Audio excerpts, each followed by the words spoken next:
Hello, I'm actually here now. As I mentioned on the Twitter, this might be a slightly lower key, lower energy stream. Today's been a little bit difficult. But I guess what that mostly means is I might be slightly quieter and I might not put as much into the voice acting, but it's fine.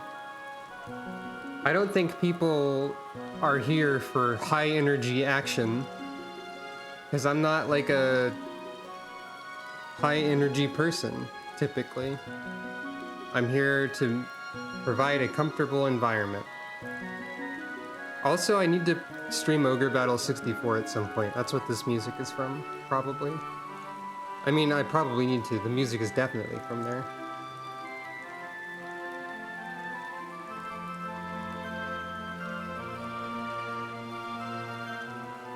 I think this is the music that plays in the introduction when the Pope asks you questions like, hey, if you could cut a concept in half with your sword, would you cut in half oppression, or greed, or hope, or like, I would sever hope with my sword. Cool. We're gonna let you into the military now. Weird intro, but you know, that's just how things are. Hello. Welcome. We are in Yanxia. It's raining.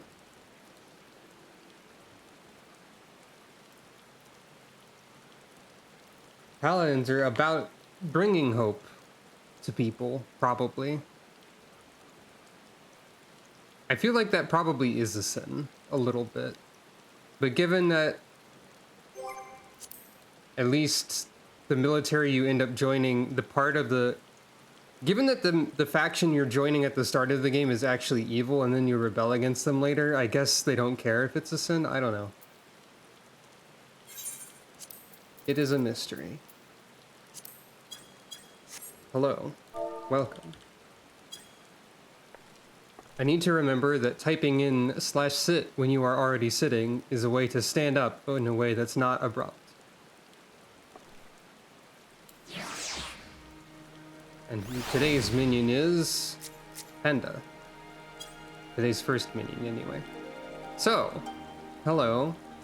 If you didn't see the bonus Odin stream, I'm a paladin now. I did say I would probably shuffle through the tanks, but the primary reason I switched away from Dark Knight... Oh, hold on. What? What is this? I'm explaining, Barry. We're a paladin. It's fine. I'm a paladin. I don't know about you, Barry. Anyway. But, oh, chat cover. I always forget the chat cover. Where is it? There it is. Okay.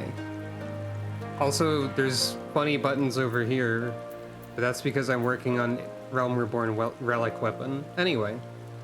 One of the main reasons I switched away from Dark Knight is because out of the tanks, Dark Knight and Gunbreaker are the ones with the most button presses per minute, and playing as them too much made me remember that my hands easily start to hurt. So in order to be nicer to myself, I should play as one of the tanks, or jobs in general, with less buttons per minute. And also, Warrior doesn't really fit with Sucro lore, so Paladin it is. And also it made me remember, oh yeah, I really like Paladin. I was really liking Paladin before I took an extended break from the game, and it turns out that I still like Paladin.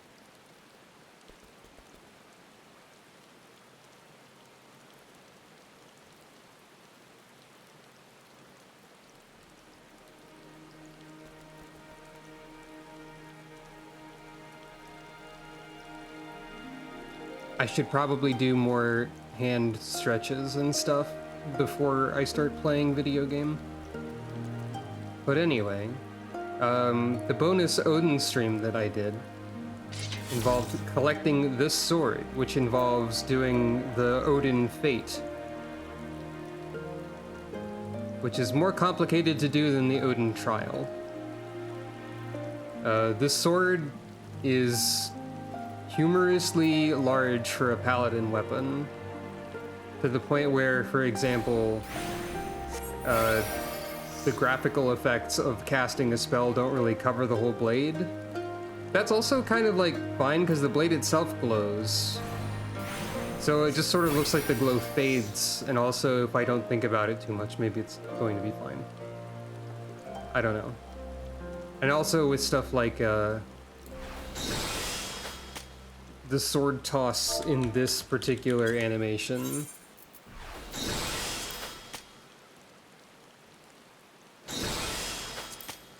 Sukro ends up throwing the sword through herself a little bit.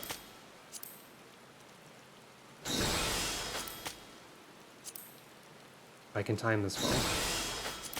Nope. Nope. You get the idea. I don't like where it kept landing when I tried to pause to show that. Let's move on. So, Yanxia.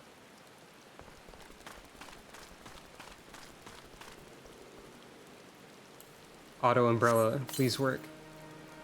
It's fine. Last time we got here. Now we're here. Typically, that's how traveling to a destination and arriving at it tend to work.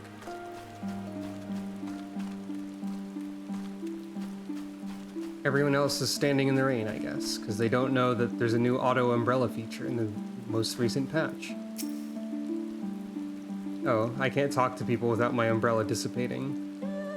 Even if there aren't any soldiers in the village, it would be foolish to simply stride in and announce ourselves. I remember that dialogue.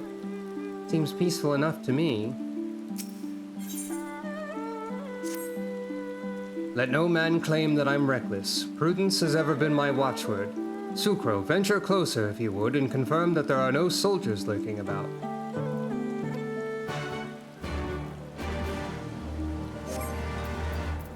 Normally, or at least with the settings that I have, wherever they are, there is this auto umbrella feature.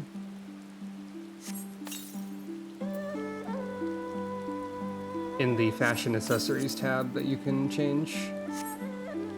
That should detect rain. Sometimes it doesn't though, I guess.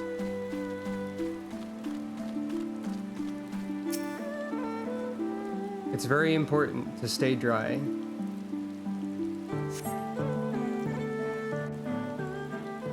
Because there's stuff like hypothermia. You know. Anyway. We may be in luck. I don't see a single Imperial soldier. Nod.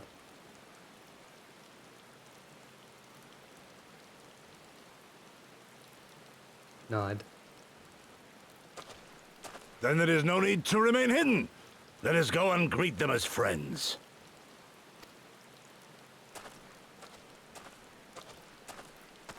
I'm sure this will go fine. I'm going too.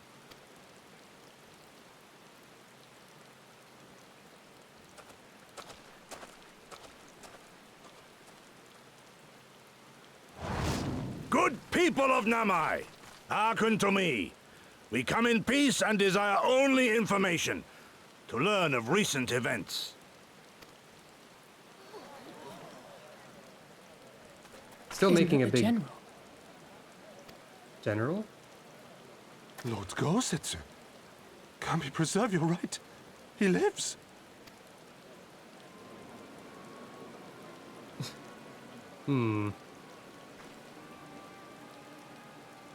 I say, brothers and sisters, is aught amiss? Why do you regard me as one with a wild beast? Why is there fear in your eyes? Why do you tremble so? Seems to be going fine. Ah, but of course, you fear me a vengeful spirit of the dead. Rest assured, naught could be further from the truth. For am I not corporeal? Are my feet not firmly set upon the ground? He's doing What his should we best. do? If they catch him here, you know what will happen. Of all the times for him to turn up. Has the old fool lost his mind?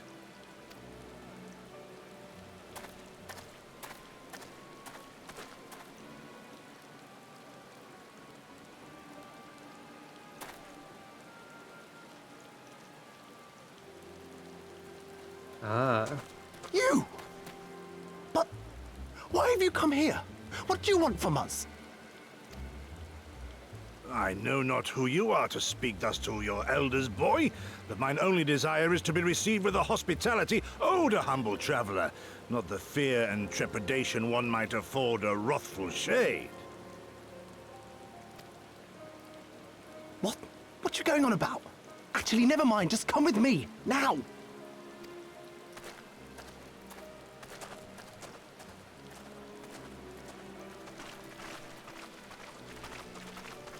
Well, seems to be going fine. Everything's fine. There are no concerns. Zero concerns. Oh, it stopped raining.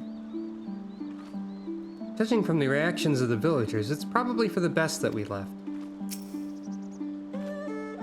Who is this boy and where is he taking us?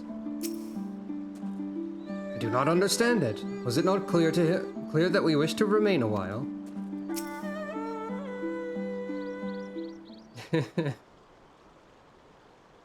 I don't know who you people think you are, but do you have any idea what would happen to us if you were found in our village? Again, you address us with unwarranted spite. I have let your impropriety pass until now, but no longer. Who are you, boy, to speak to me thus? Know you not who I am? I am Issei... Issei? Of Namai, a farmer like my father before me and his father before him.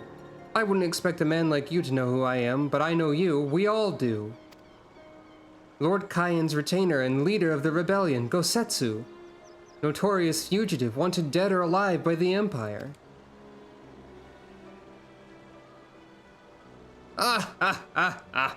Is that what this is all about? I'm hardly the first man to earn the ire of the Empire, nor will I be the last.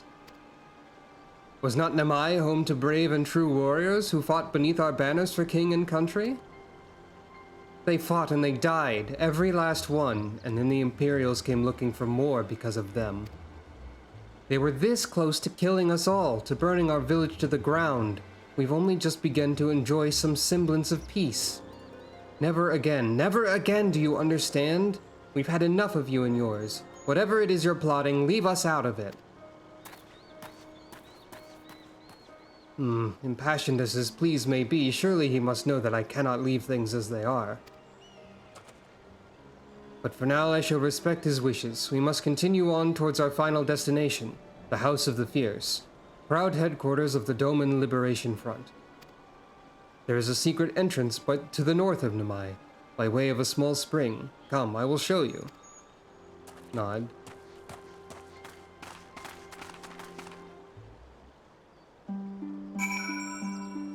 Well, alright. Hey, this is a really pretty area, by the way.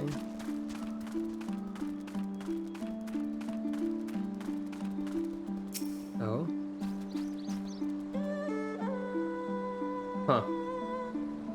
I think someone was being pursued by this enemy. Apparently you can walk up this path, then? It looks very steep. That's kind of funny, actually. I've been shown a secret. This is the kind of environmental thing that you would notice and then find a Korok after, probably. Anyway, apparently I need to defeat this, so that's fine.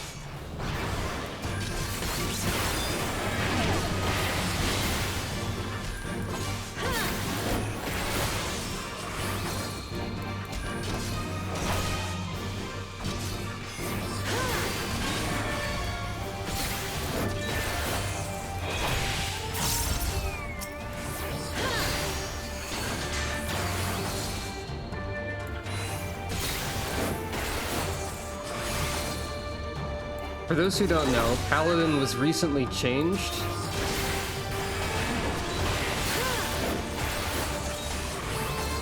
Not like completely, but somewhat. And I've just now reached the part of Paladin that has differences from what it was before. You can notice that Holy Spirit over here is being given a free instant cast every time I complete the Royal Authority combo. That's new. Paladin magic rotation is different. So, oh right, I don't have flight.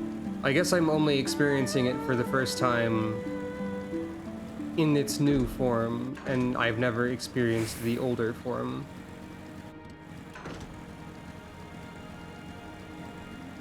So, hopefully it's good. Otherwise, I'll have to figure out why Sucro's a warrior, I guess. Hopefully my hands don't hurt too much from Paladin, or I'll have to figure out why Sucro's a warrior, etc. There I was thinking our swimming days were behind us. This way, we must dive into the water. Have no fear, Sucro, it's but a short distance. You need not hold your breath for long. Gosetsu, I actually don't need to hold my breath at all because, magic happened, I guess? Anyway. Being underwater is going to be a common feature of the video game now. I don't think we'll be getting into terribly deep water very often, but it's still probably something that you should be aware of just in case. In case anyone does not like to be underwater.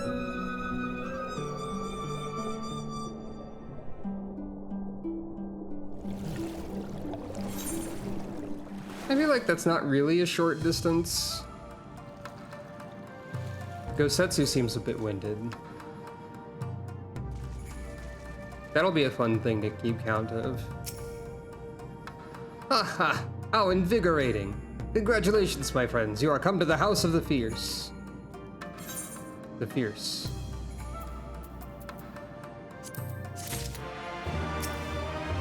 I require but a moment to catch my breath.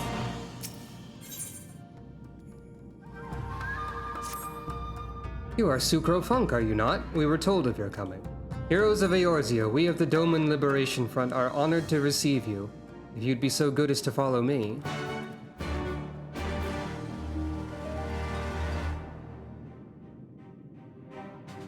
Oh right, their etherite has fallen over and we can't just go there yet. I forgot about that. We can't just attune to it yet, I mean. I did not remember that part. This is the House of the Fierce, but there are so few of them. Many kindred spirits remain in hiding following the rebellion. Many others gave their lives for their nation. We are the stubborn remainder. Even accounting for our comrades in the field, welcome. we are at a fraction of our former strength, 'tis true. Yet we few are patriots. Brothers in arms, prepared to fight with every fiber of our being to set our people free. That's correct. This is Gosetsu. He's still cool. Ever are we hopeful that others will join our cause, but never did I dream that you would journey so far. And Yugiri is here. Hello, Yugiri. Yugiri! Gods, it's good to see you. You look great, by the way. Have you been here long? I returned but recently, having concluded my mission. Oh, it is good to see you again, my friends. Did I hear aright? Your mission is concluded? Then you have found the young master.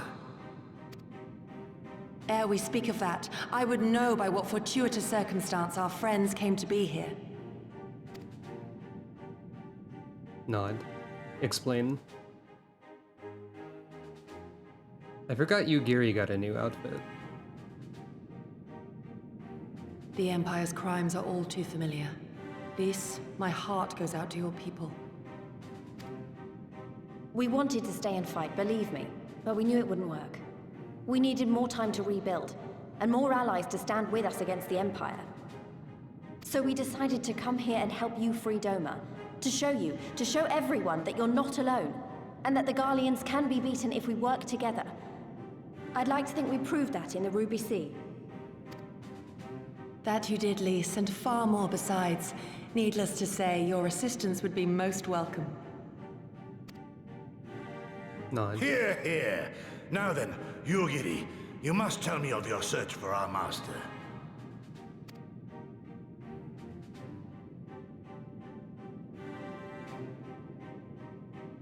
Lest you wonder, he speaks of Lord Hien, son of Lord Cayenne, who perished during the rebellion. When it became clear that all hope of victory had gone, Lord Hien bade us deliver as many of our people as we could to safety beyond our borders. But as his father's heir, he was determined to fight on, and so he did, until he suffered a grievous wound in battle and vanished without a trace. Until now.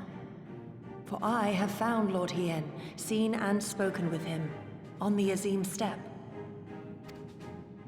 O boundless and merciful Kami, the young master lives. Tell me, was he well? Did his wound yet ail him? Where is he now? Have you brought him back to us? Shake head. You may take comfort in the knowledge that he is hale and whole. However, when I invited him to return with me to Doma, he had this to say.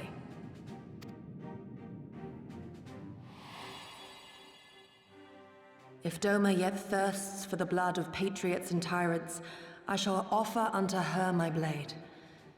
But if she has had her fill of bitter draughts, I shall offer unto her conquerors my head. Thrice did I declare to him that no true son or daughter of Doma would ever accept such a sacrifice. But for all my passion, he would not be swayed. Preview of the Azim Steppe. As you can see, there are at least 3, possibly 4 Al-Ra, except for, well, okay, if you include Yugiri, then like 4 or 5 Al-Ra in this image. Also some nice rugs, crates, sacks of grain. Appears to be some sort of marketplace where wares are for sale. Learn the truth of her heart and return to me, he said. And so I left him. I remember enjoying this part of the story as well, even though my overall opinion of Stormblood was a little bit lower than my opinion of like Heavensward and whatnot. Yet there is wisdom in them all the same. If the people no longer yearn to be free, 'twould be folly to rekindle the fires of war. To suffer our master, to surrender his life and forsake all hope of freedom is by far the greater folly. I will not go to face my fallen comrades having done naught to stop it. And yeah, reminder, no spoilers.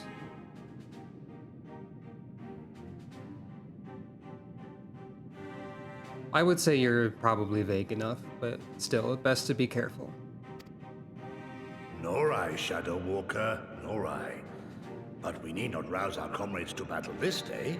Let us instead welcome our honored guests and allow them a moment of respite. Maybe if I show Lord Hien that I have a cool sword that's also helping, then he will be convinced.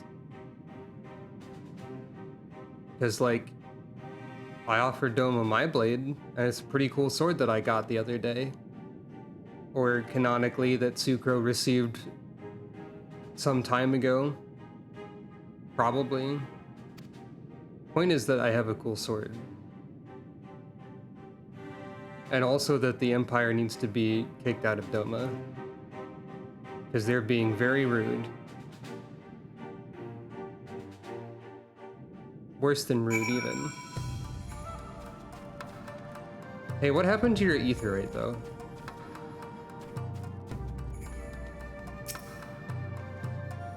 As you can see, they went to great lengths to disable the ether rate.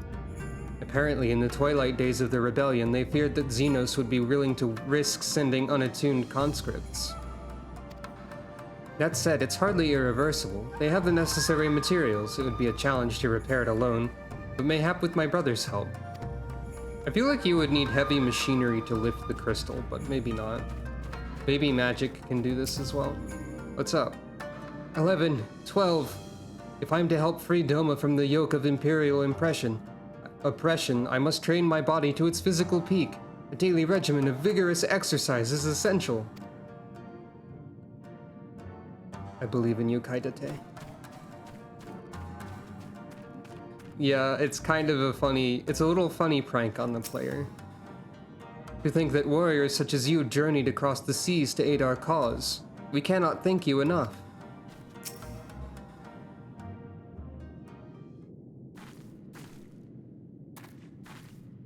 You should hear this, Sucro. He was just telling me about Xenos and the rebellion.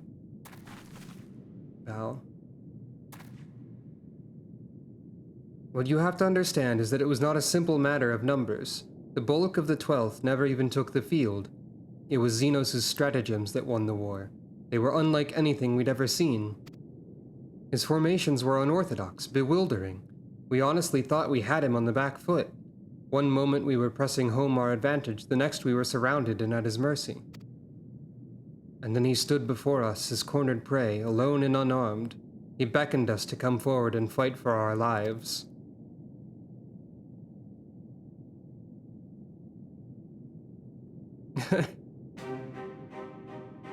Good old puppet liberation front, yeah. One by one my comrades charged. Fearless and unflinching, he would dance amidst their blades for a time, and then draw close as if to embrace. One after another. He made us watch. Do you understand? He made us watch. What kind of monster enjoys killing people? I do not think there was any joy to it. Nor justice, nor morality, nor meaning. To him, the weight of one life is no different from that of 1,000. A challenge had been issued and was accepted, but on finding us no challenge at all, his objective changed. There were tales of Imperial soldiers being flayed for slaughtering families, for breaking brave men's spirits. Only later did I come to understand why. He did not desire obedience, he desired hate, and men consumed by it. A new battle, a new enemy, a new challenge. The hunt, I'm told he called it. A hunt without end. And when all our best lay dead and broken, he left. He left muttering that we'd bored him. But our weapons at least held his interest, for he took a fallen samurai's sword, having grown fond of it. Since that day, he's ever wielded Far Eastern blades. He's said to be fascinated by ones with storied histories, and so soldiers who seek to curry his favor often present those of defeated enemies as gifts.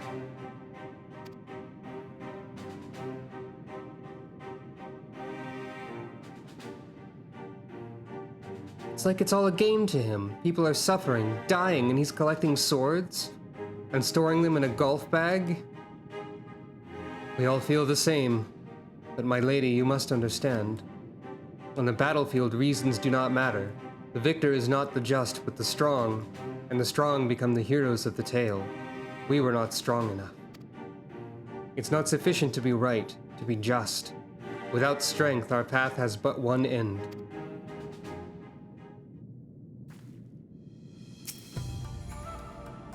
If it's strength we need, then it's strength we'll get. We can't lose to him again. Oh, interesting. To think that warriors such as yourselves... I already read that. I didn't know that about Subaru. Greetings and well met, my friend. If you have questions regarding the House of the Fierce, I shall be glad to answer you to the best of my ability. Maybe I should start actually talking to these NPCs.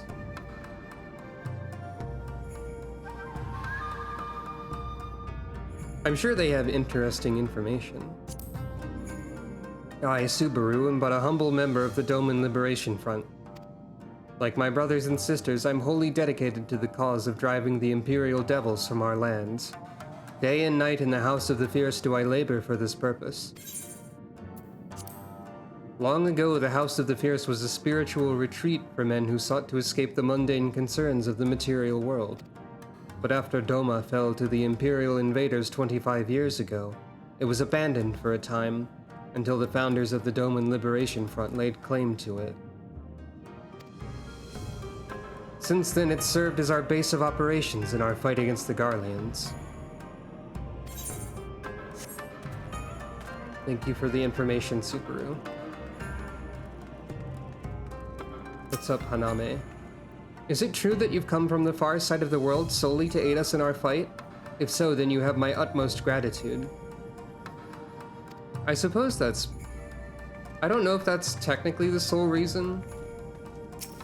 Hello, and welcome. Oh, hello and welcome to everyone, in case I forgot to say hello. If the tales are to be believed, you are a warrior of peerless skill. I pray they're no exaggeration. Zuko's pretty cool, I think. I hope you won't be disappointed, Yogoro. Zentetsuken as a paladin weapon is maybe too large. Just thinking about that. Like I said before, the spellcasting effect does not reach through the entire blade. But I guess it's fine. I'll try to ignore it. As you've seen, we are few in number and our resources are limited. Our every action must be planned with care, for we can ill afford to suffer losses. Yeah, I guess like I mentioned before, the tip of it, the tip of Zentetsuken sort of glows already. So in a way that kind of makes sense. But still, I feel like the graphical effects of spellcasting and whatnot should scale a little bit to the weapon if they're tied to the weapon. It bothers me in a similar way to how things clipping can bother me, I guess. I don't know. I guess that's also a way to look at it. I probably wouldn't actually notice it much in actual fighting.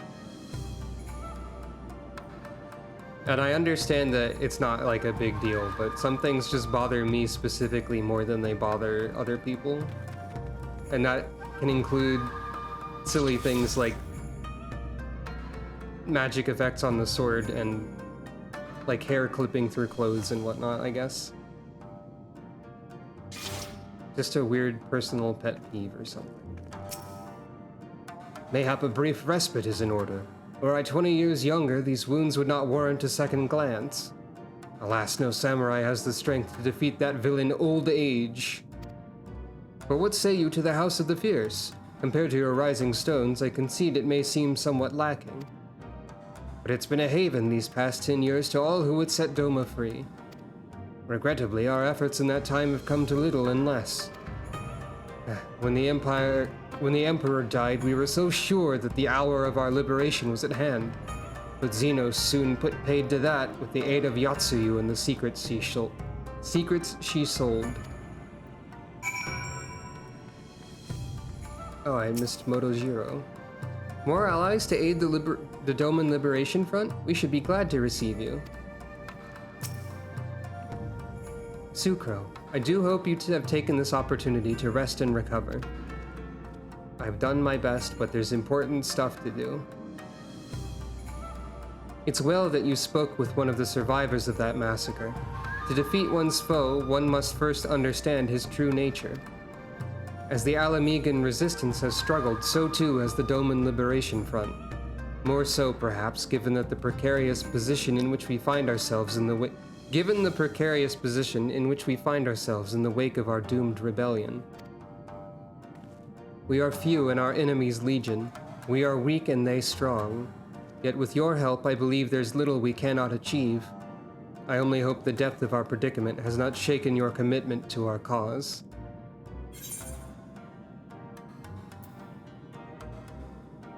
Wow. I don't think any of these answers are particularly Sucro. But this middle one is like, hey, I might be a little bit not unlike Xenos, oops. And the third one is like greedy rudeness. So I guess the first one. Victory will be ours.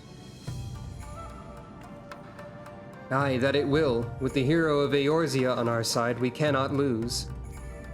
I wonder how Yugiri responds to those other two, because they both seem questionable for different reasons. I'm not sure what Sucro would say, but I don't think she would phrase it as never victory will be ours. Probably just something like, I'll do my best to help. Or I'm a cat, though that's usually for introductions of sorts. She does say this sometimes. Now then, I should be glad to discuss our next course of action. Though now that I think on it, I myself have been away from Doma for some time, and even after my return, the search for Lord Hien commanded my full attention. I mean, that's also true, but like, I relish the challenge. It feels parallel to Xenos at least, right?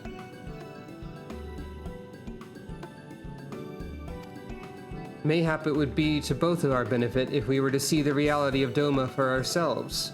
For did my lord not bid me to learn the truth of her heart?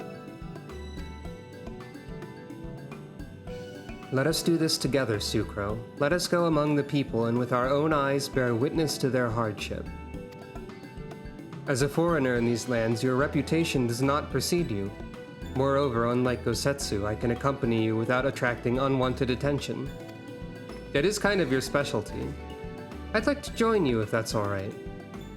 By all means, we should be glad of your company and your perspective.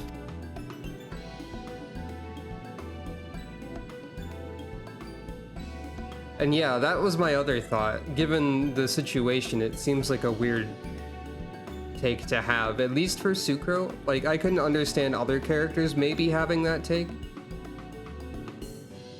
But yeah. Namai is not far. I say we begin there.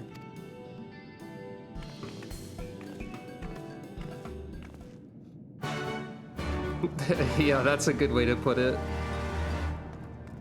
Sucro would not say that, but that is a pretty funny way to put it. Yatsuyu was once a spy for the Liberation Front. She used her talents to beguile Imperial officers and learn secrets which she shared with us. Little did we know it was all in service to a larger plan, to ingratiate herself with us so that she might betray us to Xenos when he marched on Doma, and it worked. By the way, in case you missed the start of the stream, this might be a slightly more chill one in terms of like commentary and whatnot. So if you're noticing me not put as much energy into voice acting everyone uniquely, that's mostly the reason. Sometimes it's just fine to just chill more and also just like read stuff with my regular voice that I have.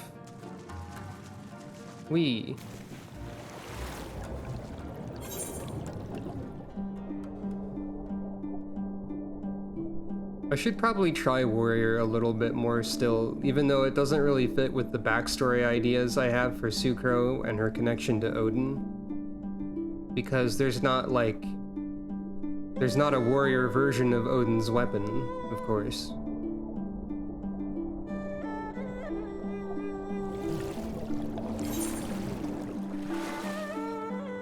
I mean, even with the backstory stuff related to Odin, no one says she has to use her ability to summon Odin Igai, or whatever, which is how I'm framing it. I think I explained that plenty of times already, but just in case.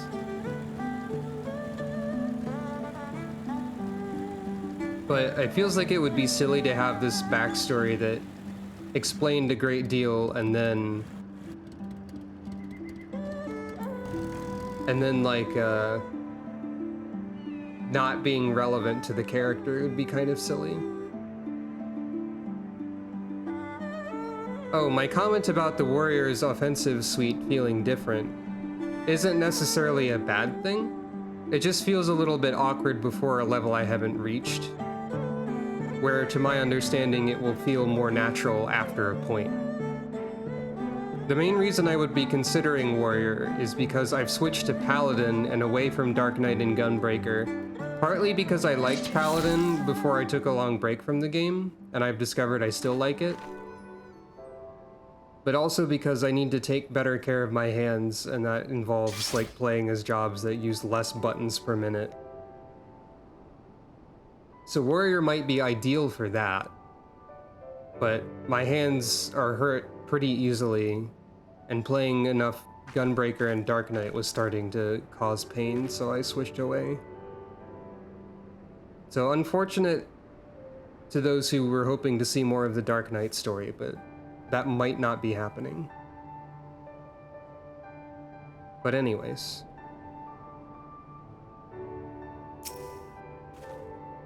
Yugiri told me to wear this outfit. My legs haven't felt this light and airy in ages. Ah, Sucro, I'm glad to see that you two put thought into your garments given the covert nature of our activities. Did I? This is just what I've been wearing. Does Sucro look covert right now? She looks a bit like some sort of, this looks very soldiery of an outfit to me a little bit. Or maybe just like adventure-y. Alert? I said covert. Though those words do rhyme, they are different.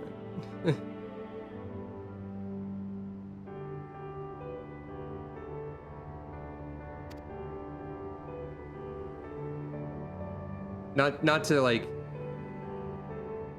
call you out or anything. I should think my reason's obvious. To enter the village while wearing the garb of the shinobi would be beyond reckless. We shall pose as traveling merchants. Sucro is our leader, and we as her assistants. Are there any objections? I'm not really the merchant type, but if you think this is the best way to go about it, I'll trust you. And without further ado, let us begin. It would be really funny if Yugiri actually like assessed your outfit and then criticized it there. I assume she just says that no matter what you're wearing.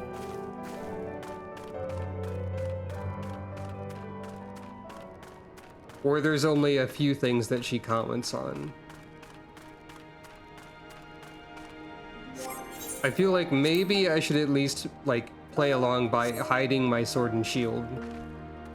Yeah, she's a traveling merchant. She's here to sell whatever the tool that is shaped like the letter E is called, and whatever it's for. Nah, she can have her sword and shield, it's fine. Also, the portrait I made in response to the weapon is a little bit silly still.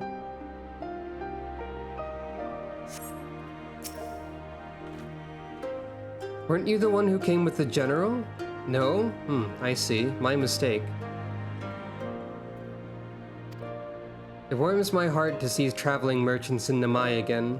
Though the Imperials never sealed our borders, folks like you have taken to avoiding Yanxia ever since the rebellion. Unfortunately, that's only made it harder for us to survive. You may have noticed, but we lack for a great many things. It was not much better before, true, but it's only gotten worse. Also, for the record, I do feel like Warrior does kind of fit Sucro. It just would require her backstory to be different. Because, like, I could see her working with, like, axes for, like, lumber reasons and whatnot. Working in forestry stuff seems adjacent to farming. And also, like, Warrior seems to have sort of like a... not really mentioned, but, like, they don't really mention it or talk about it, but there's sort of a running theme, I feel like, in a lot of the Warrior animations and graphics and whatnot, of, like, an earth element. And I feel like if Sucro had an element, it would be earth. Like, for example, the Warrior Limit Break 3... involves many boulders. And also the color scheme of Warrior animations is often very Earth Elemental-like. So I mean, I feel like that would work if I decided to go with it, but I don't see how it would connect at all to my ideas with the Odin backstory. So I'd probably have to revise that to some degree. Or, like, I don't know, Igai glamours exist. Maybe she was just like, I can summon Odin Igai, but I make it an axe instead, lol. Which seems like cheating to me, I don't know. Anyway. You a merchant? Forgive my skepticism, but you strike me less a woman of commerce and more of a common sellsword. It's funny, but I don't think I like it enough. Like, I think I need it to work better for me, if that makes any sense.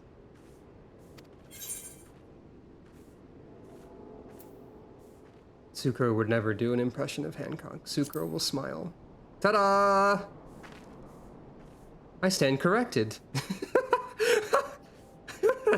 Okay.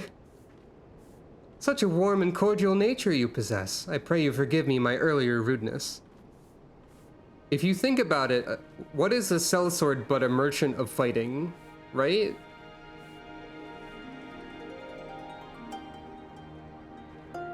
And yeah, that's what I was thinking, Vorpy. Warrior would probably be the best for my personal health reasons, honestly. And not just because warriors heal themselves constantly, but like literally in the physical reality I'm forced to inhabit against my will. By which I mean I should be a cool robot or virtual or something. Unfortunately, I have to have hands, and those can hurt sometimes. Yeah, come and buy some sweet murders, exactly. I pray you forgive me my earlier rudeness. It's been some time since the Viceroy came to our village to purge it of the insurgents. Those who resisted suffered terribly, and those who did not fared little better. We who remain know better than to risk her ire. If the Imperials demand laborers, we comply. If they demand conscripts to send as soldiers to other provinces, we obey. Ours is a difficult life, with little in the way of luxuries. I know not what you sell, merchant, but I doubt that I nor anyone else here can afford it. I sell violence. Like, the good kind of violence that helps people. Not the bad kind of violence that doesn't help people.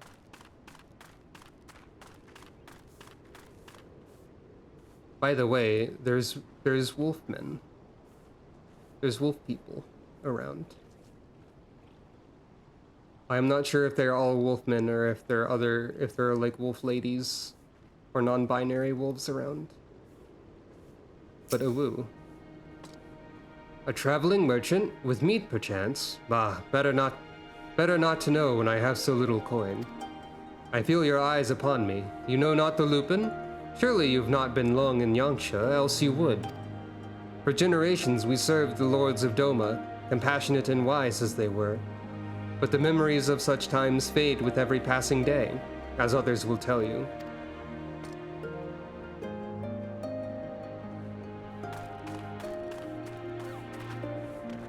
It'd be cool to play as Lupin, for sure.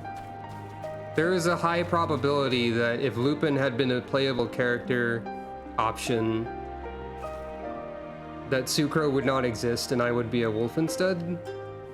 And then maybe eventually later regret that? I don't know. Because I feel less wolf aligned these days and more cat aligned, but Sucro is also responsible for this in some ways. The mystery of what one's identity could have been is a grand mystery indeed. And truly, we just follow the path of life or something. Being very unnecessarily dramatic and vague and mystical in my speech. Lily agrees somewhere in the background.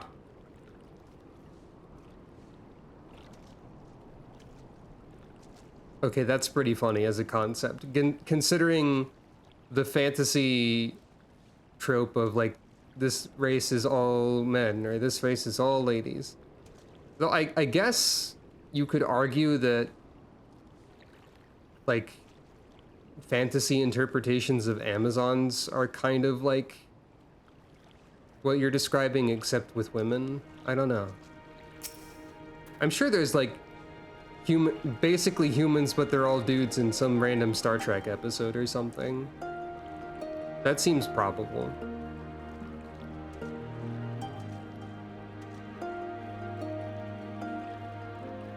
Foreign peddlers in Namai? Whatever it is you sell, I have no money to buy. Perhaps you should go elsewhere.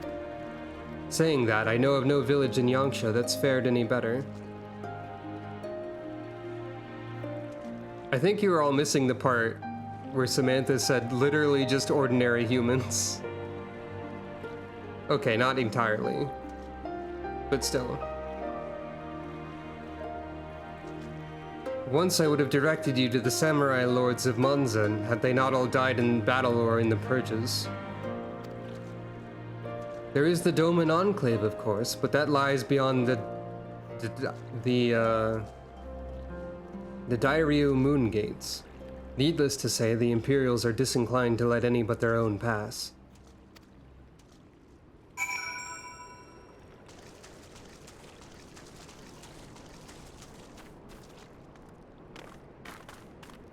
I find it interesting a little bit that no one has considered the possibility that they could trade other goods besides coin to traveling merchants. I'm sure they would probably say they don't have much to offer in that regard either.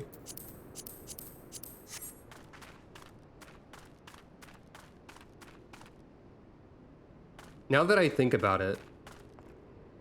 Oh. A friend is here.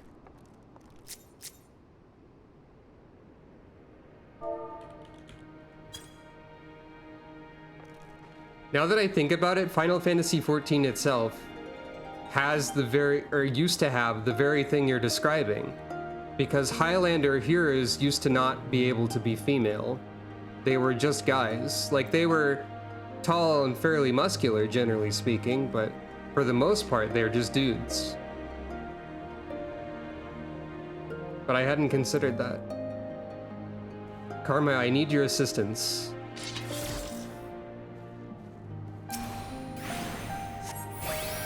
I need you to run circles around Sucro. Behold, a bug that I discovered. As soon as I cast Clemency, Sucro's tracking of other people transforms into making her entire body rotate instead of just turning her head. I don't know why. I don't know why Clemency does this, but it seems extremely easy to reproduce. So Sucro's entire form is turning, so watch Karma right now. And I believe this should show up on Karma's end as well, and it's not just client-sided. It's not just Clemency. Maybe it's like certain ally targeting things. I don't know. I know that Clemency is one thing that can cause this. I think it's pretty funny. I don't know how to make it stop happening. Okay, as soon as I move at all, it stops happening. But when I cast Clemency again, it resumes happening. It's quite funny to me. Probably anything that targets a player would, I guess, but I'm not sure if it's just anything in general or like tank things specifically or what. I guess I could try that out. Let's say Gunbreaker. Okay, works for Aurora. Let's say Scholar and just use a heal. Okay, it's literally anything that targets another player while they're moving. That's pretty funny. Thank you for your assistance.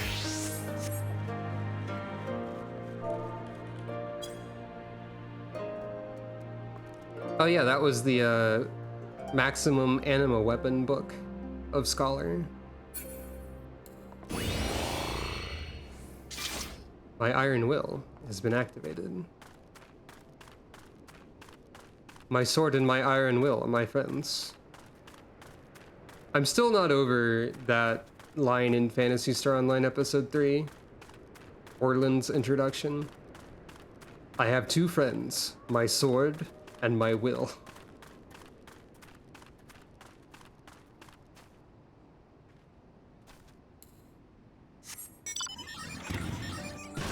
I don't need anything else. I'm not very good at talking. That was great. I've seen these looks before. That same weary hopelessness. It's just like Alagana. Sucro, what have you learned? Everyone's really sad and they don't have any money. And also, like, the Empire kind of destroyed hope in the people. But also, a lot of people, like, directly expressed traveling merchants. We can't really, like, buy anything. Very specifically. Lise and I encountered much of the same. They've been pushed beyond the brink. I expected frustration and disillusionment, but not so much that they would come to question the wisdom of opposing Imperial rule in the first place. Unless we can convince them otherwise, I fear I cannot convince Lord Hien to return, and without him...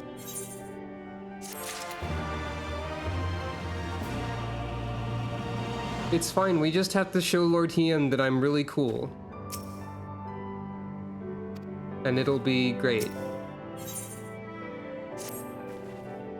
Let us not lose hope. Let us not yet lose hope. Though the situation in Namai is bleak, mayhap it's not so elsewhere. I wish to speak with others outside the village. Lise and I will look for farmers in the paddies to the east. Sucro, I ask that you look to the south. Surely they cannot all have given in to despair.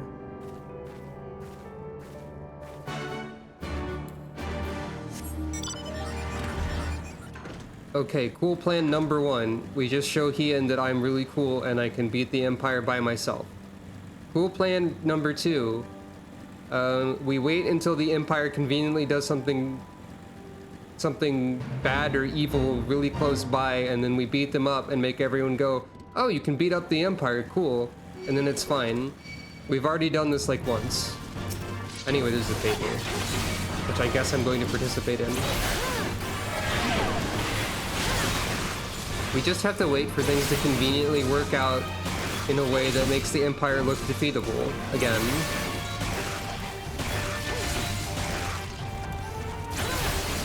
I say that jokingly because obviously it's a very poor idea to just simply wait until convenience happens in this situation.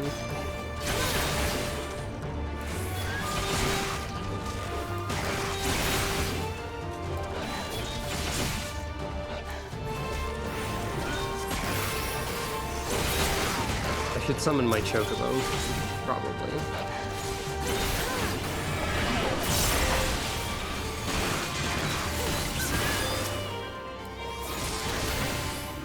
Oh?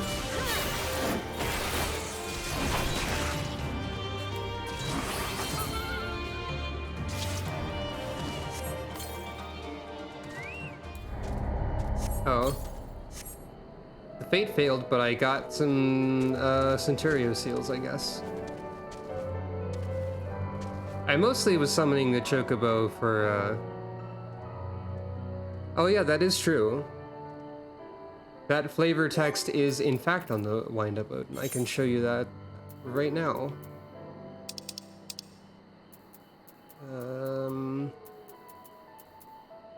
Many have pondered why a dark divinity with roots in northern mythology would wield a blade that's with a decidedly far eastern name. A popular theory is that Odin acquired the blade upon slaying an Auri warrior, who was the first ever to notch his theretofore unsullied plate.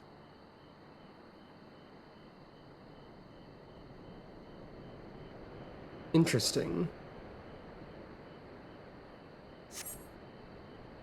I wonder what that would imply.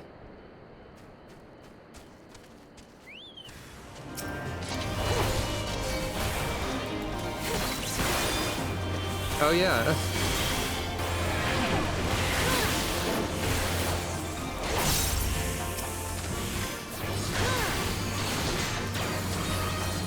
Huh.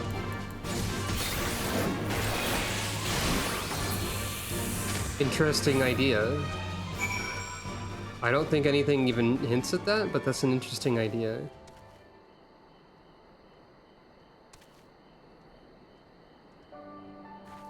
That's more or less what an Igai is.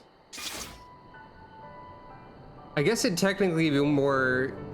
technically be more correct to say that she can summon something that resembles the blade because she defeated the primal that was the blade? I'm not sure. I'm not sure exactly how to explain it. Thank you, thank you, thank you. If you hadn't come along, I don't know what I would have done.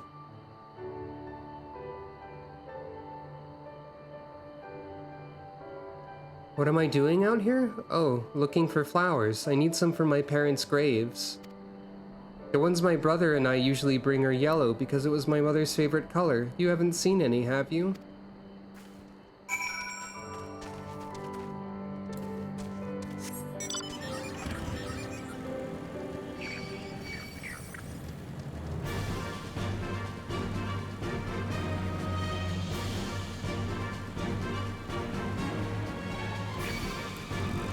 These flowers seem to be emitting danger smoke, so that could be bad.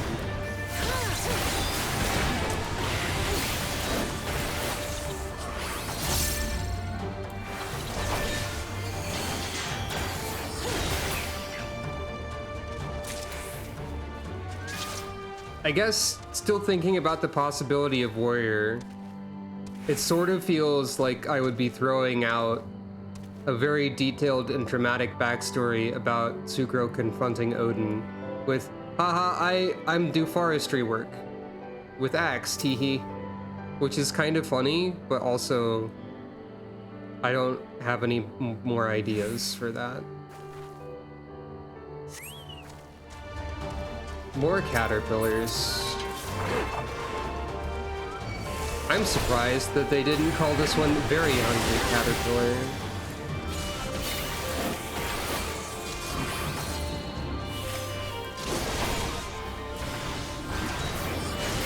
They do love to reference anything they can in this video game.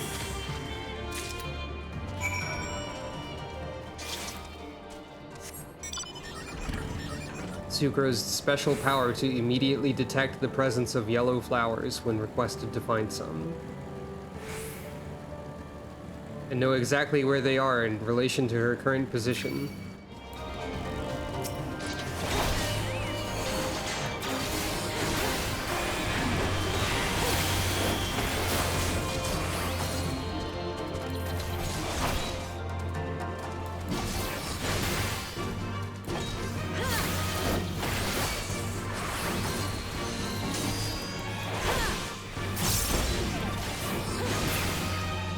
I mean, yeah, like I said, I like Paladin pretty well.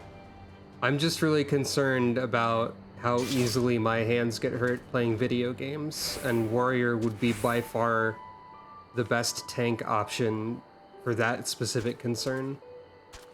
So, you know, I'm kind of cynically expecting that even Paladin might be too much at some point, and then I would need to pivot to Warrior, and I don't know how I would do that. Only yellow ones will do. Mother wouldn't have wanted anything else.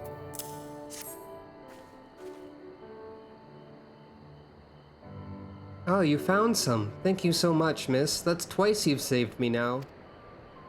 If you have some time to spare, maybe you could come with me? I'm sure Mother and Father would want to meet the woman who showed me so much kindness. We buried them on a cliff to the west of the village. There's a path through the terraces. I'll show you.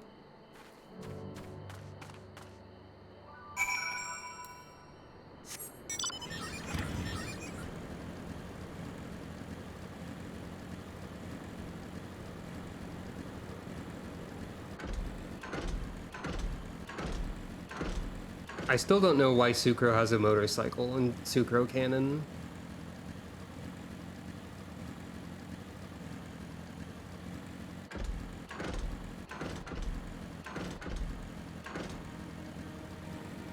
Maybe. I mean, that feels kind of like cheating in a way.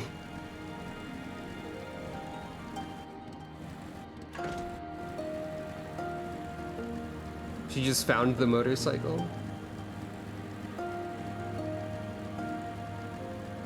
That's kind of funny to think about. Because my immediate thought when you say she just found it, is that she found like a motorcycle sitting in the middle of an open field somewhere with no explanation?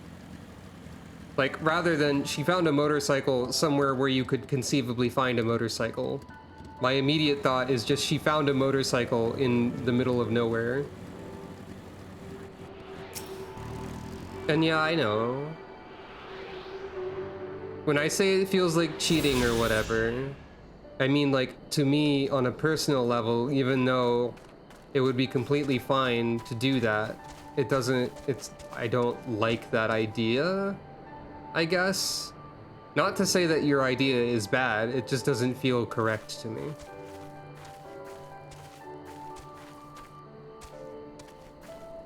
Oh, that's fun.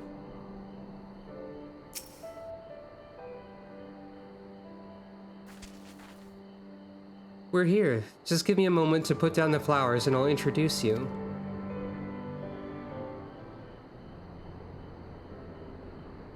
Pay respects. They love to meet travelers and hear tales of faraway places. Maybe you could tell them one about your homeland? Nod. Azami! Azami, are you there? Azami! What in the... You should not be here. Get away from my sister. Don't be so rude. She saved me from monsters, brother. She even helped me pick flowers for mother and father. Go back to the village now. You're scaring me. I said go. Stay inside and lock the door until I return. Nod. Cross arms. Don't think me ungrateful. My sister's the only family I have. If you saved her, then thank you, but it changes nothing. I asked you to leave, and now I'm asking you again. I'm not going to report you to the Imperials or anything stupid like that, but it's too dangerous for you to stay here, so please, I'm begging you, just leave us alone. She said your parents were buried here. So she told you, did she? Yes, that's right. My mother and father believed in the rebellion. They left to fight for Lord Cayenne. They came home on a cart driven by Imperial soldiers. The soldiers demanded that the families of the insurgents present themselves, or else they'd burn the whole village to the ground. So we did. What choice did we have? They beat us in the village square, with their hands, with sticks, with anything. They kicked us while we lay on the ground begging for mercy. They made us denounce my mother and father, call them fools, call them traitors, say they deserve to die. I heard them laugh, but I dared not look up. One leaned close and whispered in my ear what he'd do to my sister if they had to come back. They're gone, but they're never far. All it takes is the wrong word in the wrong ear and they'll return. And then I'll have to dig another grave. If I'm lucky. Sukra, why do you look so mad? Whatever you came here to do, leave us out of it. If you want to fight the Imperials, go and fight them on your own. You can't help us, no one can, and this is all we've got. So please don't take it from us. Sukra, why you look so mad?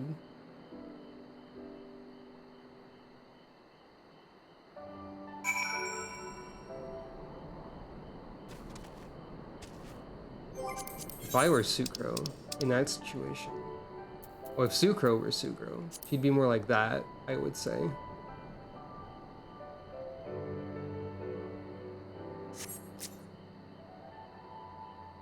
Panda.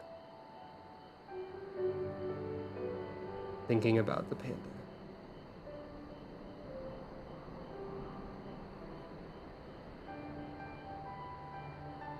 I have no idea what the actual size of a red panda is.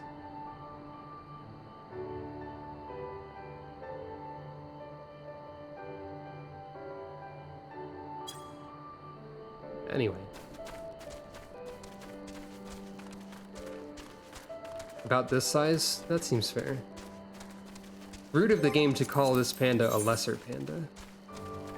But I suppose in the fantasy nomenclature of lesser or greater or dire, often referring to or including a difference in size, I suppose it makes sense.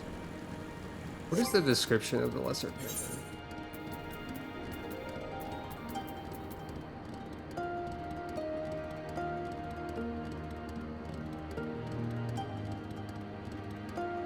Some sort of Imperial Legatus really likes red pandas and imported them or something.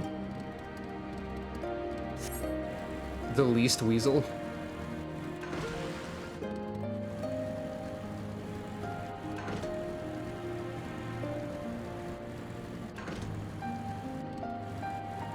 I guess if you think of it as a lesser amount of panda, then that does make sense. The least panda. Dire sardine is also a great phrase. What's wrong, Sucro? Did something happen? You are come at a good time, Sucro. We but recently completed our inquiries. What of yours?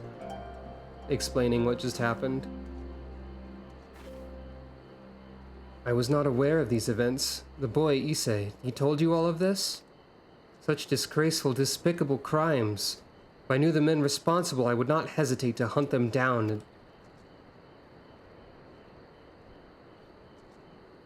Forgive me, that outburst was unbecoming. The more I learn of the Imperial's actions in my absence, the more difficult I find it to marshal my emotions. Could Lord Hien have foreseen this? That our people's spirits would be broken so? Though at first I scoffed at his pronouncement, it feels all too possible now that he might resolve to surrender himself.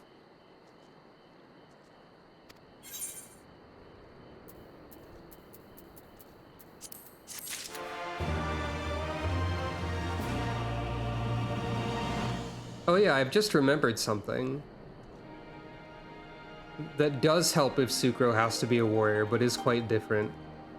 In the Scholar questline, you work together with a warrior, who implies that, like, ancient Nimian techniques exist for both warriors and scholars, so it still fits her, like, scholarly, book-liking, research-type magic-y background in that way.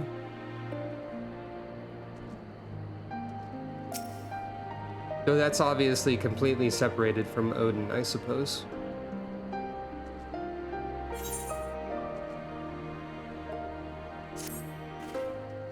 Despite everything we've seen and learned, I refuse to renounce this cause. We should return to the House of the Fierce and consult with our comrades. I guess Yugiri said comrades earlier. Perhaps together we might... Did you hear that? Quickly, we must find a place to hide.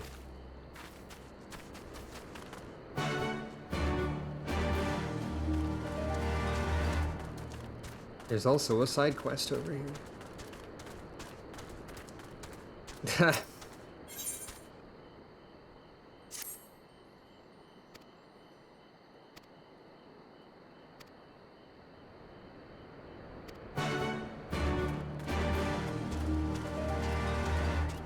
I don't know if you've actually seen the warrior quests, but they do involve launching people over nearby ridgelines like Smash Bros, like pretty specifically.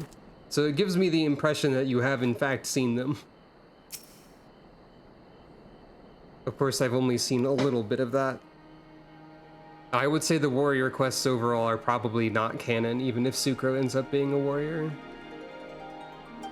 Behind me, Sucro, they come from the south. Someone coming? I didn't hear anything.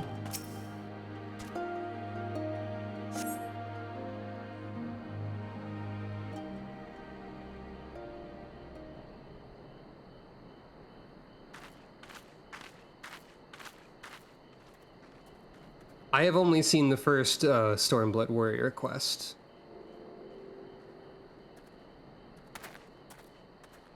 For the most part, the warrior storylines strike me as a little bit kind of boring, and then Imperials.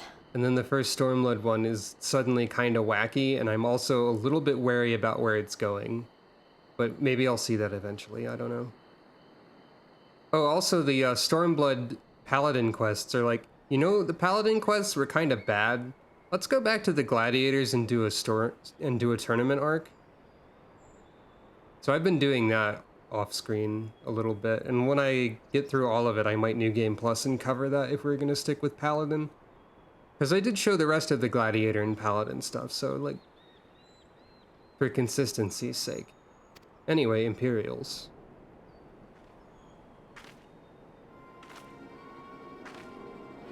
who have nothing to do with us being here, probably. They're just kind of here because they're being evil and bad and suck.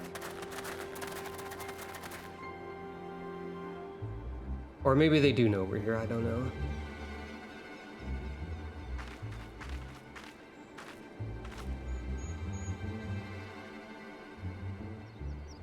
Why are you milling about like a pack of slack-jawed mongrels? Form a line! Now!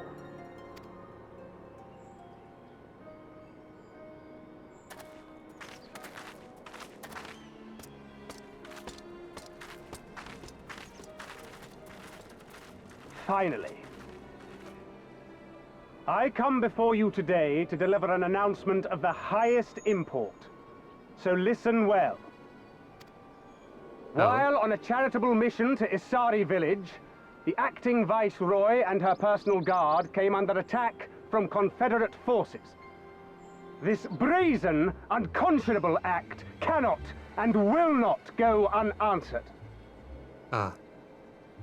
As loyal subjects of the Empire, who enjoy her safety and prosperity, you have a duty to defend her as well.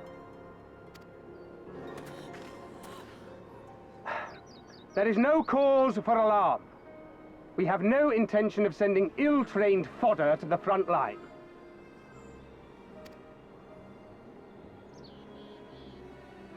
Those who are selected will be expected to perform rudimentary tasks. Cleaning and maintenance and so forth. You will serve only as long as you are needed. Afterwards, you'll be free to return to your homes. This sounds like lies and not true. You first.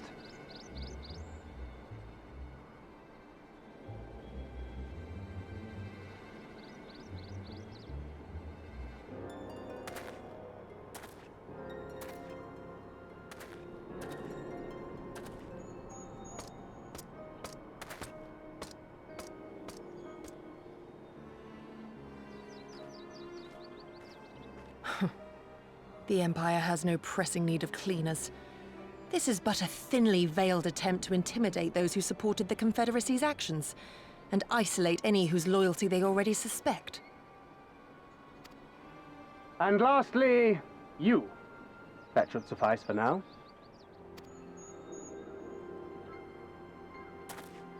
Don't worry. I will be back before you know it. Listen to the elders while I'm away, and do not play outside the village. Everything is going to be fine. I love you, all right? Remember that I love you.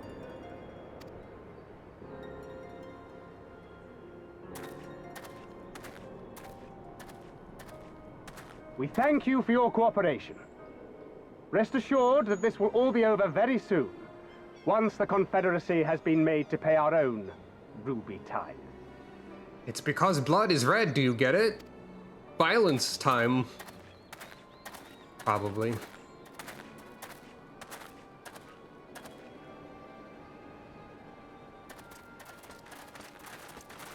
Well, there goes like more than half of the village, I guess. There's no telling what might happen to those people. We have to help them. And we shall, but before all else, we must needs ascertain their destination. I doubt this is the first village the Garleans have visited, nor is it like to be the last. I will track these men. Will you help me? Nod. Pray return to our headquarters and tell the others what you saw here. Should we have need of reinforcements, I would know that they are ready. But I should be going with you. I came here to fight! Soon enough, Lise. Soon enough. For now, we must proceed with caution.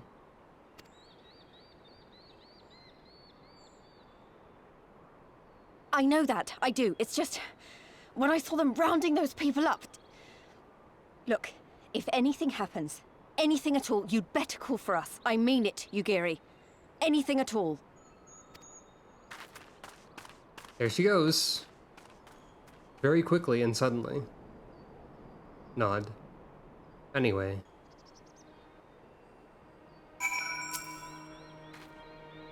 Regardless of what the officer claimed, I fear they have crueler designs for these people. With me, Sucro, we must hurry.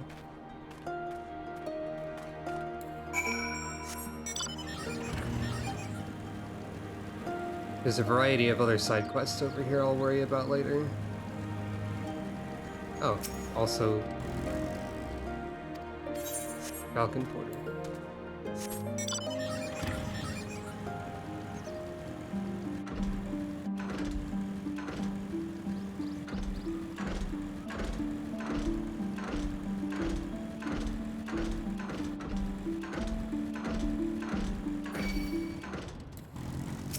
That's a pretty wide aggro radius you've got there, Rhino Beetle.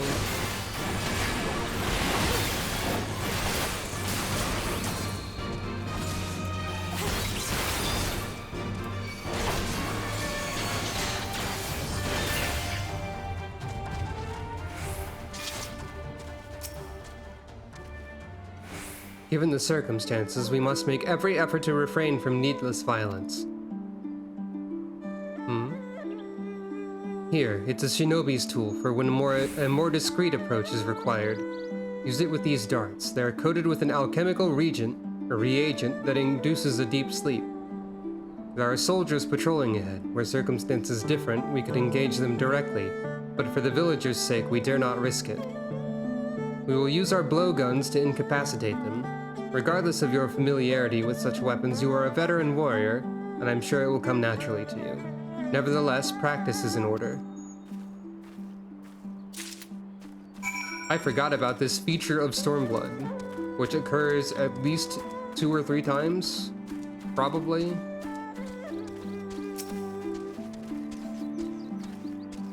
There, the soldier on the hill below. Take aim and fire. If the dart finds its mark, you should fall within moments. Search your surroundings for the Imperial soldier. You may move the camera as well as zoom in and out. Target the soldier and use the blowgun with right trigger or B button.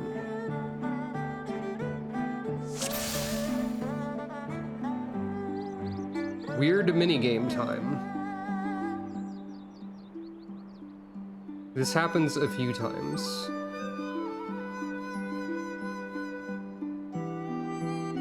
Execute blow is an interesting way to... Well...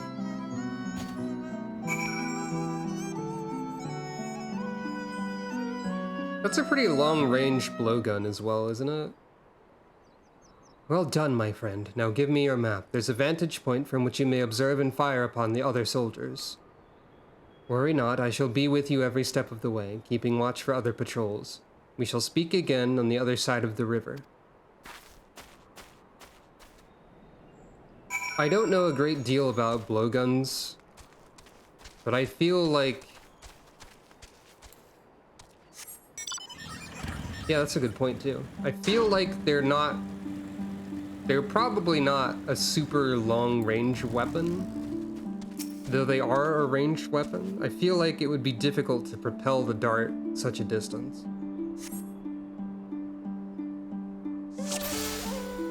I guess so.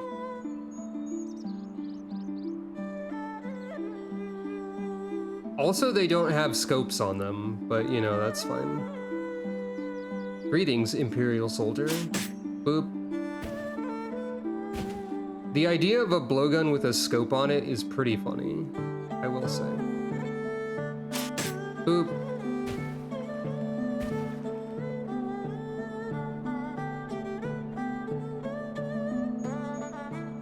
Boop.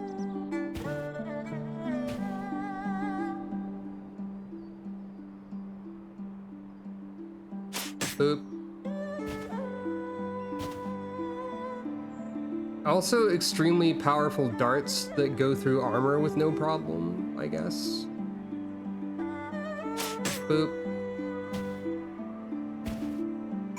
Also, it sure is a good thing that they like hit their knees and then fall backwards, because multiple of those soldiers look like they should have tumbled over the cliff and died instantly as a result of that. The last Imperial soldier crumples to the ground, asleep. You put away your blowgun and prepare to rejoin Yugiri. Well, actually, to be clear, it's probably fine if the Imperial soldiers die, because they probably all suck. But also, some of them could easily be conscripts forced to be soldiers against their will and so on. And also, we're trying to avoid violence, and violence does include accidentally killing people. I guess you could probably argue that knocking people out with blowguns counts as violence as well, but Solid Snake would disagree, so I'm not sure.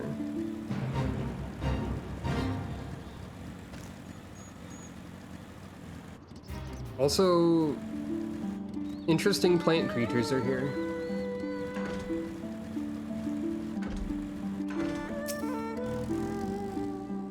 Excellent work, Sucro. They appear to be none the wiser. The villagers are being held in the castrum to the south, Luminous. Once it was the base of operations for the Garlean occupation, until 10 or so years ago when they relocated to Doma Castle. Now the castrum serves as little more than a storage facility. I spy 2 sentries near the gate. As you've proven yourself to have impeccable aim, I would ask you to incapacitate them. This very hill should afford you a clear shot. It's the nicer option, but there's a number of questions. I think we're probably doing this more out of stealth reasons than avoiding violence or being kind reasons, but we do have to consider that some of the soldiers are likely to not be... like, they don't want to be soldiers, probably. Not all of them. That's the nature of the Empire, is that they sort of make everybody be soldier. What was that? Nothing, don't worry about it. Whose footprints are these? What was that noise?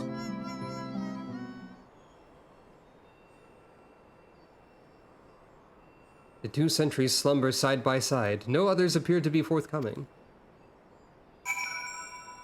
I think we're probably approaching something I remember happening. And yep, Doma is in fact the name of Cyan's kingdom from Final Fantasy VI. Keep that in mind. Fine work, Sucro. You have a gift for the ways of the shinobi. The way is clear. Let us move closer and see what has become of the villagers.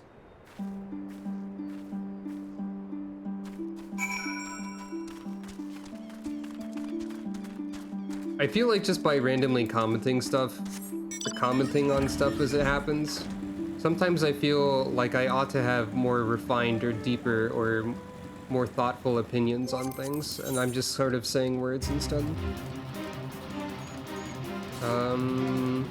That's not what I'm looking for. I think in this case, Doma is kind of already mostly gone. Doma being defeated by an empire again. I guess that happened.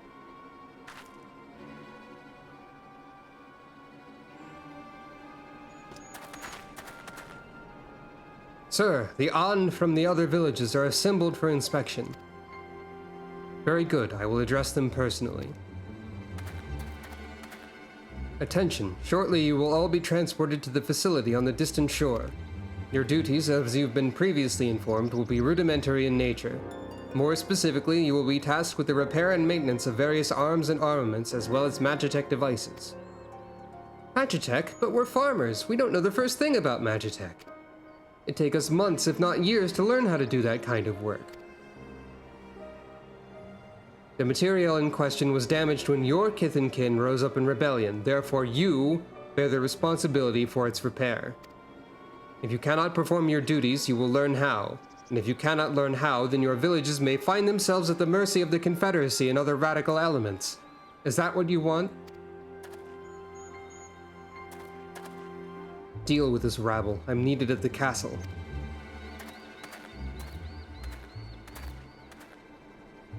Pointing. This is no temporary measure. Those men and women will die in servitude. Once they're taken to the other facility, it will be too late. If we're able to intervene, if we are to intervene, we must do so now. Agreed? Nod. Then let us be about it. Also, here's some materia. Hooray. Despite the urgency of the situation, we must still proceed with the utmost caution to ensure the safety of the villagers. To wit, we must infiltrate the castrum without raising the alarm. I will deal with any soldiers near the entrance. Stand watch for others approaching from the north until you hear my signal.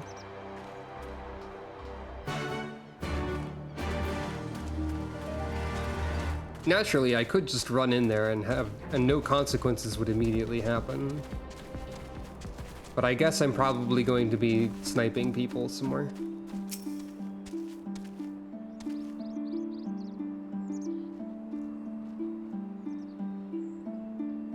Do you think Boaster is conspicuous? Do you think having a chocobo around makes it more difficult? Do you think selling a duck for almost 20,000 gil makes this any more difficult? For a mercy, you spy no Imperial patrols bound for the castrum. A hawk's cry pierces the silence. Yugiri is waiting.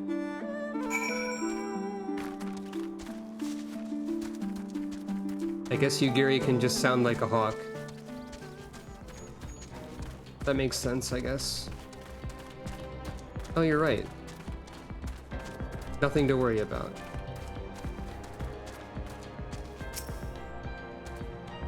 No, you sign off first.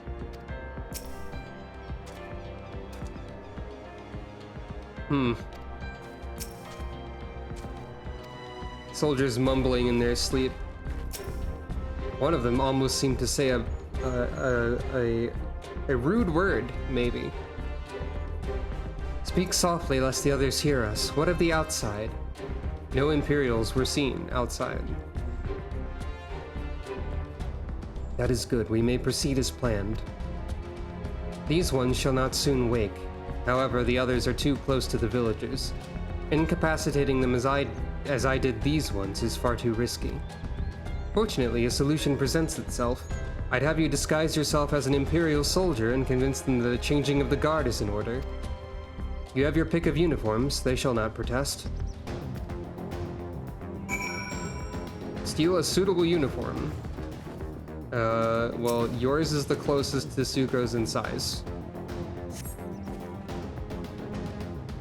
I assume that you literally have to pick the one that is closest to you in size here.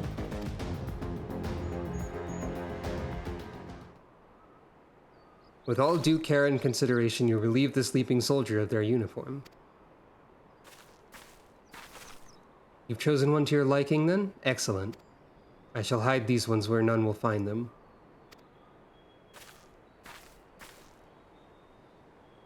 Anyway, classics of video game. Disguise yourself as a soldier of the Empire. Our sleeping beauties have been laid to rest in their bunks. Oh, and while I was in the barracks, I happened upon these spare uniforms in case the items in your possession are not to your liking.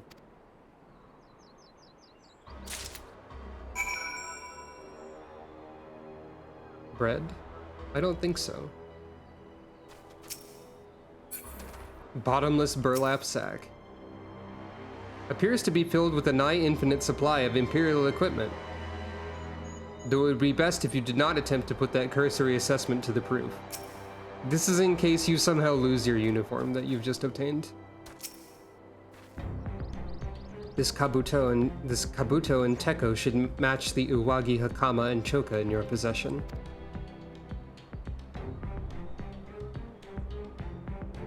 And with that, you have a full set. I'm sure that once you change, it will seem as though it was bespoke. You will need to give the soldiers guarding the villages a proper Imperial salute to complete the deception and convince them to come here, where I will be waiting to deal with them.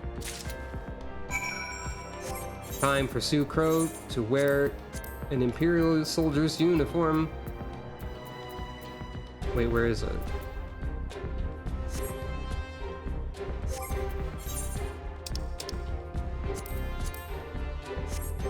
Maybe there's not a hat.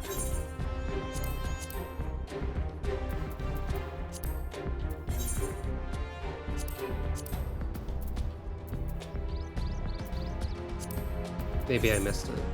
There it is.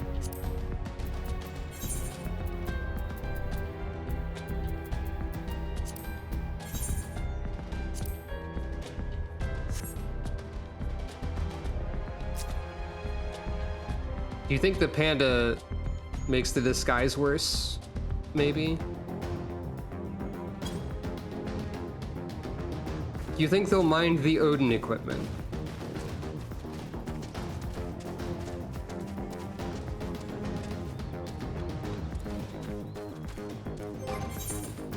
Also, this all has no stats on it.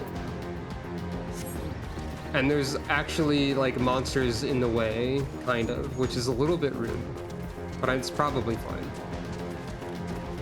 Okay, there's only a few monsters.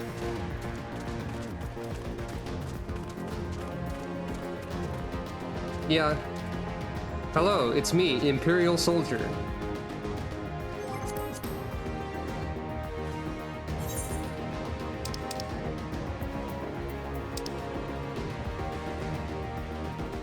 Well, the description of the panda does say that a certain Imperial Legatus was obsessed with them. So, I mean, I guess the Empire knows what these are. Imperial salute. Changing of the guard, is it? About bloody time. Just looking at these on is making me depressed.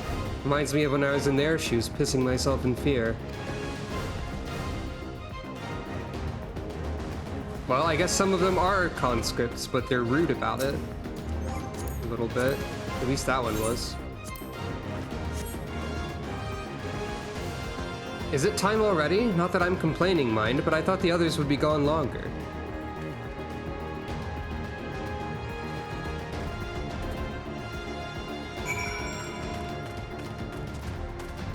It's funny that they put this dog here to like kill you for wearing the uniform with no stats on it, I guess. The rudest dog. Just a few more years. These ones shall sleep soundly along with the others. And with that, there are no more soldiers to trouble us. You can dispose of that accursed uniform, too. It's time to guide the villagers to freedom. They really just make you wear the uniform for like one moment.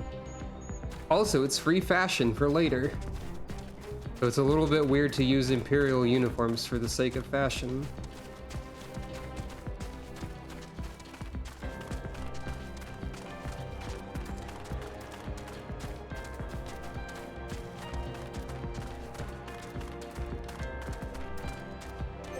Actually, did that have like a tail flap? Or was it just the tail is just kind of there? The tail is just kind of there in this case.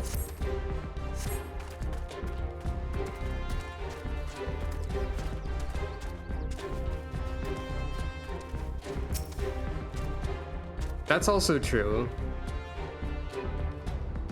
I don't think that soldier's gonna get their uniform back. I'm just gonna keep this and put it in a dresser somewhere.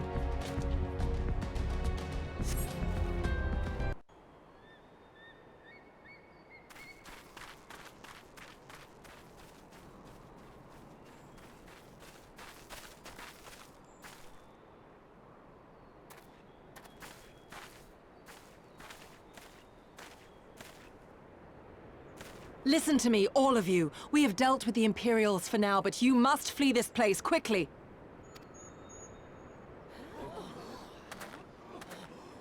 Dealt with them? Oh no. You didn't kill them, did you? Are you mad? There's no escaping the Empire. Running will only make it worse.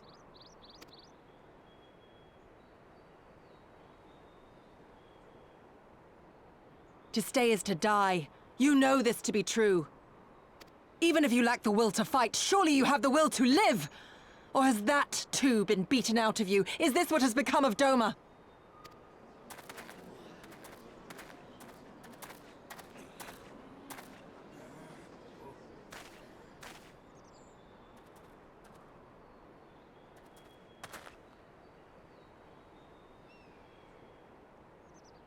You were Lord Hien's retainer, trained to fight without fear and obey without question. Well, we're not. We're lost and afraid. We hate this, all of this, but we can't do a damn thing to change it. And trying will only make it worse. It's a pathetic existence, but it's all we got. And when people like you come here pretending it can be different, it doesn't help. All right?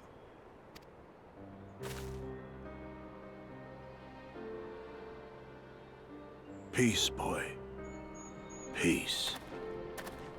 She came to help, and for that we should be grateful.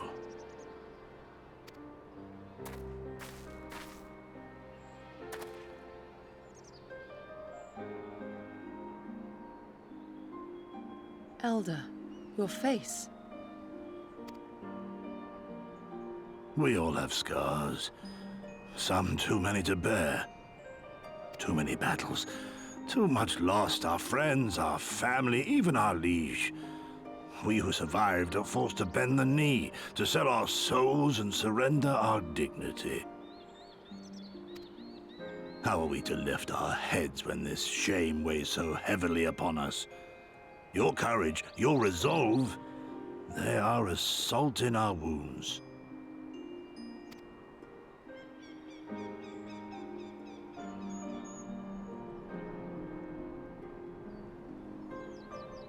If they only knew what you would do for them, my lord. You have made your plight clear, and I shall impose my will no more. But know this, brothers and sisters of Doma. For all you have suffered, for all the horror and the ignominy, you are still here. You are still alive.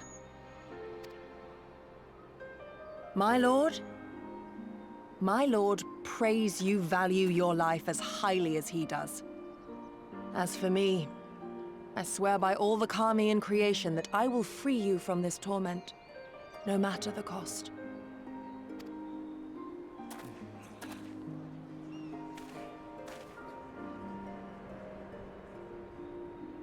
If the Imperials come for me, I will tell them we were tricked by an Ori woman. Tell them whatever you must, to keep your loved ones safe.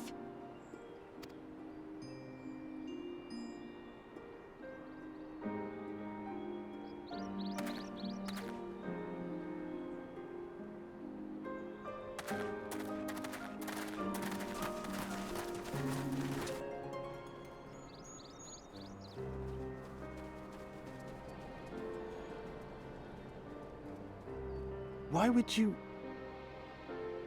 After everything?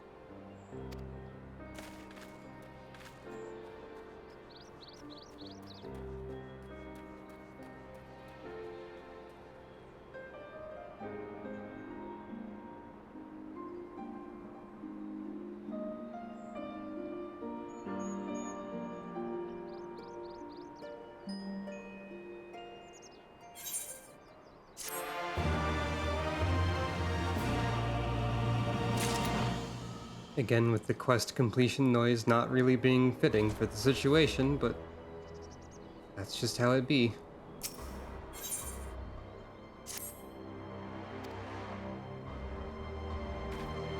Apologies, Sukro. I was lost in thought. Mayhap they have the right of it. Mayhap we're fools for urging them to rise once more. Yet I have to believe, that in their heart of hearts they still... Now is not the time. We must finish what we started. I have in my possession a powerful medicine that befuddles the mind and memories. We must administer it to the soldiers ere they wake. The medicine will leave the soldiers confused and unable to clearly recall recent events. They will suspect that they fell asleep at their post and be reluctant to discuss it with the others. It's not more than a temporary measure, but we dare not kill them for the sake of the villagers. Tend to the last who I put to sleep, I shall see to the others.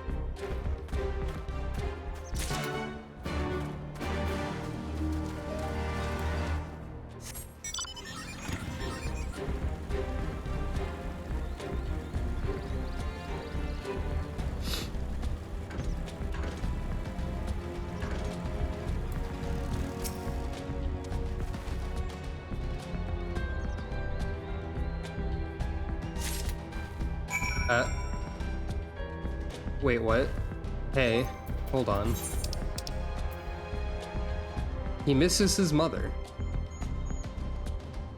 Okay, I know that like we put corpses in our inventory before, but this is ridiculous. Just a little bit.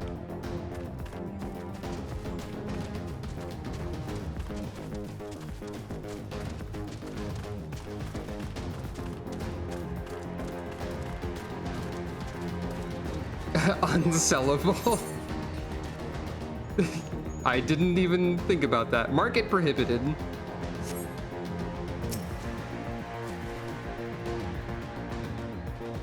I mean, that is true. Do not sell people.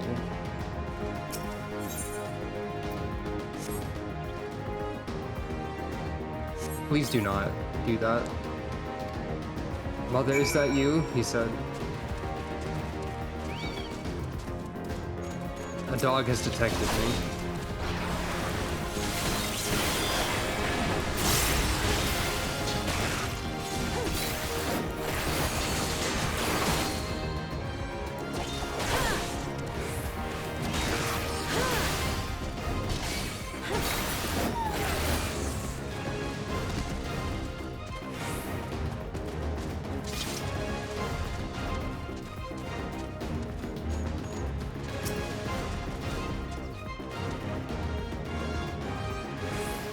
Presumably so.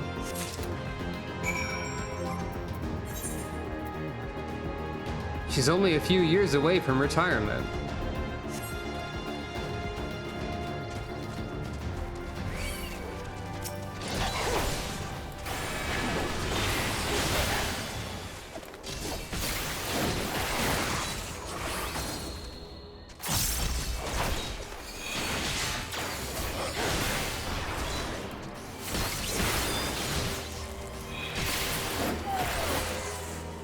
Goring Blade is still interesting because it used to be like an alternate combo ender that added a damage over time effect, and now it's just a big hit you can do every minute, but it looks the same. And I've seen people say it doesn't really feel like a big hit you get to do every minute.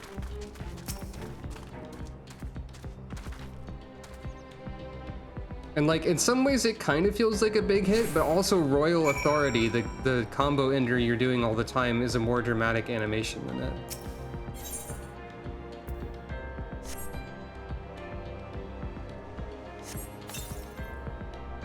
I want to go home.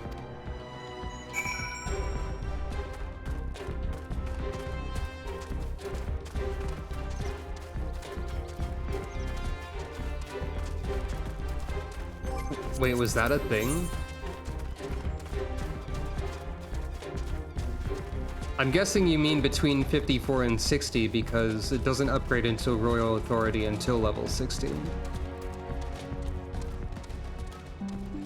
But I forgot that it was strictly better during that window. Maybe that was a while ago? I don't know.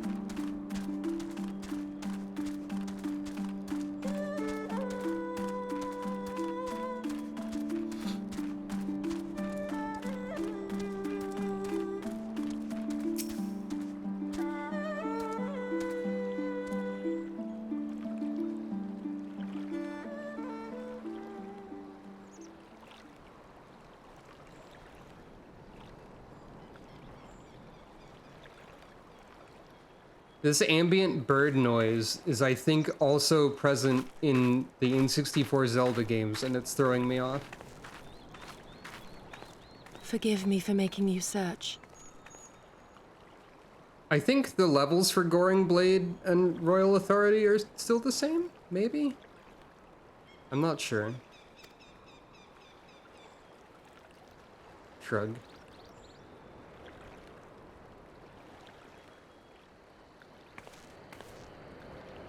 I'll have to double check the levels. Maybe Goring Blade is a higher level now. It helps me to remember the sway of the ocean when I close my eyes.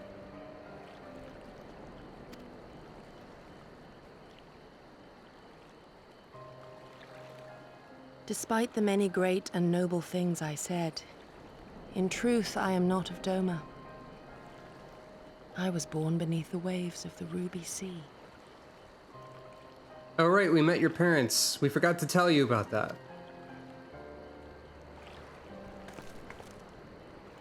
I'm assuming Sucro's telling her about that right now.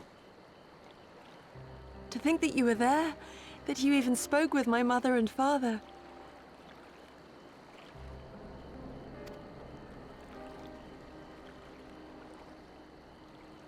They are in good health then. The knowledge is of great comfort to me.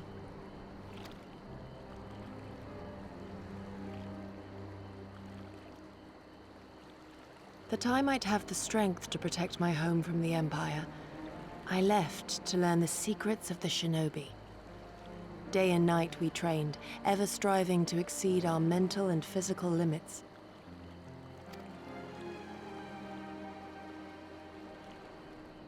After a time, my skills were recognized, and I was dispatched to assist the Doman Liberation Front.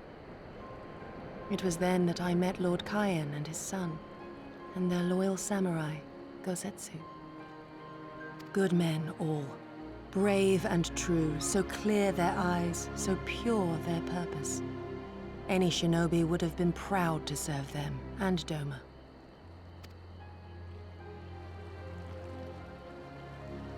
But, in the end, I will always be of the sea. Every day, I pray for my home and for the people I left behind, that they might be spared the wages of war and live in peace, untouched by this madness.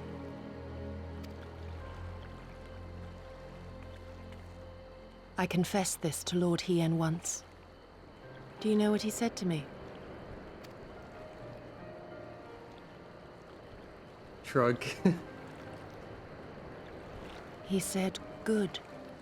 We are better for the conviction of our allies, and draw inspiration from their example. What is weak alone may together grow stronger." Never did I lose faith in them. Even when all was lost and I led our people to Eorzea, I clung to the belief that our dream would one day be realized.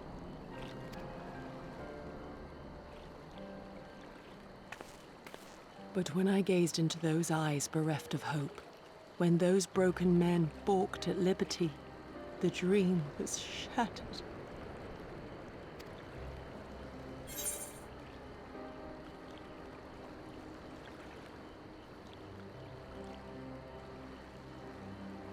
Together we are strong and we must carry on.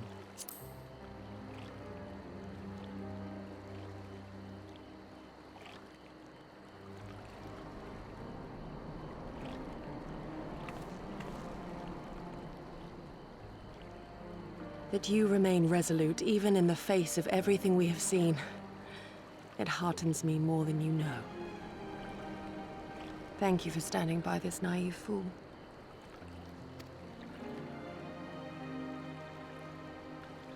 Nod.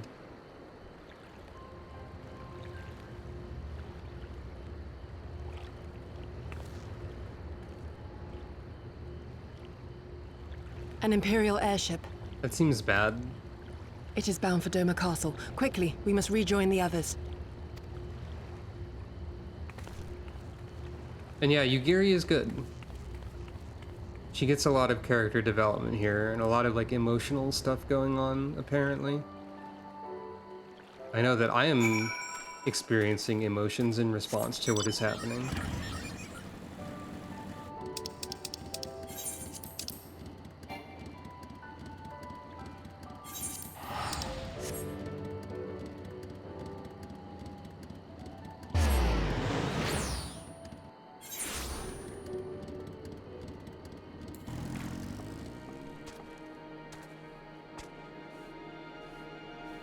It seems like a good time to be right back.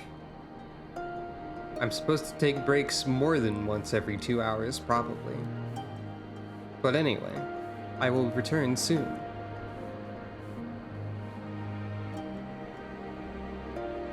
Oh, and there's new Sucro facts today.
Now that I think about it, the fact that it says Sucrose never met her father is technically inaccurate at this point, assuming that the backstory does not change further. Well, no, I would say it's technically still accurate. She's met Odin, who happened to have possessed her father, which is not the same. Also, yeah, Sucro liking stories about knights and being a paladin now is not entirely a coincidence. I would say that those stories are part of what inspired her to become an adventurer of some sort.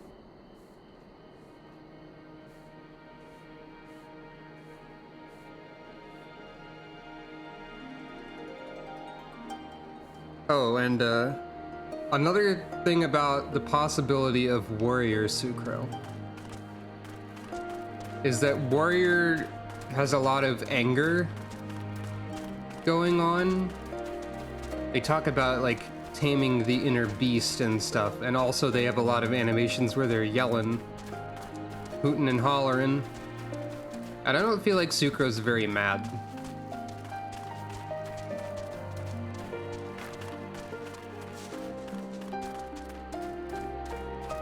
I don't think that's a Sucro personality trait. Exactly.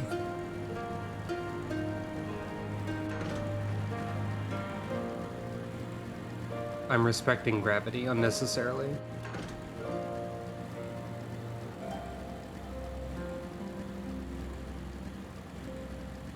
You only need to respect gravity in the middle of combat, technically. But I'm respecting gravity nonetheless.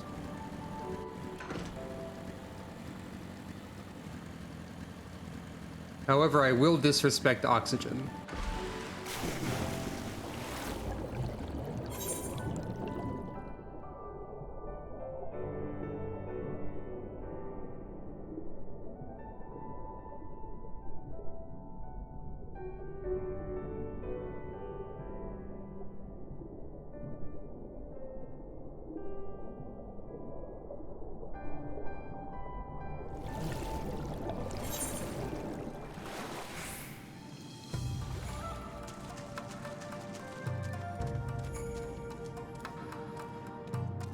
I mean, I guess that's one way to do it.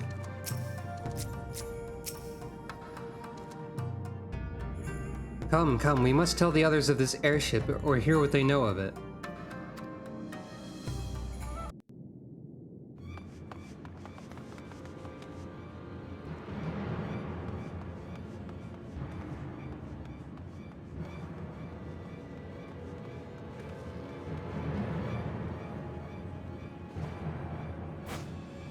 Bye. There you are. What happened? Are the villagers all right? 2 seconds later, that particular shinobi hits their head on the ceiling with a comedy bonk sound and then falls back down in the background.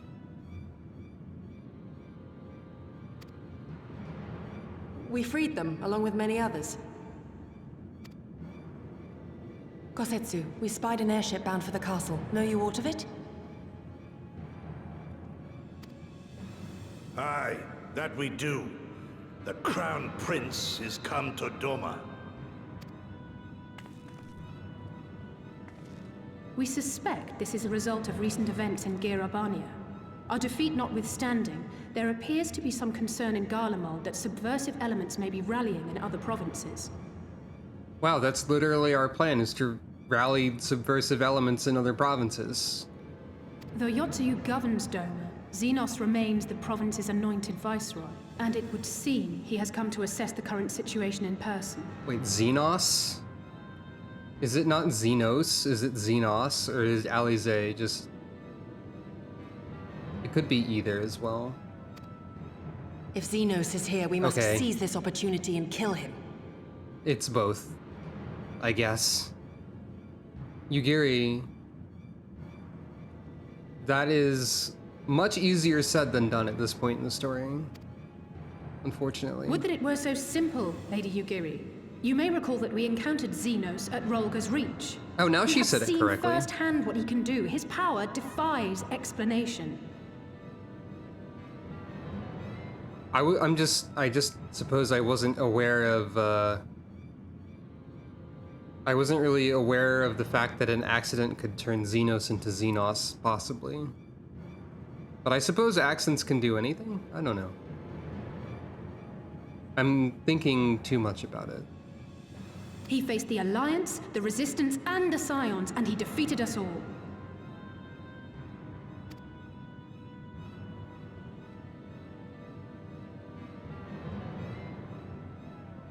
We survived and learned from the experience, it is true. But if we are to defeat him, it will not be through simple opportunism. We will require a flawless plan. Okay, first we lay a trail of cool swords on the ground, where he will find the first one. And then we set a funny trap at the end. So when he steps on it, he gets caught in a funny cartoon net and suspended from the ceiling.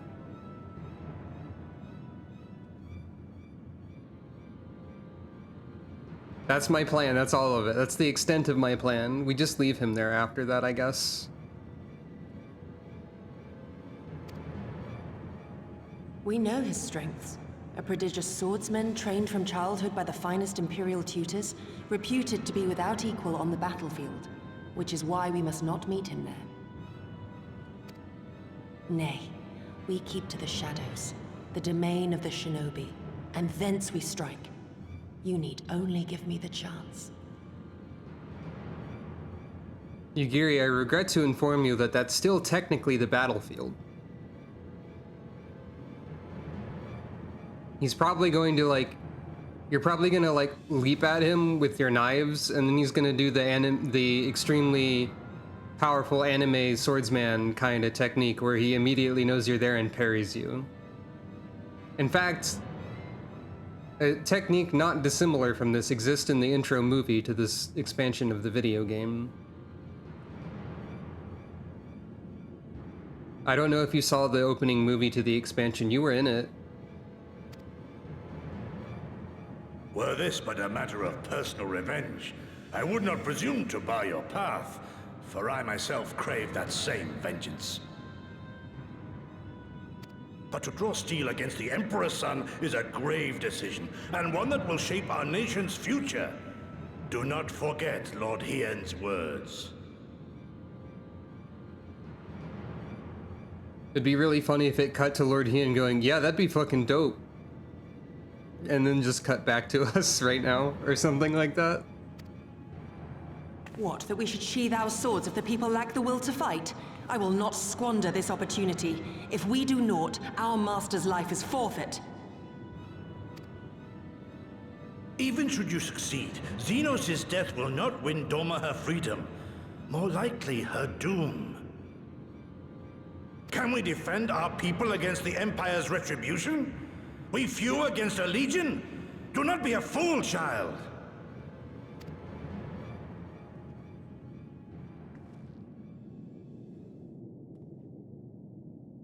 Mayhap I am a fool with foolish dreams of a future that will never be. But I cannot, I will not forsake them! Yugiri, wait! What now? Well, do we have enough cool swords for my plan?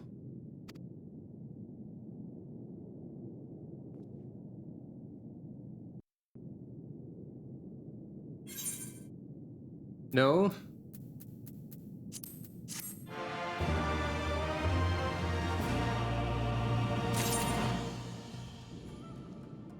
I guess not.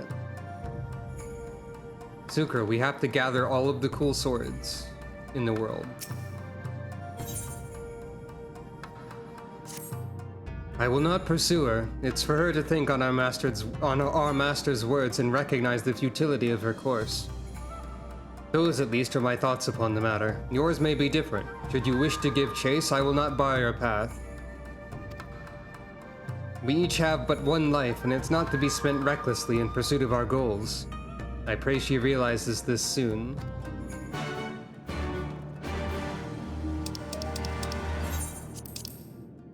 Ayato is collecting more than only swords. Also, Ayato is in the future compared to Sucro, so the plan might not be necessary anymore.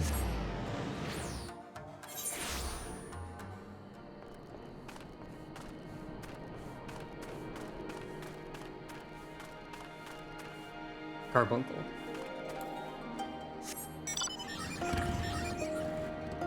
I refuse to respect gravity anymore. Ow. Bird. Yugiri has located bird.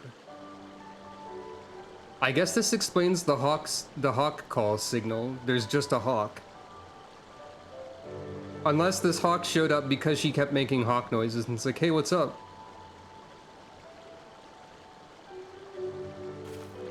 Did you want something?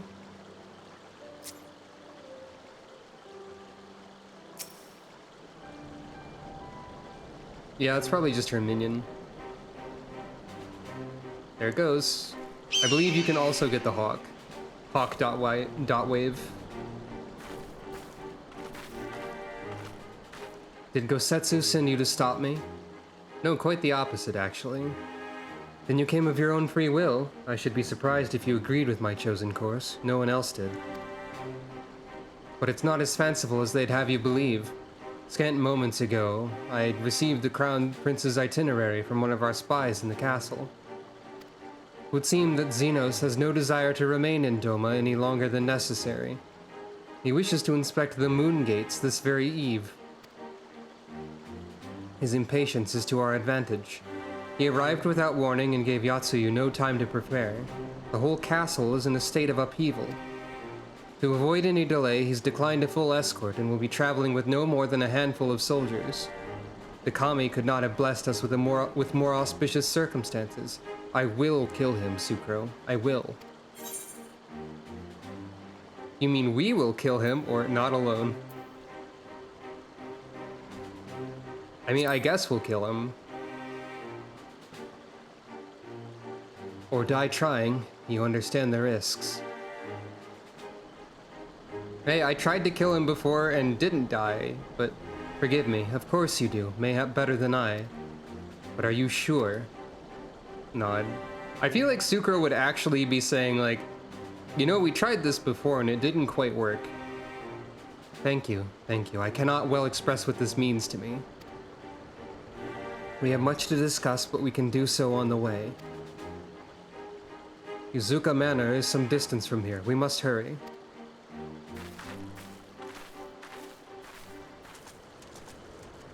Camera conspicuously does not pan away. Camera zooms in. Stay calm. No one knows you were here. No one knows you saw anything. No one knows you overheard two rebels plotting to kill the Crown Prince. Ah, stupid, stupid, stupid. You know how this ends. And they only have themselves to blame. You have to tell them. You have to.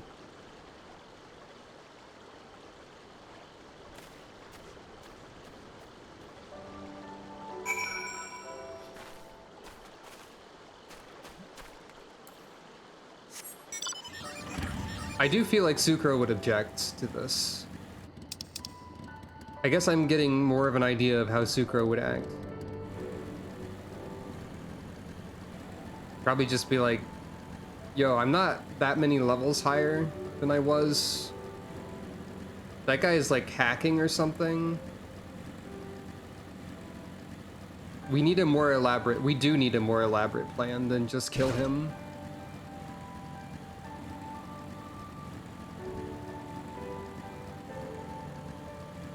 Even shoot him with a gun won't work, probably.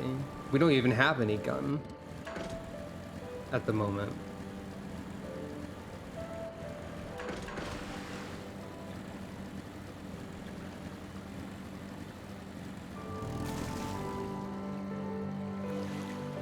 I like how Sucro briefly stands up on the motorcycle if you drive the motorcycle into the wallet.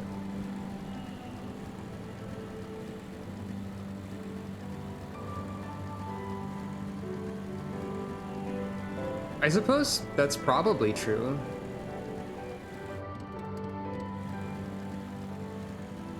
I hadn't really considered that. He did seem to be hiding pretty well. Oh no, the bridge. Whatever will I do? Just kidding.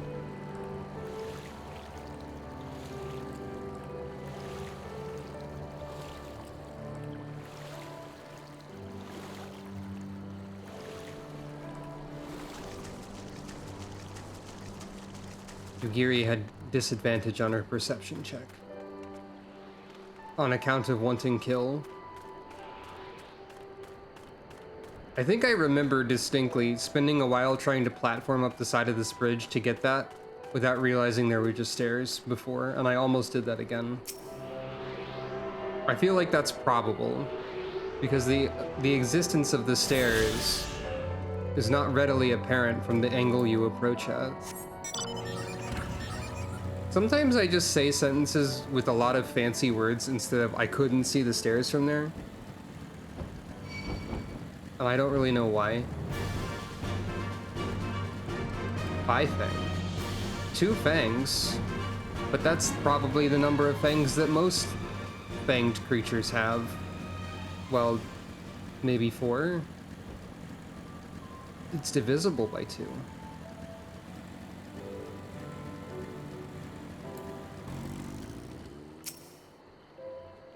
This is far enough. Let us discuss our plan of attack.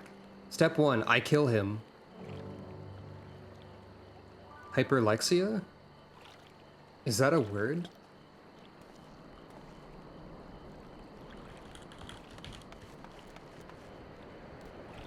Advanced and unexpected reading skills and abilities in children way beyond their chronological age. A fairly recently named condition. I was able to read at higher levels than expected way faster when I was younger. Huh.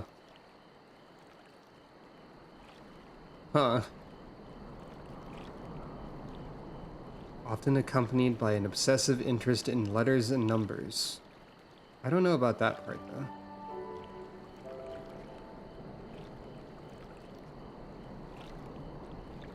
Also related to autism, yeah. I do suspect that I'm on that spectrum somewhere, but I don't have any official diagnosis of the sort.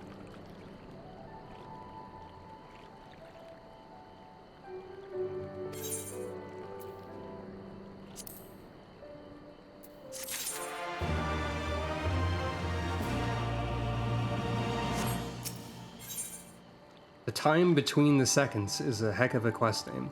Pictured, Yugiri kill him. Yugiri, parentheses, attempt to, close parentheses, kill him. Xenos' itinerary is as follows. He will depart Doma Castle by ship and approach the moon gates. The Magitech field will be deactivated briefly, allowing his vessel to pass. It will then continue onto these very docks, where he and his entourage will disembark. As you can see, this area is not ideal for an ambush. Wide open, multiple avenues of escape, the manor is better suited to our needs. Let's split up and search for suitable hiding places. I'm honestly finding, like, I might have a better time if I don't try to voice act people a lot like I have sort of been doing sometimes. Sometimes it's fun to try and do that. But also it's just way more chill if I'm not trying to do that.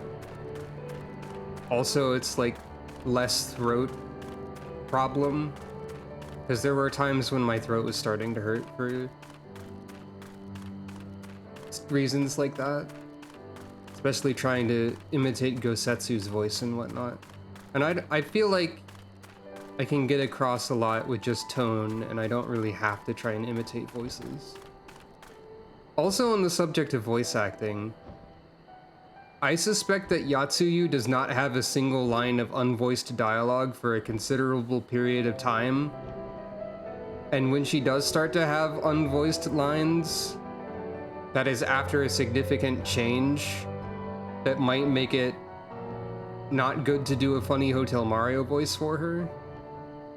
So I might not ever have the opportunity to disrespect her with voice acting.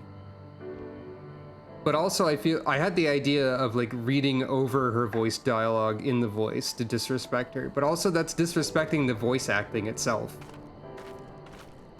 And not just the character, which I don't intend to do exactly.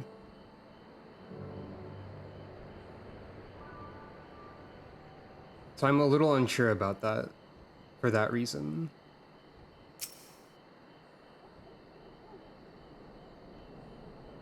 Anyway, what if we hid right in front of the front door? Surrounded by walls and deserted, this location appears to be ideal for concealment. Okay, maybe this isn't the front door. But it'd be funny, though. Ah, there you are.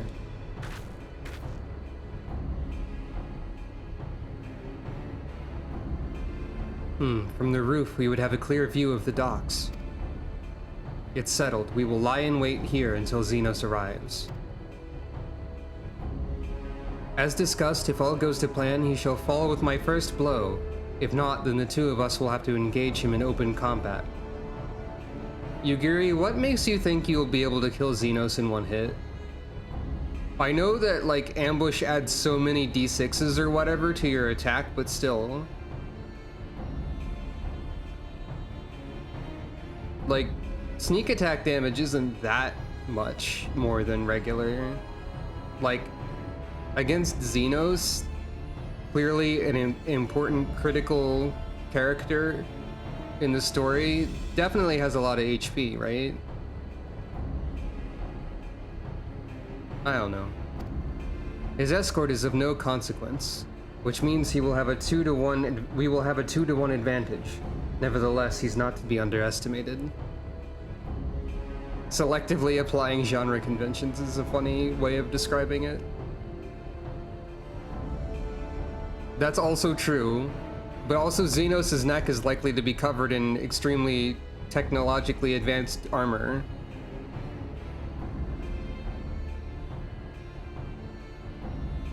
The combination of mentioning crit fishing and a plot-powered attack makes me imagine a video game situation, corgi noise, in which there is like a percentage chance for your attack to become a cutscene death attack, where instead of just a regular hit that does numbers, it's an instant kill with a cutscene and a dramatic follow-up. And that's very funny to me as a concept. And I'm sure there's some things that are like in a more abstract sense are like that. But I mean, like, I don't know, like the battle ends and it's just a cutscene where you kill them and there's a dramatic death scene. And then the battle abruptly resumes and does the victory fanfare or whatever.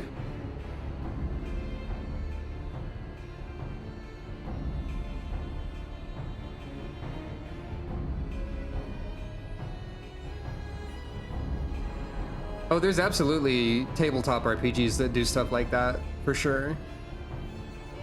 I forgot about the action movie RPG, but I'm guessing there's probably others, especially like the idea of a tabletop RPG where damage is fixed and you roll to determine your narrative impact. I'd be willing to bet that that exists.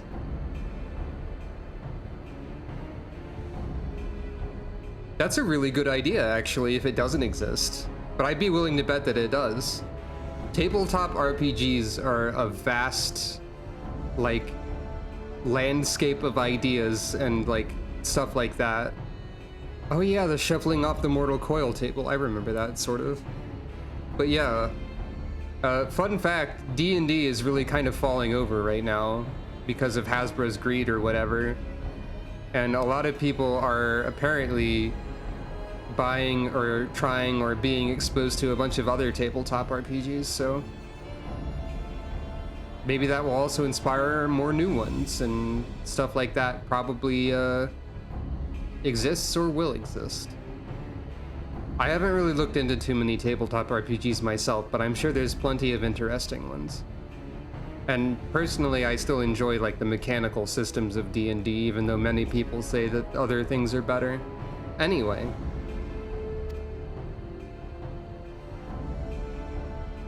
The problem with D&D is the companies behind it. Mostly Hasbro, I guess, from what I understand. But I think also Wizards of the Coast does some dumb, bad shit sometimes.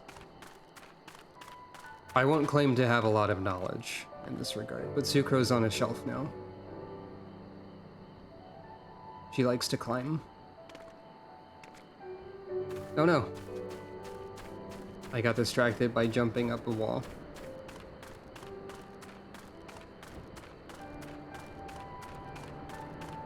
Hey Yugiri, I'm getting the impression that Xenos won't die in one hit and will have to be engaged in combat of some sort. And I'm not sure why I'm getting this impression. Just saying. All that remains is to wait. I trust that you're ready.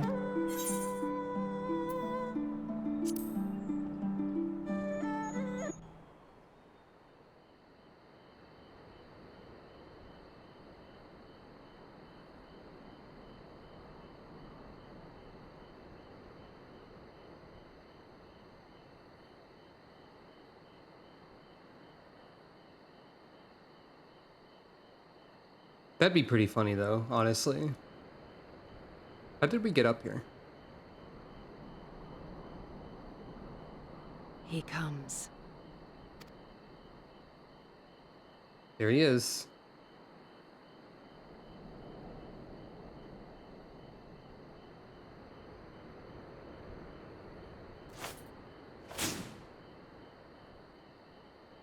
Oh, Yatsu's here too.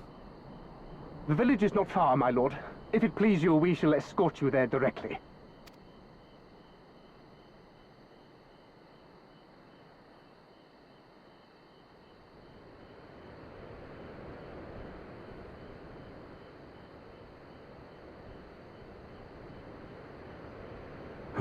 Less a province than a graveyard.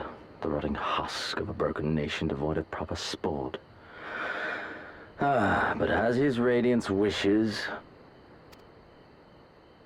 Yes, of course, my lord. And may I say how terribly sorry we are that you had to come so far.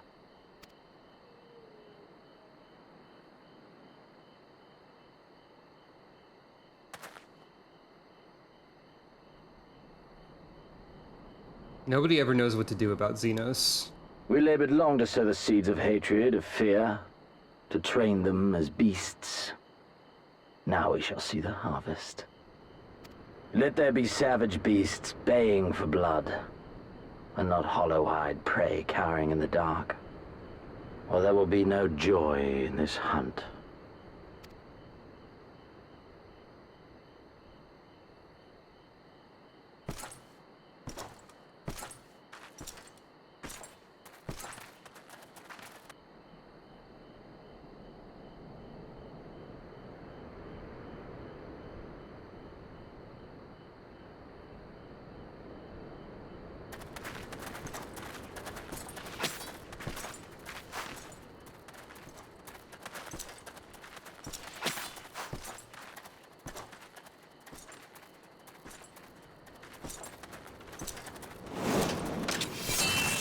Yep. He did exactly what I thought he was going to do because I guess I remembered this well enough. Ambush! Here he is cool. Shinobi? And me without my brute. Just one shinobi.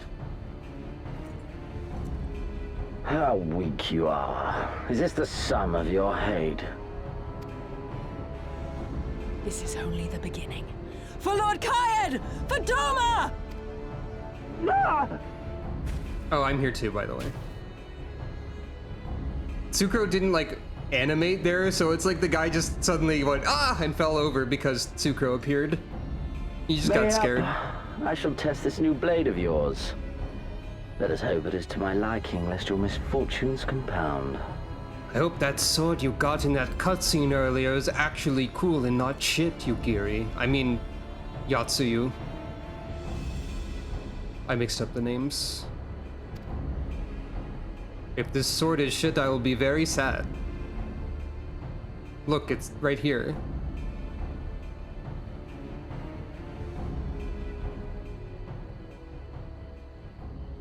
Then again, I am loath to expend such effort on the unworthy. Come, earn the honor.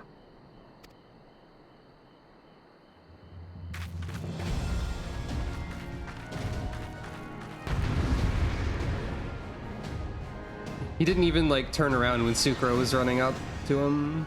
It'd be pretty funny if Tsukro just hit him once and he fell over.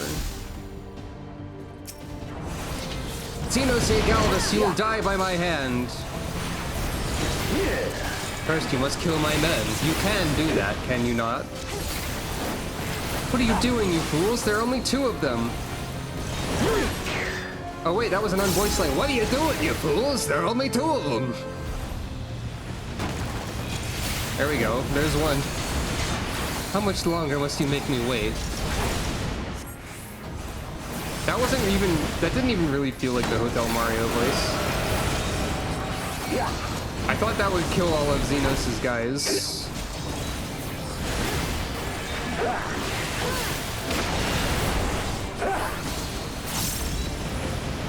Hey Xenos, your health bar seems a lot lower than before. Did you forget to turn on your cheat codes? Just wondering.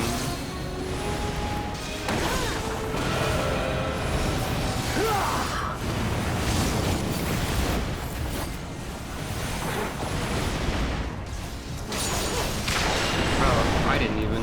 Very well, I suppose you've earned this. This is not a game, you twisted, arrogant bastard. This day you die! Leave this to me!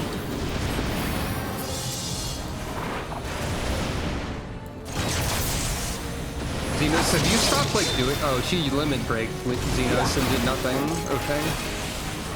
Alright. Alright.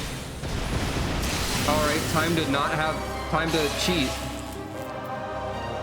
Unbridled, the true power of Ame no Habakiri. Well done, Beast. You've earned the right to look on the Ame no the Ame no Habakiri.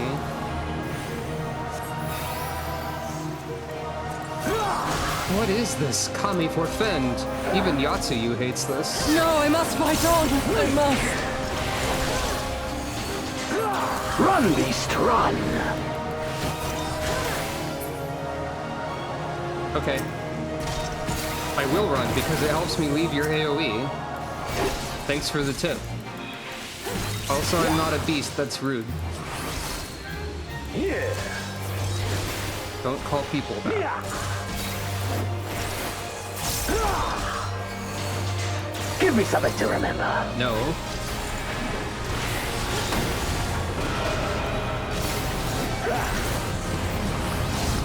I prefer you didn't remember anything because you're dead. Because it's difficult to remember things when you're dead, unless you're like a vengeful ghost, which I would also not prefer.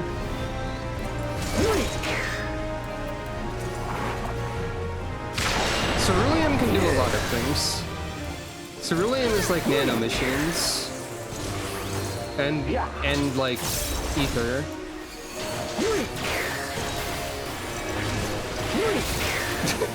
Weak! I get it, alright? Run, Beast, run! Okay. Thanks for telling me. Don't stop now. Don't stop what? Running? But how am I supposed to hit you? I'm a melee killer. You're better than most, I'll grant you that, but not good enough. This ends now. What if I'm invincible? Aha! I have the invincibility button. Oh no! Xenos cheated! Arbitrarily, this attack that has done not much to you before has suddenly knocked you back 5,000 years, knocked you to 1 HP and stunned you. Yay. I feel like the way they present Xenos does not make this acceptable. I remember still. you. Al Amigo, the champion of the savages. Maybe saying it's not acceptable is a bit much. Just failing to find the correct words, but... Yeah, it could have at least been a different attack. But, like... I feel like... Yeah, it feels bad.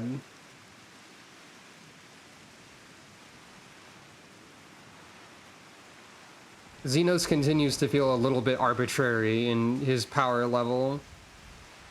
Though I guess we did get a hint as to his source of his power there some, because he was like, okay, fine, I'll unleash my cool sword or whatever. I'm assuming he's talking about a sword. Wait a minute, Ame no Habakiri. Isn't that like one of the sacred treasures or something? Hey, hold on. Xenos, hold on, I have to Google. Well, it's in One Piece.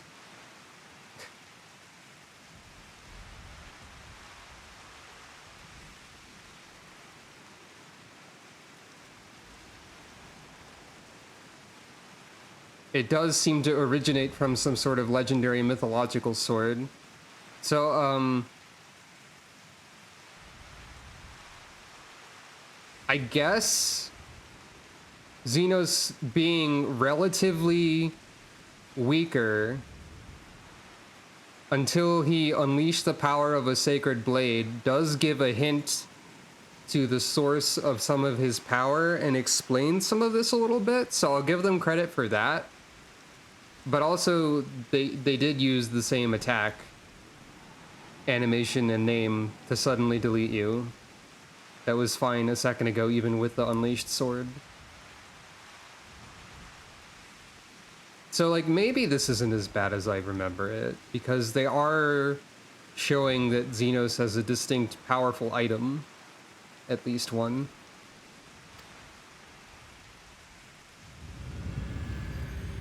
Grimace. Look ye where the sun doth rise, see crimson embers darkening skies. Remembering Look ye Urianger. where the sun doth fall, see azure lost amidst the squall. I'm not sure how that's immediately relevant to the situation. Bonk.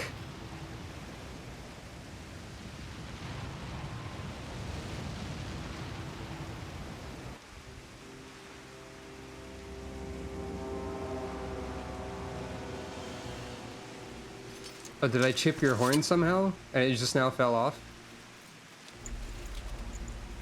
Time for you to be like, oh, you've scratched my armor. I am now impressed. Oh, how right I was to spare your life. I like the very delayed broken horn there. Especially because I was like Googling stuff in the middle of this conversation. Imagine if Xenos had like killed me right now and then later the horn fell off and he was like, shit. Well, fuck. God damn it. It was already a little bit delayed.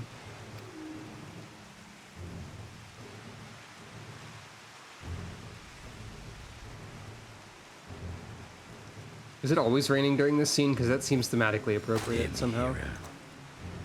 Endure. Survive. Live. Good. For the rush of blood. For the time between the seconds. Live. For the sole pleasure left to me in this empty, ephemeral world. Live. Oh, right. That's why it's the time between the seconds. Because he says that. Zugro's just kind of like, what the fuck, man?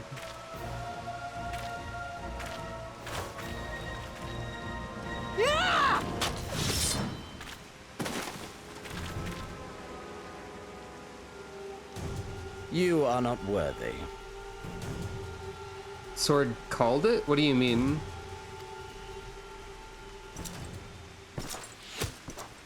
Arrow. Oh, I did not expect that. Get away from them, you Imperial dog!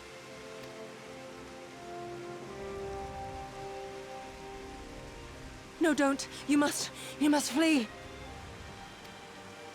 We're not going anywhere, do you hear me? We're not running away! Oh. Interesting. I've already forgotten the prophecy, even though I just heard it again, so I can't really apply it to what you're saying, but I believe you.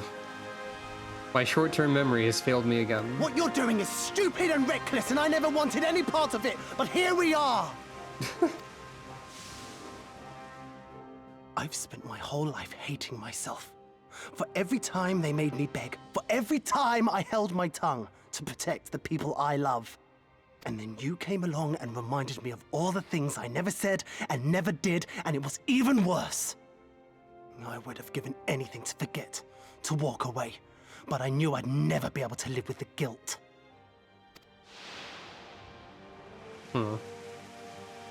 So we came, all of us, for you, for ourselves, for Doma!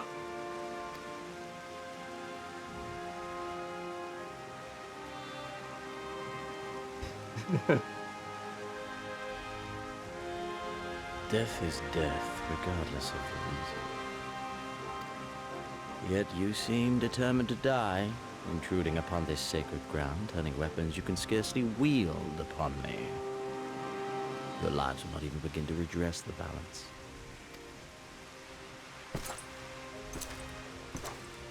How wrong you are! Alize is here too!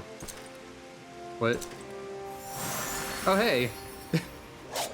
Red mages can heal! Don't forget! Gosetsu! Also here. Go, now! Gosetsu, see to Yugiri! Alize still has some smoke bombs. I can't see a damn thing. Someone stop them! Well, Yatsuyu, maybe you could see a damn thing. If you brought a light. Hotel Mario joke. Giggling to myself. Anyway. Xenos just leaves. Fuck it, I hate smoke bombs. I'm out. My lord? Look, this is bad for my lungs. I'm leaving.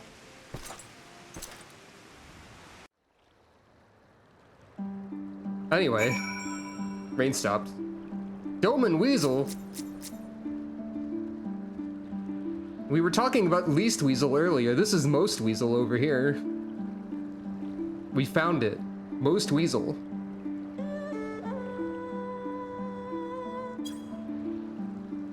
Anyway. It's alright. Here, have some water. Ugh. 'Tis naught that will not heal with time. Also with Vercure, apparently.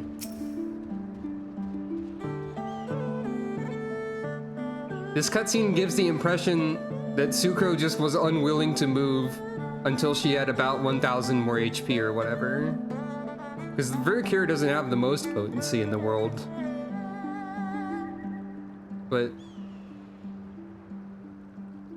that's the just 5 more minutes of health bar.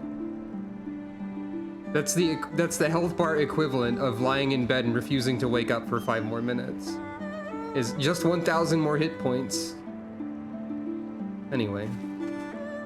I don't think we were followed. Gods, I have no idea what was going through that man's head, but I'm heartily glad he decided to leave. Oh, and don't thank us. Thank Alphino. He's at the House of the Fierce, patiently awaiting your gratitude. You should have seen the way he turned pale when he heard about Yugiri's plan, and how you, of all people, have decided to help her. He was in such a panic, barking orders, calling for a squadron to be assembled. As were you. I was rather composed, as I recall, though that's neither here nor there. It seems like it's at least there, if it's not here. Right, everyone ready? 'Tis not that will not heal with time, still. I can manage on my own. Can you believe it? We faced the Crown Prince himself and lived to tell— Weasel!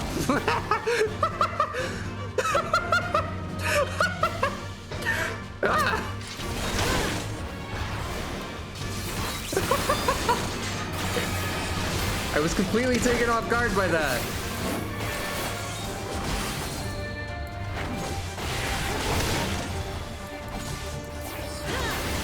Is this one of those sickle weasels I've heard so much about? Oh, I guess I was supposed to power up for that. Well, that cuts off the noise. That's funny.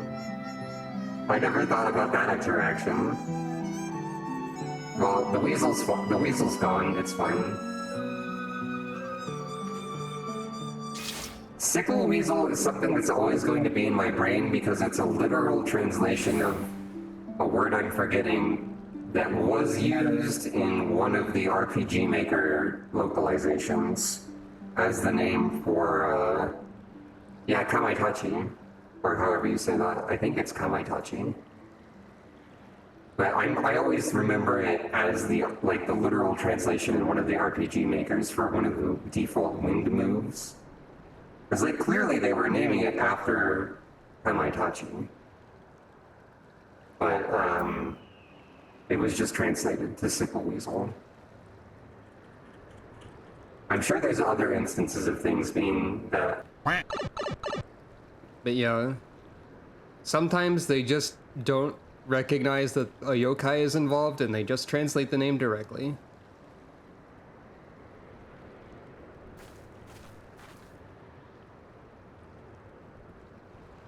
There absolutely is some gold in RPG Maker default assets. That reminds me of one thing I was thinking about streaming one time, which was just, let's go look through RPG Maker 2 on the PS2 and like try the sample game a little bit. I posted a lot of like GIFs and stuff from that on Twitter once, but like, man, I forget. Maybe I can find some of that somewhere. Yep, here's something. Look at this guy. Look at this fella. Look at this lad. This is from RPG Maker 2 on the PS2. This is King Boar. Certifiably a Chungus, I would agree.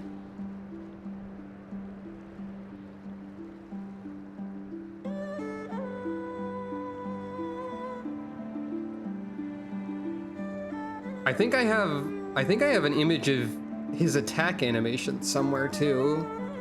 Let's see if I can find that.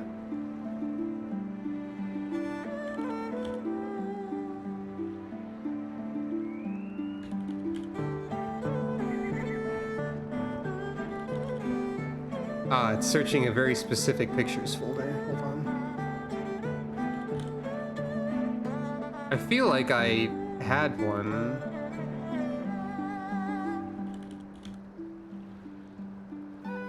But I can't find it.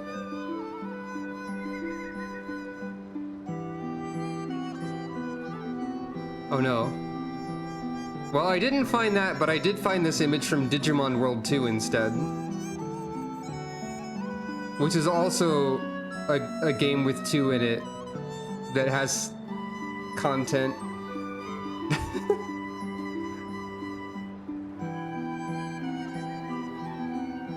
Digimon World 2 is probably a bad game. Let's see if I can evade the weasel this time. Can you believe it? We faced the Crown Prince himself and lived to tell the tale. You have no idea what this means for us. Everyone's talking about getting more weapons and armor, and we're not going to stop until we've taken back our homeland. Ah, right, getting a bit ahead of ourselves, aren't we? We've got wounded to tend to first. We should get back to the village.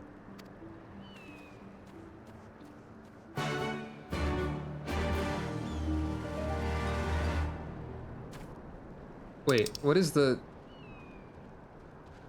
Oh, there's someone to find right here. Might as well. Hey, did you know that you're in dire weasel zone? Because that's dangerous.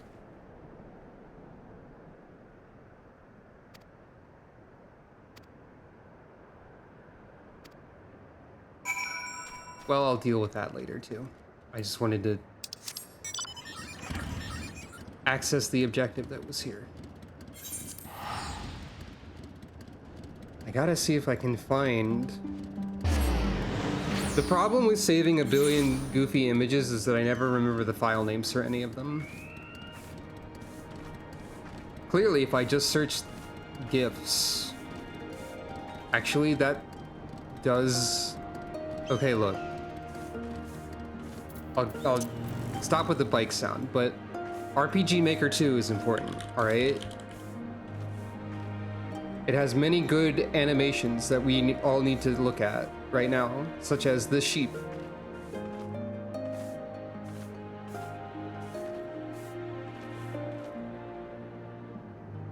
Look at them.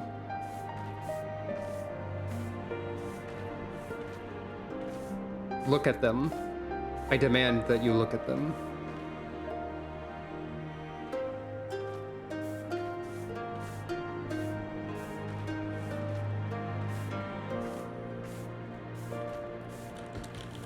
I don't know if I have the attack animations in here, but...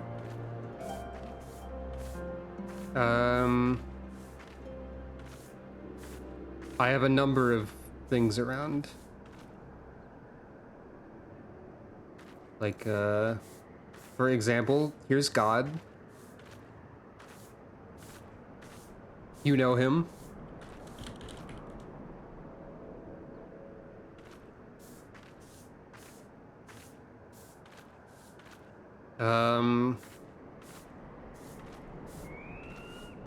Here's a golem. Please do not sue us, Dragon Quest. Please don't. What do you mean that's the same pose that the Dragon Quest golems are in? And almost it looks the same as well, almost. But don't. It's fine. Don't worry about it. It's fine. Look. Instead of worrying about that, worry about Demon Egg. I'm concerned about Demon Egg. I don't know about you.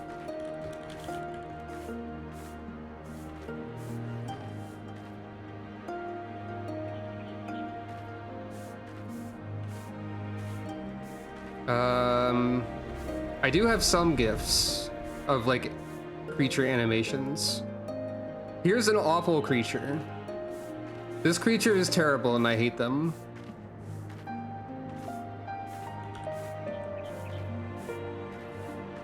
This creature should stop.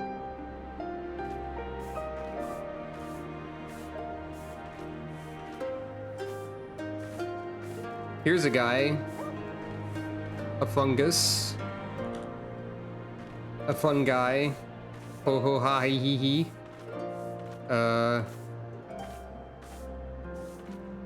Here's a good crab. Look at that crab.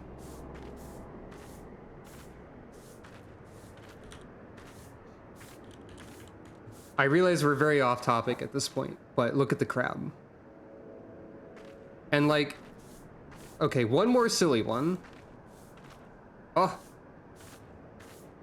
In a hurry. Gonna explode.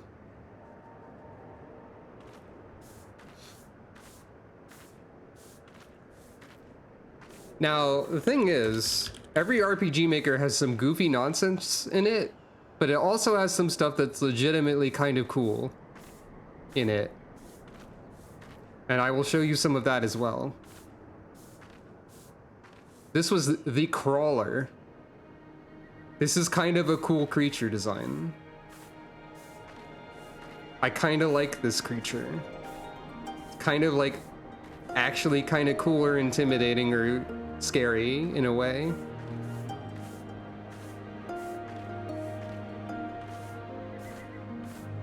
Look at him crawl.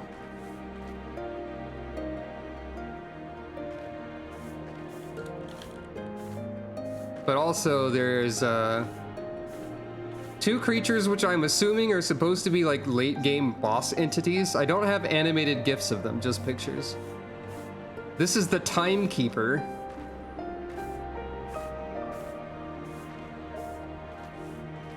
Welcome to the biblically accurate analog clock, I guess. It's fine. And then adjacent to that is the Gatekeeper. Welcome to the castle that wants to kill you. I legitimately think that the Timekeeper and the Gatekeeper are neat because I always like weird stuff, like weird abstract entity creature.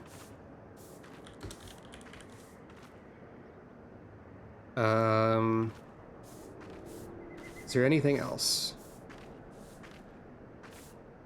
Those two are like the main ones that stand out. However, we can look at horse.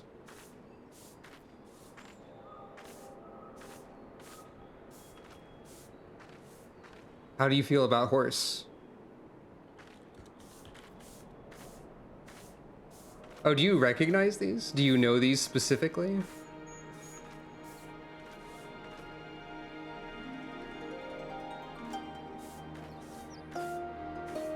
We can also look at the treant. This is the funniest version of a treant that I've ever seen in my life.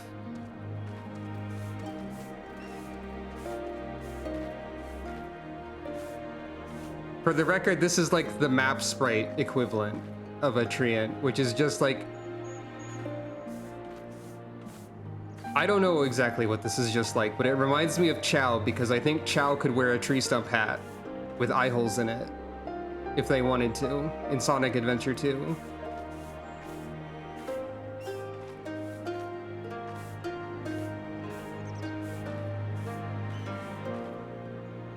What if I just... that doesn't quite work out. Blending mode. Okay. That's the RPG Maker 2 for the PlayStation 2 tangent. I've run out of funny images because I couldn't find the image of the King Boar attacking, which is, just imagine the King Boar picture, but it like moves up in the air and then moves down in the air and then like wobbles and squashes and stretches a lot, because I think that's basically what it did. Also, I just saw someone with the Ayato hair color combination again. There's so many Vieira that specifically female Vieira that have black hair with pink highlights. It just keeps happening somehow. It's kind of funny at this point.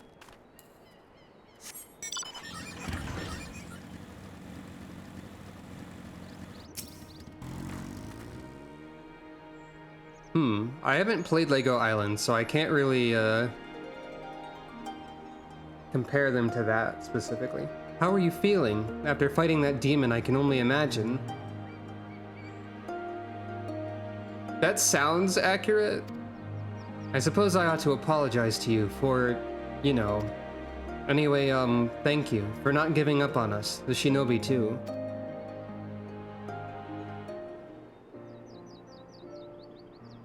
I feel like it could be fun to look around the RPG Maker 2 sample game and like database sometime. How are you feeling, my lady? Much the better for my comrades' ministrations and your most generous hospitality. You need not worry. Sucro would respond to that question with, I'm alright. Probably. I would. Good. If there is anything else we can do for the two of you, anything at all, just ask. Actually, I tend to be honest when people ask me how I'm doing, so I often reply in more negative words than they're expecting. Not to be like, I'm never feeling good ever, but...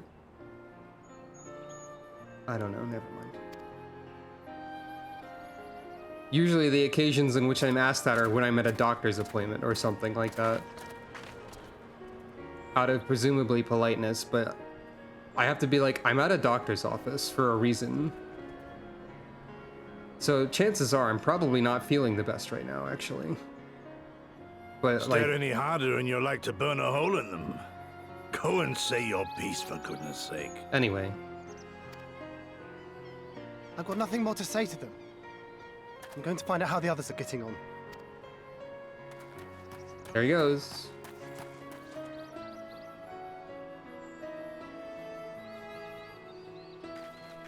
Gosetsu's thinking animation where he just like... Gosetsu, Mistress Alize. For his giant hand just... I owe you an apology. I pokes acted all with over his reckless face for disregard some for my reason. own safety, and endangered I know not how many others in so doing. But it was cool.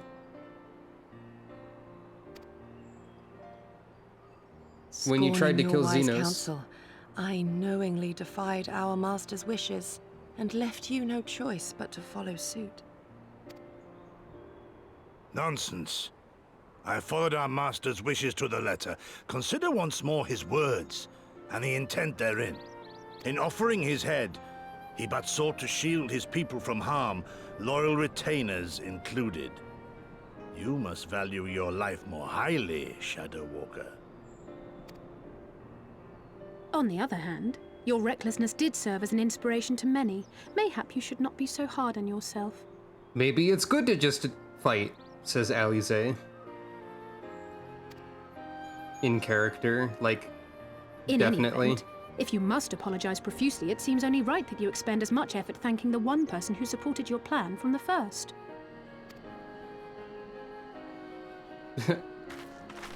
That it does. There are no words which will suffice.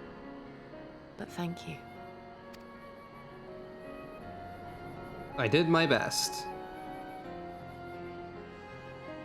I hit him with my sword. And there they are! Ta-da! It's Lise. And also Alphanos here. 12 be praised. When I learned of your rather questionable plot to assassinate Xenos, I feared we would need to recruit a new Primal Slayer. I'm sorry we couldn't be there. Alize made me swear to stay behind no matter what. I think she was worried I'd hurl myself at Xenos the moment I set eyes on him. Yeah, that seems like it's probable that you would do that.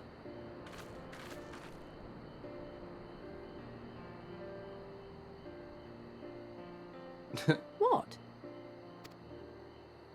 You'll forgive me for changing the subject, but now would seem a good time to discuss where we go from here.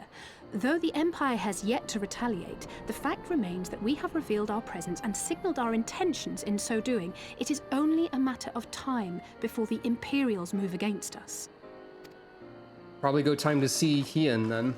Given that we lack the strength to oppose them, 'tis plain some manner of brilliant stratagem is required. Therefore, I yield the floor to the preeminent tactician of our time, with whom I was privileged to share a room. Alize, you're being ridiculous. As usual. Keep it up. But still. If you insist. While in Kagane, we debated a number of approaches and were eventually forced to concede that we cannot look to the Alliance for aid. Even were it possible to ferry sufficient forces and materiel from Eorzea in a timely manner, such a massive undertaking would not long escape the attention of the Empire. It would be a miracle if our ships reached the shore.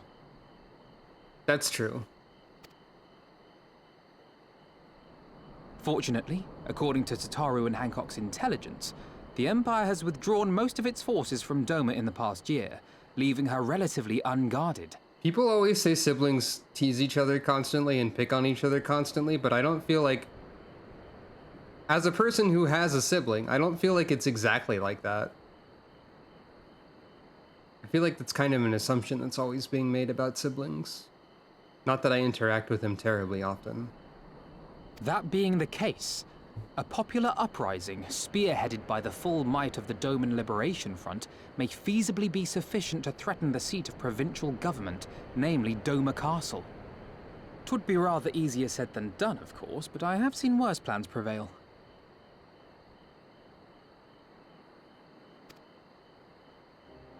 Then we must needs meet with Lord Hien and convince him to return, for there is no surer way to inspire our people to rise up as one. He desired proof of his subjects' conviction, and they have provided it, through no less a deed than openly opposing Xenos himself.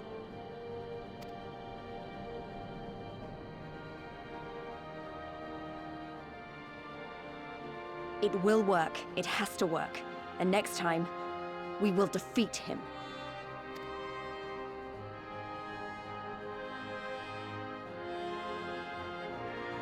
Maybe next time we'll learn about why we haven't been able to defeat him yet. That would also be nice. I feel like that would be a good way to go about defeating him as well. Just saying. I mean, we got some sort of idea of a little bit of why. It's because his sword is too cool. But I have Zentetsuken. I mean, come on. That's gotta be something, right? I will be traveling to the Azim Steppe, Sucro. I found Lord Hien once before, and I'm confident I can do so again. Moreover, it was to me whom he put the question of Doma's resolve. I feel it my duty to deliver him our people's reply.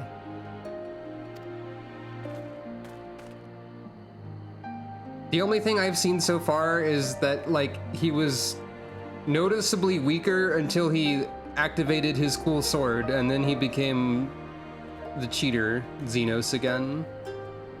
So I don't know if that's actually related to the actual explanation in any way, but he does have a sword that powers him up. Our countrymen's deeds speak for themselves. Lord Hien cannot deny the truth of their hearts. Too long has it been since I looked on his face.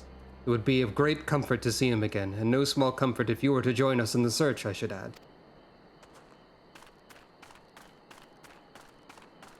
But yeah, I also, having played Stormblood before, I also do not recall explanations as to why he is so powerful and able to delete us instantly, despite all that we have accomplished. That's a fun comparison, too. Pathetic. The Elite Four can't withstand the might of my 6 Mewtwo's, which I traded over from other copies of the game I've collected from my fallen foes.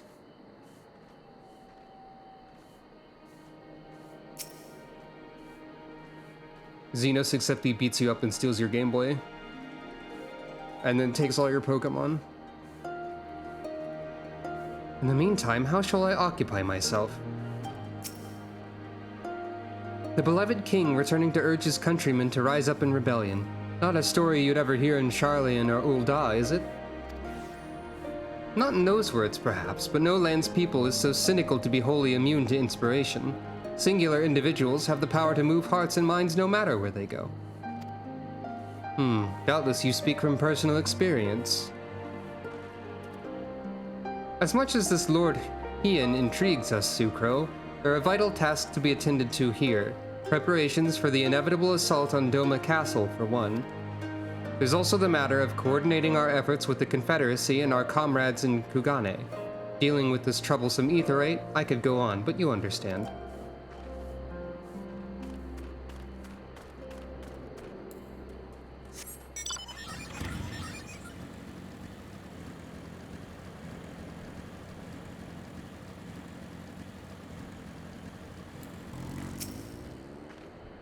I wonder what kind of man Hien is. From what I heard, he's about the same age as me. And then there's Fordola, who isn't a whole lot younger than us both. Like her, he was born and raised in an imperial province. This is all he's ever known. But unlike her, he chose to do something about it. I want to meet him. I want to know why. Maybe if I understand that, it'll help me to understand a lot of other things. I don't know how old any of the characters in this are, really. So all this relative age comparison doesn't mean a lot to me. I'm assuming mid-20s.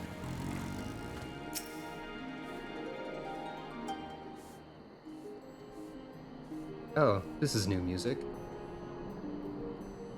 Aye, so it goes. We all have our responsibilities.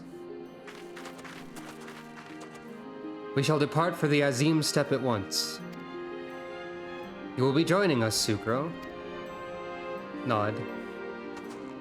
For our part, we shall do what we can to aid the Doman Liberation Front in your absence. We will refrain from conducting any large-scale operations in your absence, and instead devote our energies to bolstering our ranks and training our new recruits. When you return, we will be ready for war. Interesting. So depending on how many years have passed since the start of Realm Reborn, according to logic and not the official answer of less than 1, Sucro might be around the same age as those people, in at least my mind. Because there's not a canon answer to how old the Warrior of Light is, because you can make your character look any sort of age, really.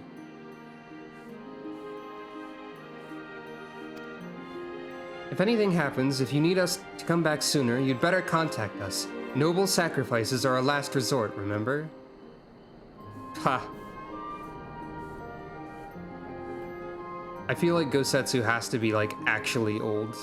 And not just fake RPG old, right? Like, not necessarily super old, but, like, 50s maybe, at minimum?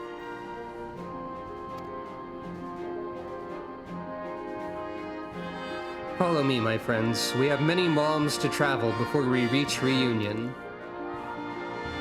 Wait, don't leave yet. Here, take these for the road. It's simple fare, but it's the least we can do for you after what you did for us. It may be stupid and naive of me to say this, but I will. When you come back, we'll finish what we started. We'll beat the Imperials and we'll win our freedom. So don't keep us waiting too long. Yeah. Okay. I feel like Final Fantasy XIV is a RPG that would be willing to have a character be more than 30 years old.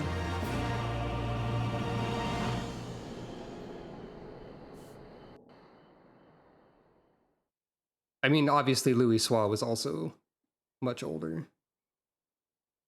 And he also has to be for the writing. Meanwhile, in the keep of Doma Castle, Yatsuyu's actually not being a shit. Xenos is being a shit. I would expect no less of Bahamut's conqueror. Huh. Is that line different if you don't do the coil? Huh. Prepare the airship. His Radiance will not object. We have fulfilled our obligations here. I would see this prize for myself. Or is he talking about something else?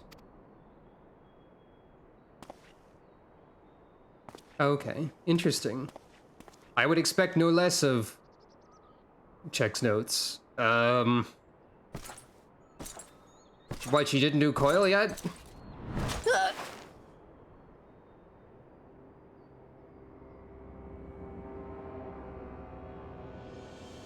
Xenos, what are you doing? That looks painful. Do you understand why I appointed you to act in my stead? You, whose only accomplishment was to whisper the right words in the right ear. Look, I don't like Yatsuyu, but I don't like this scene either, so... I'm not gonna say good on this one.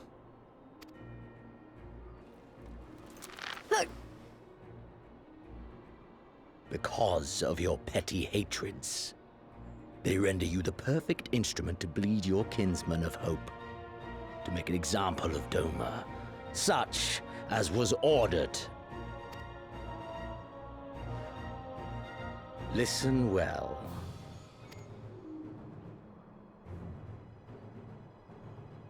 If you yield Doma to the rebels, you will not be given another chance to beg forgiveness. Yeah, exactly. Exactly. 100% exactly. Thank you.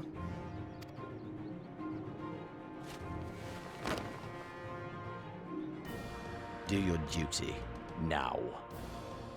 Or die with the rest of them.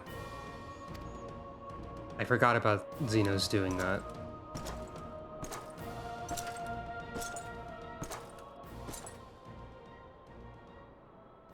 Are you all right, my lady? That was uncalled for. Oh!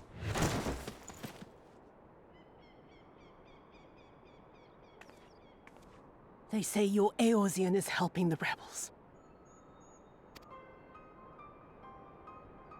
I want her dead. I want her friends dead. I want the heads of everyone she knows and loves mounted on the castle walls.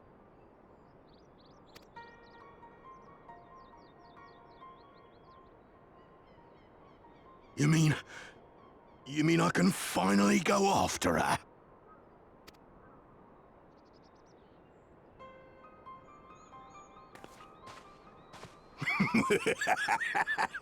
I've been waiting for this chance. I promise you, my lady, she won't escape this time. Not this time, oh no. Not planning to escape, just gonna kill you. Luigi?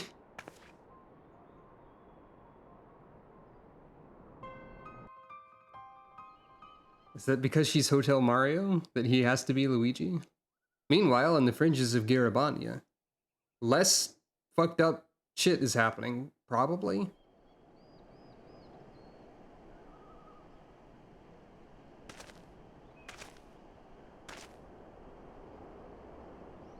Aye.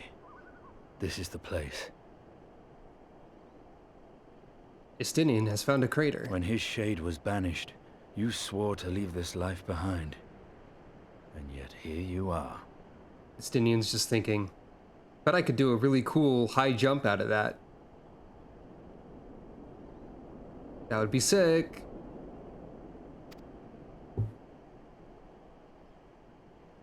He still hasn't cleaned it?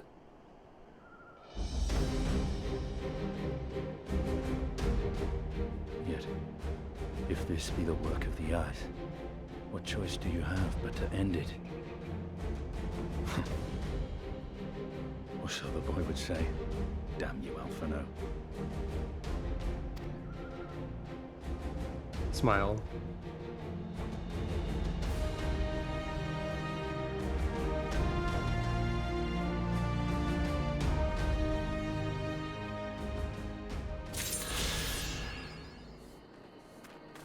Hooray, I got some ether current. Justinian's cool. He wants to do a cool jump with his spear. I should not be surprised that he sought refuge in the steppe. We were separated during a skirmish in the northern mountains. Pity we have no time to speak at length, but there's no rest for the righteous. Godspeed. Godspeed, specifically. We both have long roads ahead of us. Good luck to us both, eh? So, what kind of place is the Azim Steppe? I agree.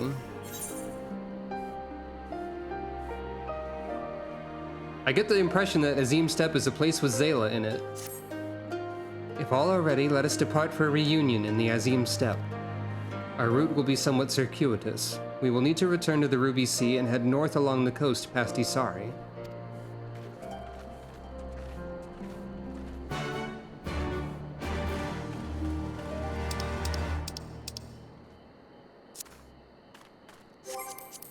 Well,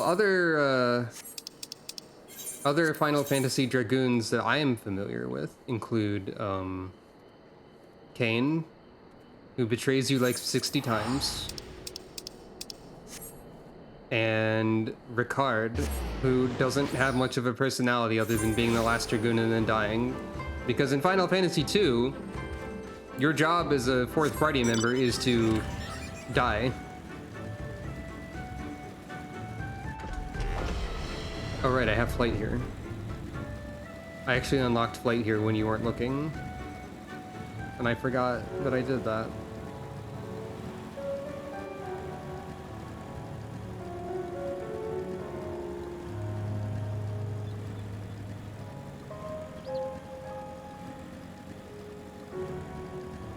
I think I probably agree that the Azim Steppe is the best part of the best area in Stormblood.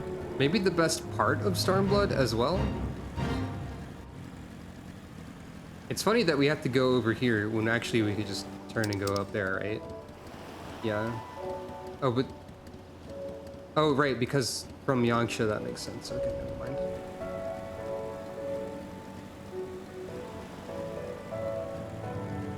Every extra party member in 2 dies to the point where the Game Boy Advance re-release of 2 had a bonus mode where you play as everyone who died in Hell, and you go and beat up Emperor in Hell. Because he also died, I guess. Or something like that. It's kind of funny. Died and then like, you know what, I should take over Hell, probably. Wait, if I already have the ether current here, what's this? Wait, what?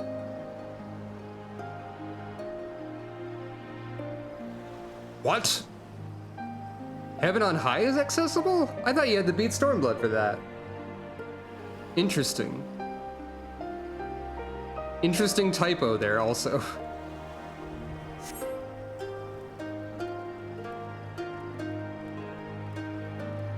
That's that typo is what you name a ride in Roller Coaster Tycoon when you build, like, you said heave on high. That's what you name an observation tower in Roller Coaster Tycoon when you rig it to go, like, extremely quickly instead of slowly. I don't think you can actually do that, but that's what you would call it if you could. That's my opinion. Anyway. From here we will turn north until we arrive at a cave through which we must pass in order to reach the Azim Steppe. Lys and Gosetsu have already gone on ahead. We should carry on as well. Oh wait, there's a sightseeing log over there. Hold on. I mean, I'm also going in this direction, but I guess Heaven on High exists. That's interesting.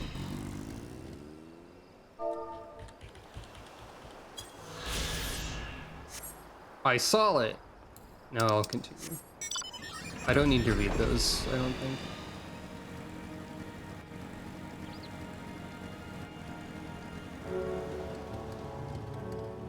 Cool stars.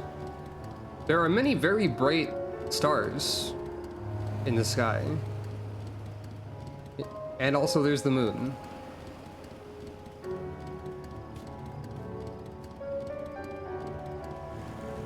I wonder if any of that's significant. Maybe some of those stars are like actually the constellations or something. What's up, Gosetsu? Ah, there you are. This is the cave. After you, Sucro. That's a big cave.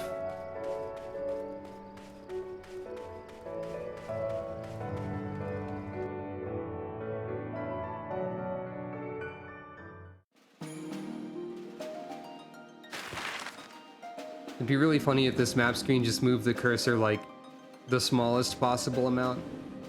Which I guess is probably what it's about to do, right? No, not quite. It's moving a little more. I just want to see it go like beep, and then like, that's it.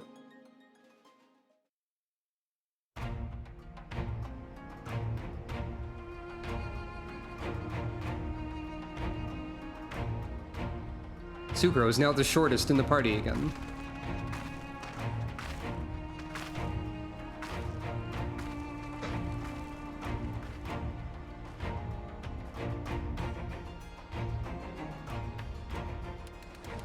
I remember the emptiness, vast and endless. The Azim Steppe, home to countless roaming tribes.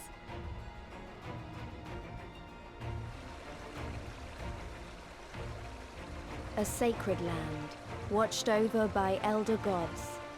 Here, we would find Doma's salvation. Not elder gods like... With the wind Not at the our kind of backs, elder gods you're we thinking walked about. on, I'm thinking about. in search of hope. In search of him.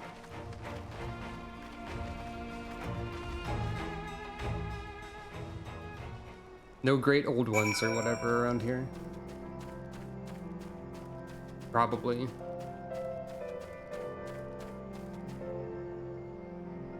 There are some yaks that people are fighting over there though, I guess. Welcome to the Azim Steppe. There's a lot of it.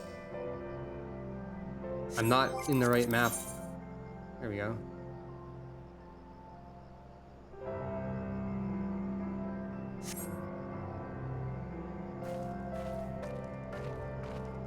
And on this note, I will be right back. Hopefully I don't get ambushed by a weasel or something.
Nod.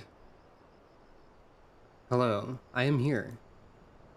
We should proceed, perhaps, I guess. It's very flat, except where it's not, I suppose. Athod is vast and filled with many different peoples. I know next to nothing about the Zayla and their ways, but we shall learn together, shall we not? I give you the Azim Steppe, Sucro, though I should say that this is but one small portion of it. Despite the close proximity, Domans rarely venture this far north. Most find these lands and their people strange and foreign. Fortunately, those who frequent Reunion are more welcoming than most. Come, it's not much farther. Further.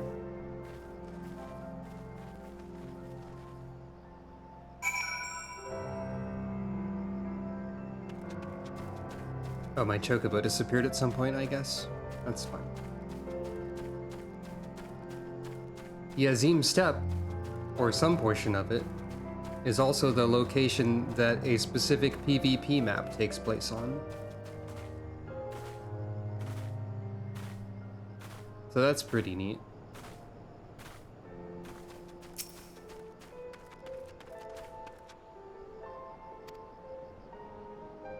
The guard's intense stare pierces right through you. You sense it would not be wise to cause any trouble in Reunion. The Kestir, one of the tribes of the Steppe, do not speak, for they believe that all words are lies. I think they're one of the coolest ones.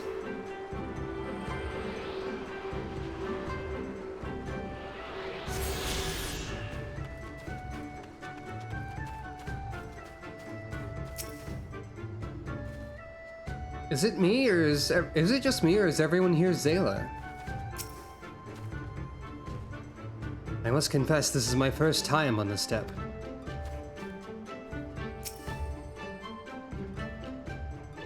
Welcome to Reunion, my friends. Here is where we will begin our search for Lord Hien.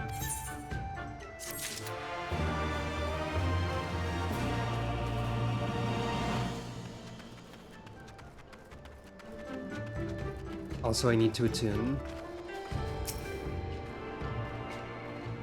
Maybe I should just make wherever I'm at my home point. Why not? Easier to return here, then.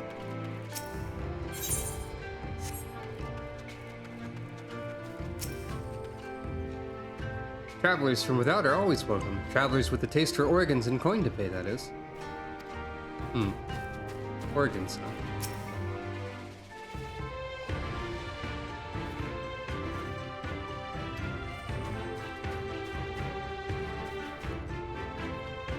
I guess we also get an idea of another tribes and their traditions here. Daskar, where the women seem to be the hunters and the husbands seem to be the cooks. And that is at least one feature of their lifestyle. There's also a Moogle here, because there's always a Moogle for mail deliveries, I guess.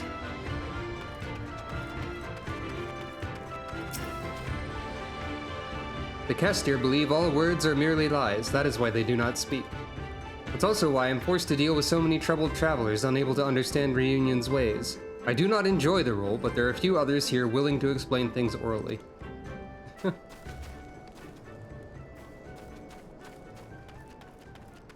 Yeah, there's a lot going on around here.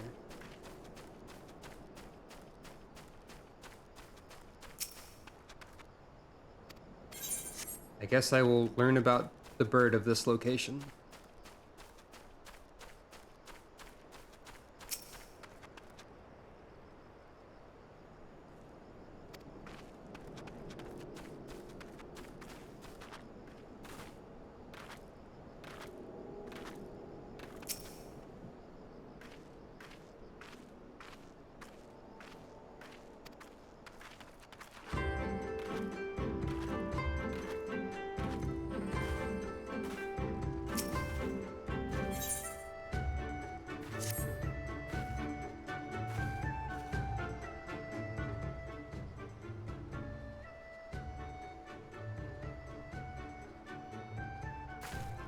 When I last spoke with Lord Hien, he said he spent much time in these markets.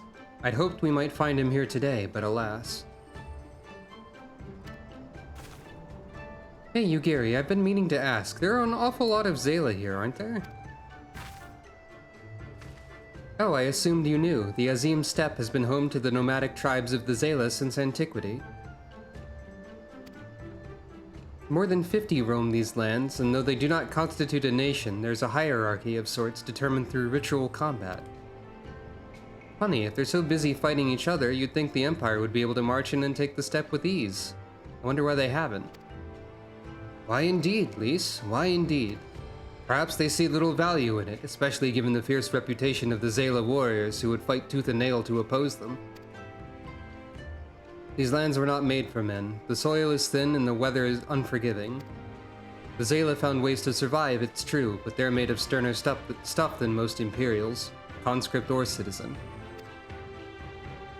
Thanks for taking the time to explain. Sounds like I've got a lot to learn. Later, I mean. We're meant to be looking for Hien. Nod. People from many tribes gather in reunion to trade goods and information. I should be surprised if we cannot learn something of value here. Let us make our inquiries separately. Sucro, why don't you speak with some of the merchants here? Nod. I know, I'll pretend to be a traveling merchant again. It worked last time. I'm being observed.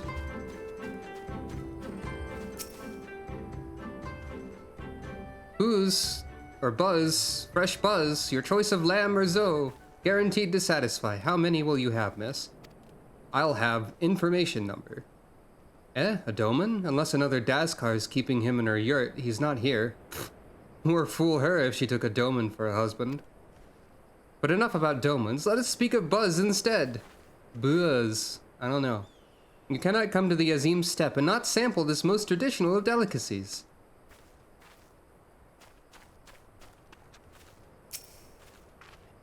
What fortune you have to come hither at this time, freshly slaughtered, every cut available on request, organs too, hearts, livers, brains, or a brace of blood sausages if you desire only a snack. This is the wrong Robin OC to offer blood sausages to. That would be Rodna instead. A doman? Poor meat they make, domans. I jest. I did not see a young mole. I did see a young mole in the company of one some few days ago. Pronounced booze? Okay. Fair enough.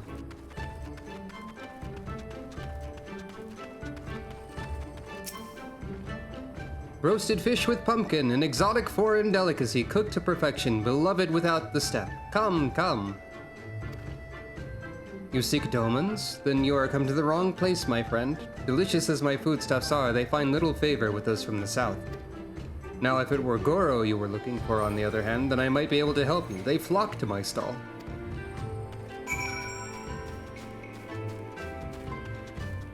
I think the Goro are also one of the tribes, but I forget what their deal is.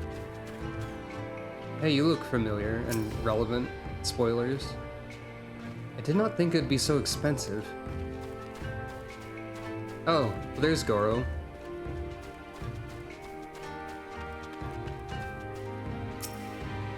I brought you a new brush, my beloved, so smooth and silky your mane shall be, the envy of every other man. Oh, right.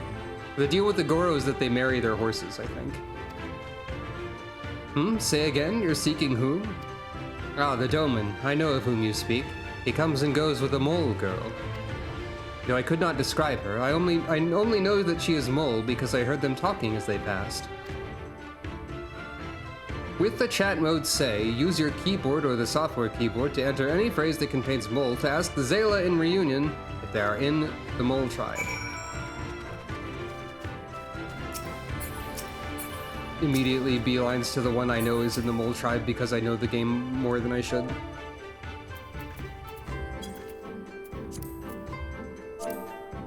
Mole. Yes, I am Mole. My name is Serena. May I help you? I guess I could have asked the other ones, but I skipped. I'm speedrunning conversations. I skipped unnecessary speaking. What's up? I'm looking for a guy. A very specific guy. Oh, I see. You're looking for Hien. In that case... How urgent this business must be to leave our conversation unfinished. The Kinsai, will you buy it? There is but one bundle left. If not, then... I will! Though I'd not thought to pay so high a price. It's a bargain for which you should be grateful. If you lack the coin, then the fault is your own, and you will leave with nothing. Please, I must have the Kinsai. The gods themselves requested it. We are bound to their will.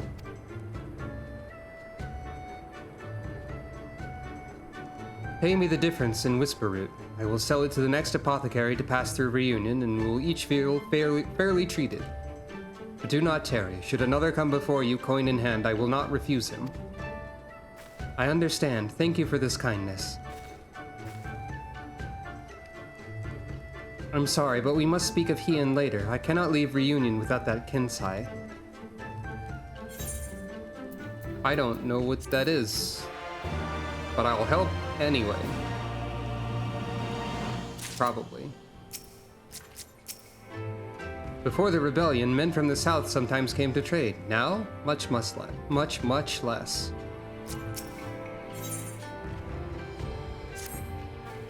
You want to help me, is that it? Leave it to me. I do not know what to say. Thank you, Sucro, thank you. I don't know why she knows my name, actually. The lumbering ones who must fell wander the plains to the west of Reunion. If we each harvest 2, we should have enough whisper root.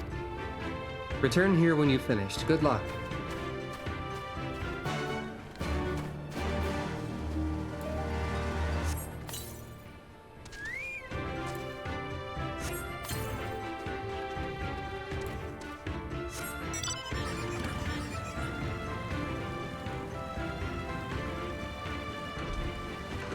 The Sea of Blades.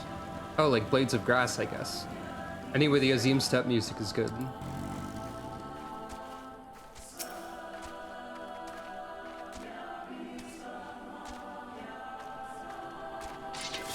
Time to override it with fighting. Hello.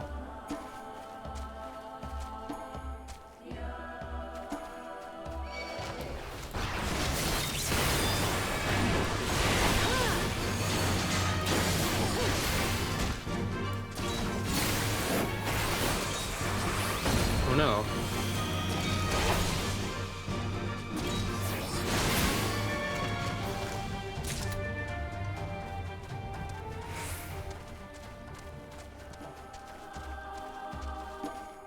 I didn't catch that, or maybe I didn't know that. I'm not the most knowledgeable about the world.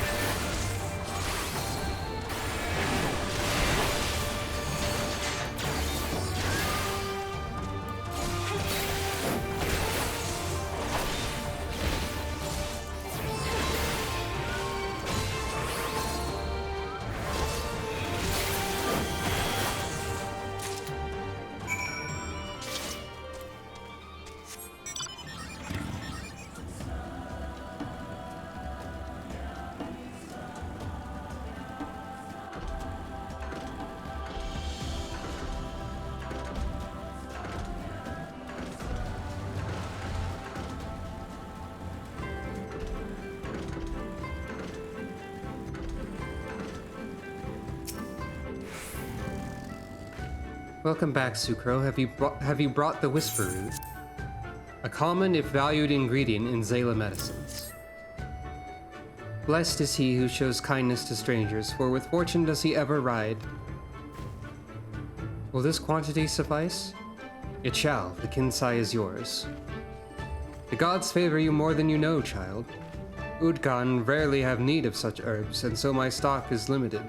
Had you come a day earlier or later, I would have none for you. Perhaps the gods guided me here as they guided grandmother, as they guided this woman from the west, as they guided this woman from the west. Blech. Speaking is difficult.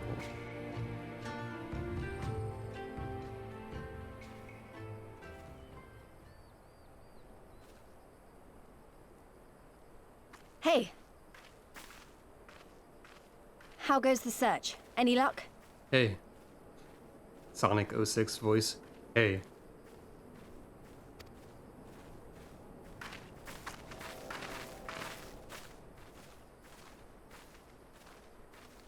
Meet Serena. She knows what we're looking for. Who we're What looking fortune to meet a friend of the young master! Well met, Serena. If you have an inkling as to the current whereabouts of Lord Hien, we should be most grateful for your assistance. Oh, please! It is I who should be grateful. Hold! What is this? I came first, you second!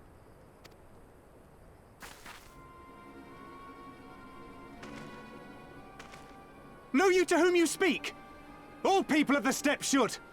Or have you fought so much that you have forgotten the face of your superiors? Oh dear. Shenanigans are... Superiors? I spit on your superiority, little prince! Twisted and mad as sand devils your kind are! Daring Do Dandy is quite a title.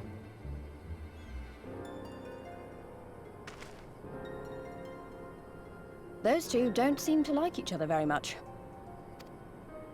Those boys are of the Oranir and Dothal, the two strongest tribes. The children of Azim are destined to rule, so they declare to all who will listen. Their word is law. For now. Grand, flamboyant fighters, but deadly, very deadly. He prances as a horse, as do his brothers after their many recent victories. The Undying ones too are strong, fearless, and vicious.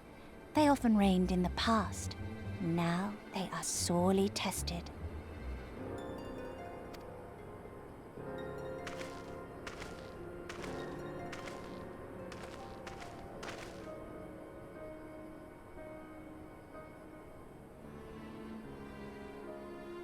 No fighting allowed. The master of the markets. He is Castir. To fight in reunion is forbidden, and to break the peace is to be banished forever. This he says without words, for words are lies to the Castir. They do not speak. That's interesting. Please, and please. all these different tribes share the same lands, do they? No wonder it's tense. Ambient noise. Sorry. I guess the microphone does pick up whenever I shuffle around in my chair, unfortunately. Anyway. Ha! I shall look for you on the field at the Nardum. Mark my words! Well, I saw the microphone bar move, so I don't know. I sort of assumed. As shall I! Mayhap I shall take 11 more Dothar heads to make a dozen with yours. I look forward to the day!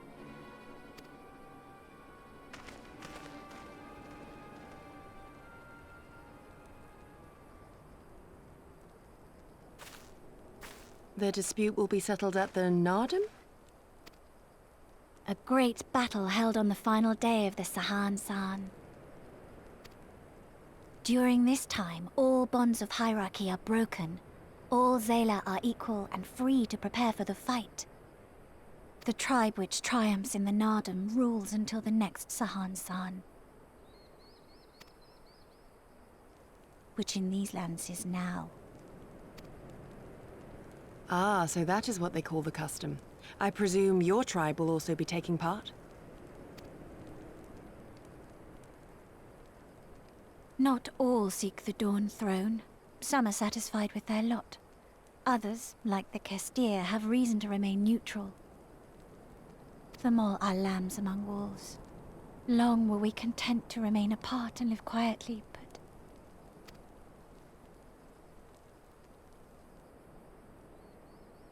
Never mind that. You seek Hien, yes? I know where he may be.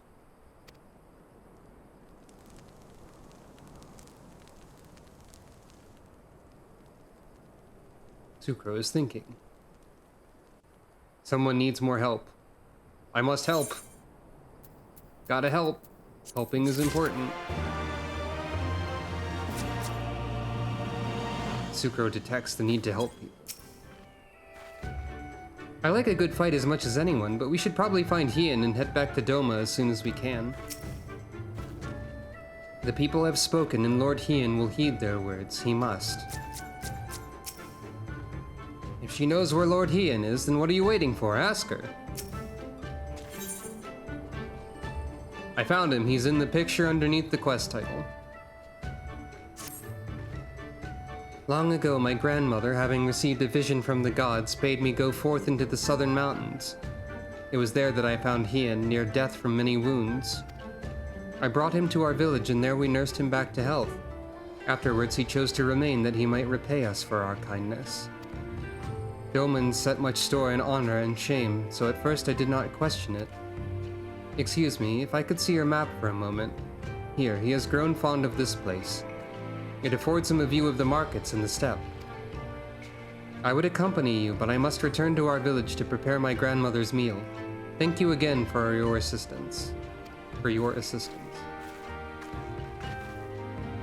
A long-awaited reunion is at hand. Come, my friends, let us go and greet our lord and master. Nod.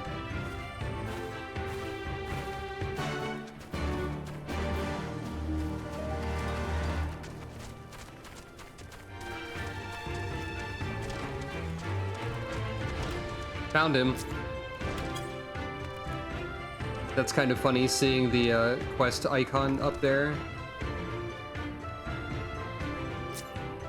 Can I click on that from here? No, but I can mouse over it.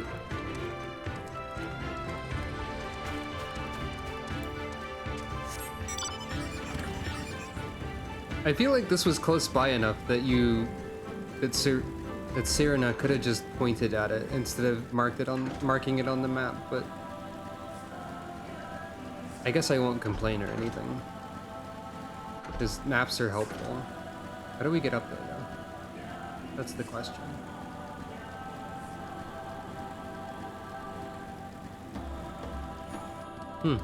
Graves.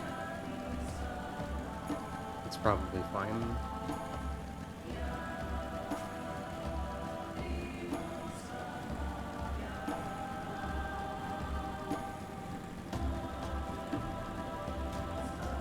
I don't remember them either.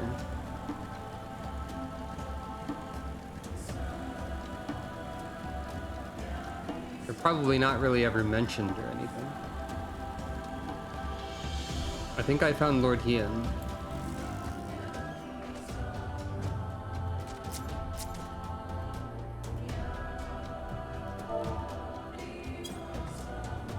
Hey, what's up?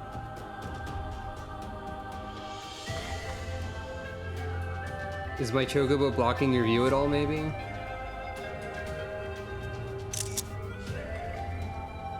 Apologies for that.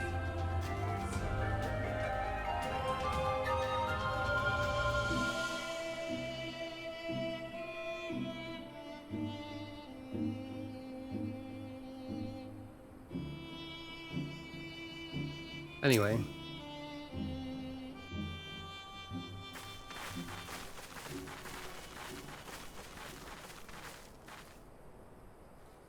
The Kami are merciful! My Lord Hien, I see you are alive and well.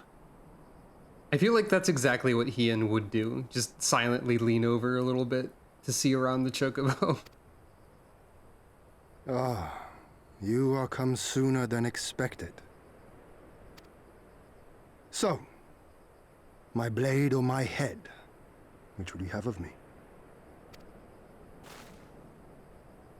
The people of Yanxia remain loyal to Doma. I have seen the fire in their eyes. They are ready to rise up and fight. The time is ripe, my lord. Return with us, blade in hand, and lead Doma to freedom. Not less than liberty will suffice, then. A pity. It will prove far more difficult to deliver than my head. Thank you, Hien. Yosetsu's great, yeah. But if my people wish to pursue an impossible dream, then who am I to deny them? Hien is also great. I remember liking Hien. Hey, remember... You giddy! Go Setsu! And, Hey, remember when you realized that Doma was the same name as the castle from Final Fantasy VI earlier? This is why I said to remember it. Because the theme is here.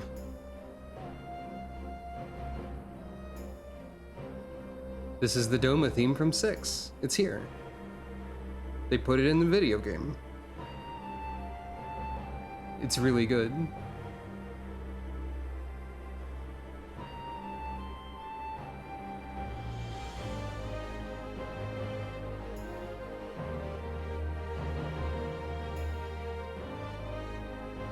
I'm just listening to it for a moment.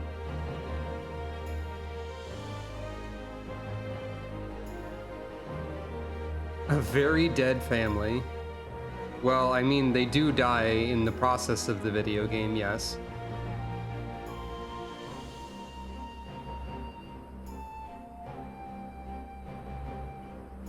Oh, interesting.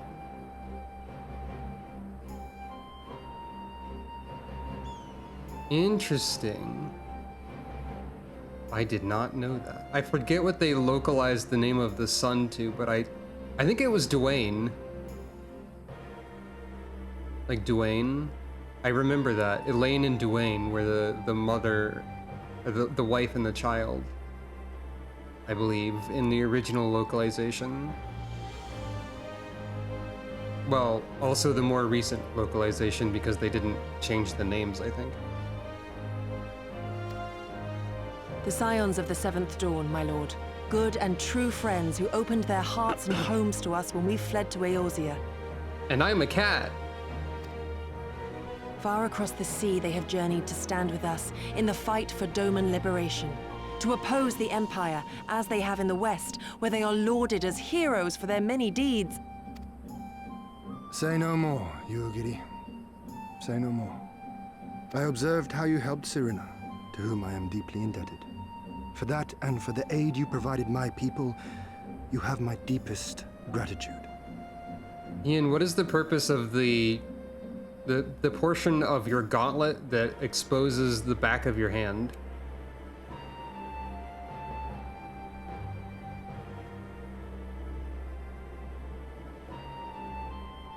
Does it have a purpose? Is that just to break up the visuals of just art? What do you mean it's just art? Ventilation, also possible.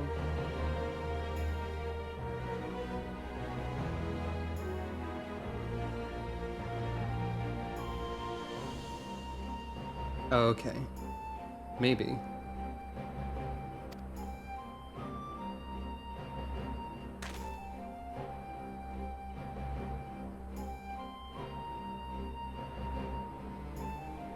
Surprised Sucro face.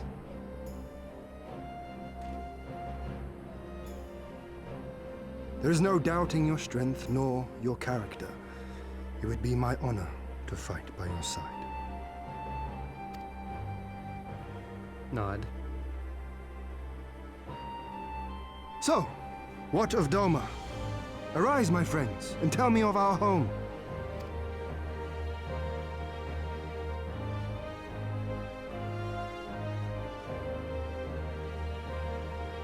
I have made my decision. You, Giddy, I bid you return to Yanxia and take charge of our forces in preparation for my homecoming. As for our esteemed guests, I would ask that you remain here with me. I sense you will be a great help in the coming days. Your will is my command, my lord, but how much longer do you intend to stay? Oh, only until I have won the contest? I mean to return at the head of a Zayla army.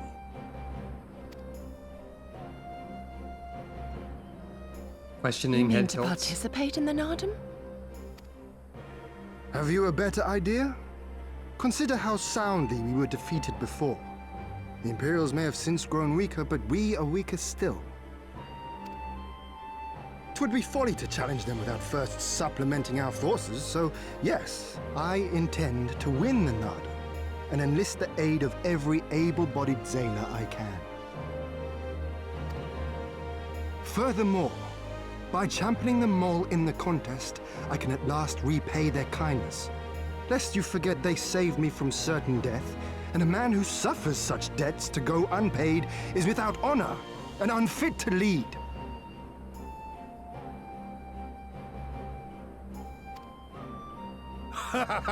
Just so, just so. Thank you, Gosetsu. Hey, I'm having a thought. If Doma in this game is parallel to Doma of Final Fantasy VI in a way, and also Hien here shares a name with the son of Cyan, who was Kayan, is the Azim Steppe in a way parallel to the Veld by any chance?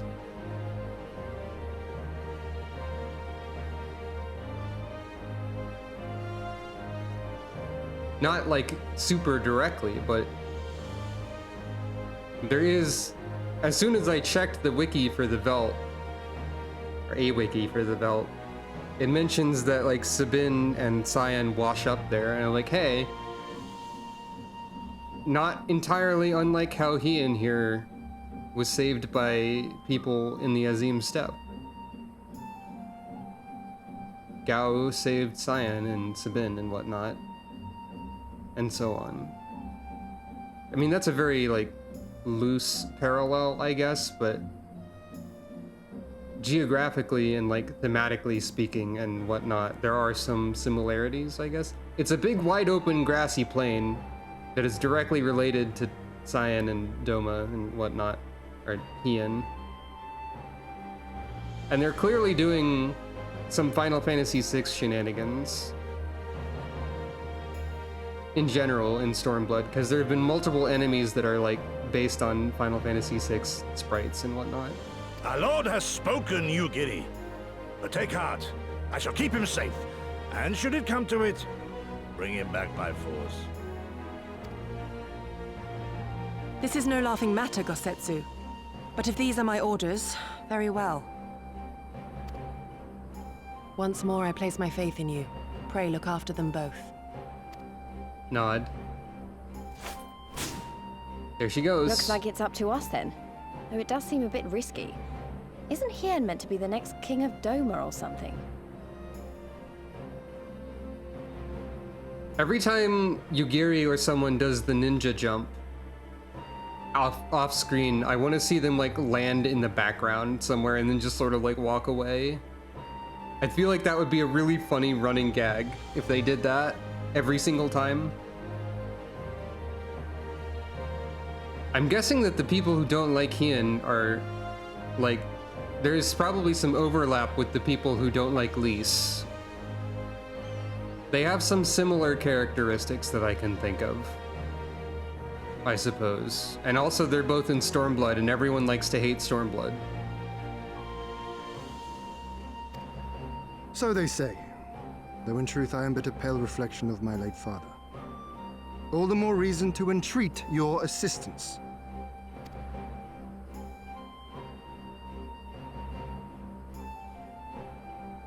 For ours is an impossible dream.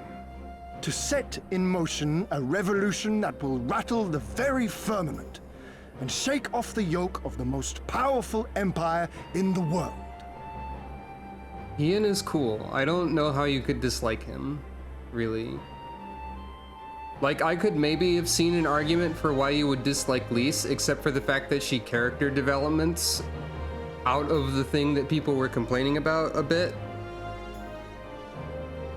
I don't think I can think of any reason to dislike Hien.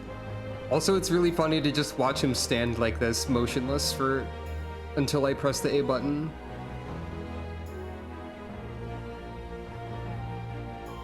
He never really felt distant to me. I think he's neat. Formality, though. He is a bit formal, I suppose. Okay, it's getting exceedingly funny to watch Hien just stand here in this pose. because I've noticed just now that like the sun is setting in the background and he's still standing here. He's just standing like this for the entire day.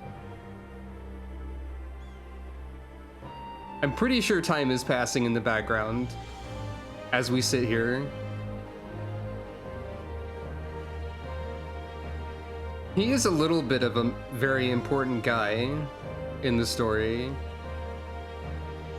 but I don't think he steals away the Warrior of Light's main character spot in the same way that, I don't know, the immediate thought that comes to mind is Traherne in Guild Wars 2, if anyone's a Guild Wars 2 knower. Which is one of the reasons I was interested in eventually maybe possibly covering a story playthrough of that and talking about it. Because it's worth talking about. It's very interesting in how they do everything, to me. Especially because of how the game changes a lot over time, like compared to some other games. Like, this game definitely changes a lot over time, but I feel like the Guild Wars 2 shifts between expansions or whatever are really dramatic. Anyway, I'm pretty sure the sun is setting. I just want to take a screenshot of this, because if I look at it, I might remember that I sat here for like 15 minutes and I thought it was very funny. Oh yeah, for sure. But like, it doesn't change as much in like the way it tells and presents its story as Guild Wars 2 does, I think is what I'm trying to say. Because the way Guild Wars 2, like, the way Guild Wars 2 is written and presented changes a lot over time, and I think that's really interesting to talk about. I mean, granted, the writing of this game also changes over time, but like a lot of the presentation keeps it relatively thematically like consistent. Not thematically, but relatively more consistent in like some ways. Yeah. That's the main reason I'd be interested in playing through Guild Wars 2 at some point, honestly. Because I feel like it's an interesting discussion topic.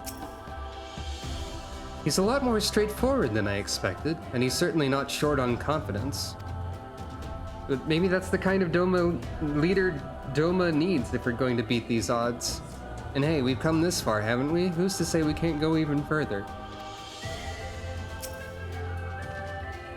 Has he truly recovered from his wounds, I wonder? I believe a match may be in order.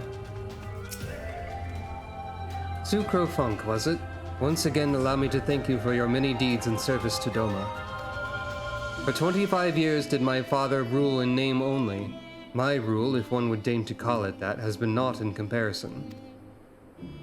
That changes now. We have a purpose and a plan, and after we take to the battlefield together, we will have victory as well. But you are a practical woman, I can tell. Disinclined to trust in words when actions speak truer. I can relate. So here's 3 Heaven's Eye Materia 5. Well, okay, thanks, I guess. Anyway. So, you too have heard of the Nadam. The great battle for supremacy of the Steppe. I learned of it during my stay with the Mole.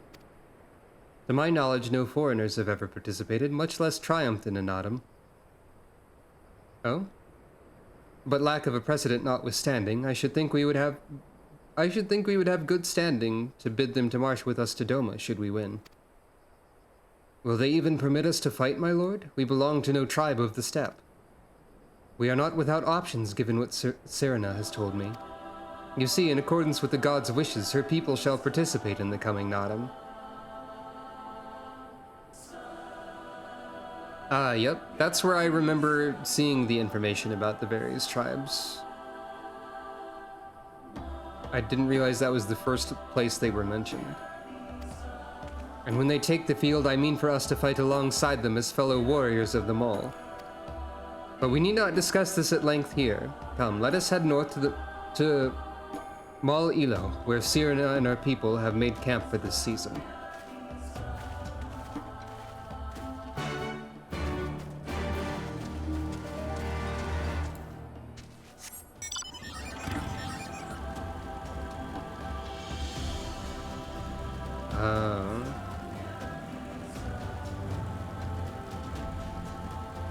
some weird exoticism, and 2.x era faux ironic cynicism.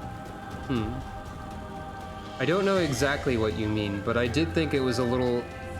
I do think I felt like some of the way the information was presented was a bit odd. Possibly. Or like, I wondered if there was something off about it. Oh?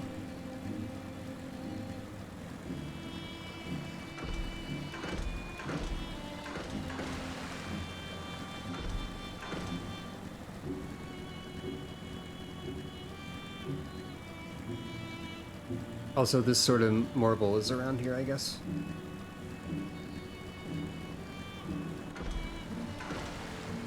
I think that's probably accurate. Yeah. They also just don't speak themselves, usually. I actually saw a forum topic discussing how to roleplay as a Kestir once.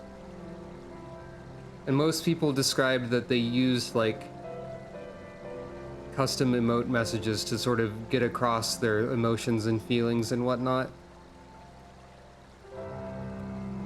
Some people cheated and had them write stuff down, which doesn't feel correct to me. But it is kind of... It is a little bit amusing to think of people running around role-playing as them and just having like a whiteboard that they write stuff on or whatever.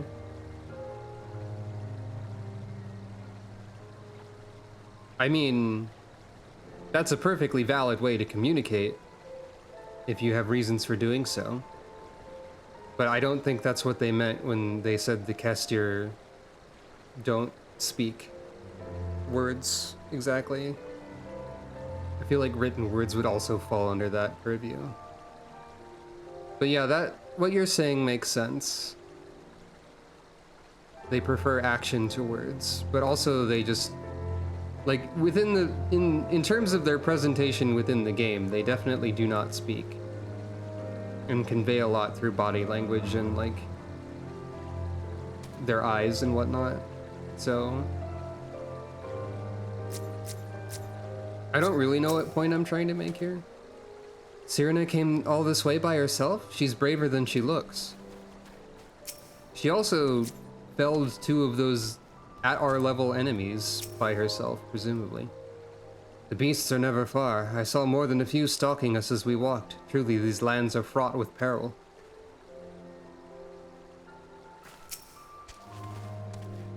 My friends, I give you Mol Ilo.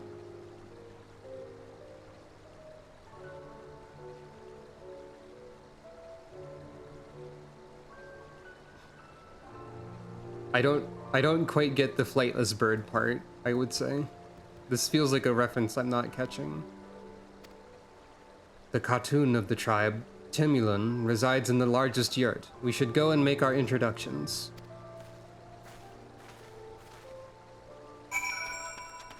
I feel like if I hadn't made Sucro, or if I'd like remembered this idea first before remembering the Sucro idea, or if I had the intent... Oh, I see. Now I get it. Or if I had the intent to roleplay at any point, I feel like a Kestir would be an interesting character to play as. Because I mostly communicate with other players that I don't know through emotes anyway, first of all. That's why I have a bunch of emotes on my hotbar. So whenever I enter a dungeon, I can just do like this. And so on. But yeah, it feels like, I don't know. Could be interesting.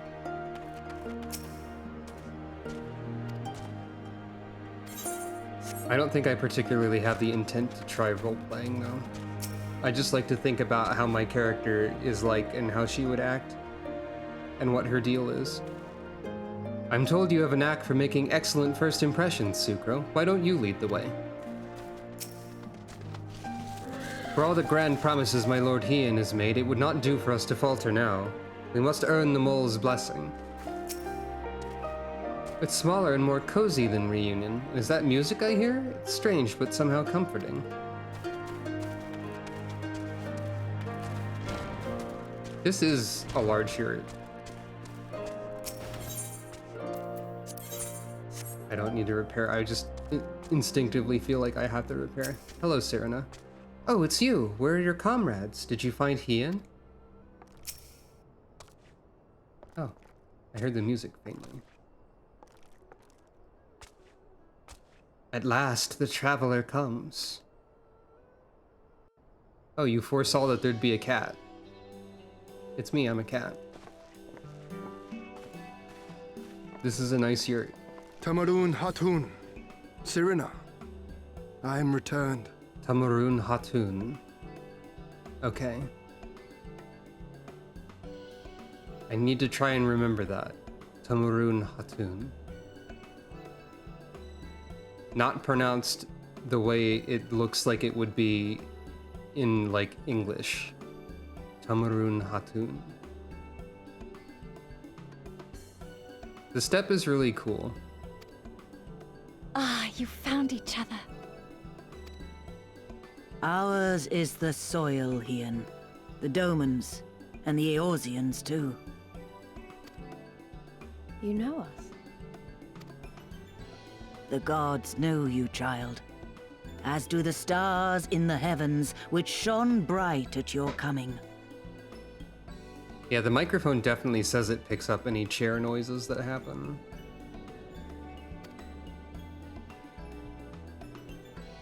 The mole hearkened to the whispers of the elder gods, which guide us in our daily lives. We know them through the Utun, like my grandmother. Utun. I am not going to remember how to pronounce any of these words, and I apologize. Maybe they are a little bit more eldritch gods than I thought. I don't know. I don't remember too well. Hatun, I am come to beg a boon of you and yours. That I might liberate my homeland, I seek to rally the strength of the steppe. To that end, I wish to fight in the Nardam as a warrior of the Mall. Will you grant me this honor? To stand with the mole is fruitless. Hien, do not do this. The gods may have willed that our tribe join in the Nardam, but there is no path to victory. We are weak and our numbers few. Even with your help, it would be impossible. Quality over quantity, though. Have you considered that? I thank you for your concern, Serena. But it is precisely because of the seeming hopelessness of your cause that we must needs cast our lot with you. Were we to join hands with a more favored tribe, our victory would inevitably be attributed to them, and no one would follow me to Doma. I guess that's true.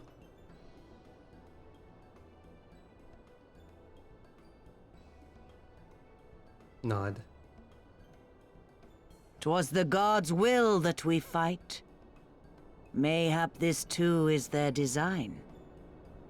Hear me then. As Hatun of the Mall, I invite you all to join with us in the Nardam. Yay! Nod. Will you look after them? Nod. Come with me, friends. There is much I would show you.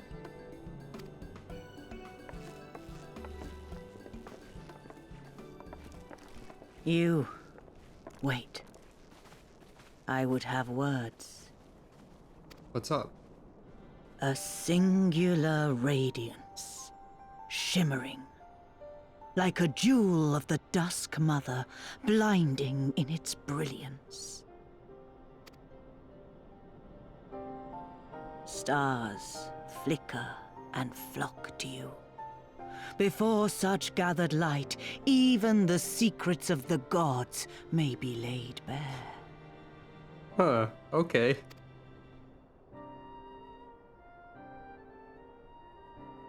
Some are fated to rise in grace and glory. Others to falter and fade, though not from memory. Both I've already forgotten how to will pronounce be this your name. strength and salvation come the end.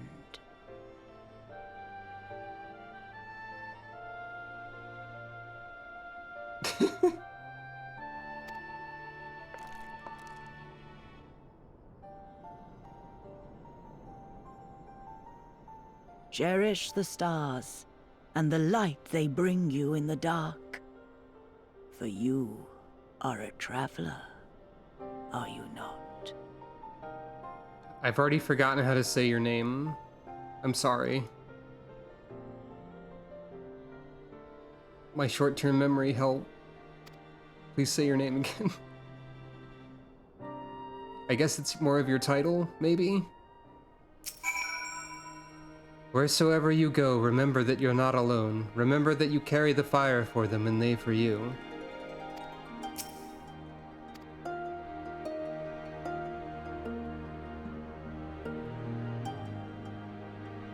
If what you say is true, I would like to talk to her after every patch and see what she has to say. That seems interesting. I would presume that starts post Stormblood and then like every patch after. Guess we'll have to beat some strong opponents to win this Nodum. But that's good, isn't it? I mean, if they were easy to beat, they wouldn't be worth taking back to Doma, would they? How confident and bold in speech he's grown. More and more he reminds me of his father in his youth. Although I've spent much time with the mole, I've yet to fully grasp the nature of the Udun, I think it was, and their insights. That they value the chance encounter and the potential fortune it brings, however, is plain. Let's try not to disappoint them. Let us try not to disappoint them. I think it was like Hadun or something. Also, the line, like, you might even learn the secrets of the gods or whatever, seems kind of like, having played slightly further into the game than where I am, that seems kind of like foreshadowing, but I won't say any more, and I would advise that no one else says too much more about that. Thank you all for coming, and for offering to fight with us in the Nodum. Though I still fear our chances grim, I'm grateful for your assistance. To be recognized as warriors of the mole, there is a trial you must overcome. But before we speak of such things, there's another more pressing matter.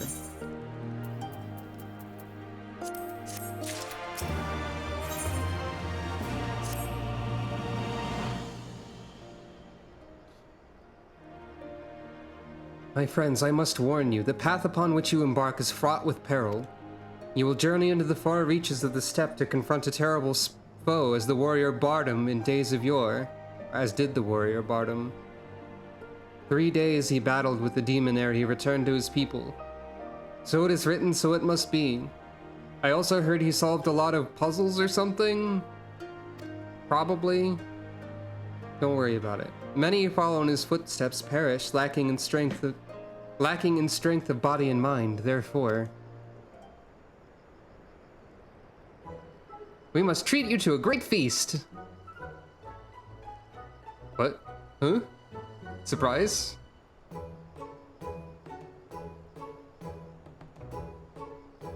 Have I said something strange? The hungry fox starves staring at the bull's testicles, therefore warriors should be well fed on the eve of battle. I don't know what that means and I don't want to think about it. Ian thinks it's funny though. She does have a point. You've been keeping busy in my absence. A brief repast may be in order, lest we collapse of fatigue and malnourishment in the midst of our trial. Nobody try to explain that to me, by the way. Let's just move past it.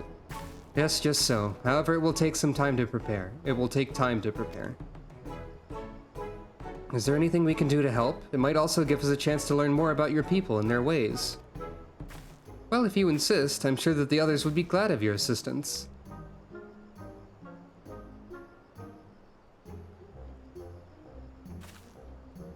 Would you go and speak with Dorbe, Lise? Thumbs up.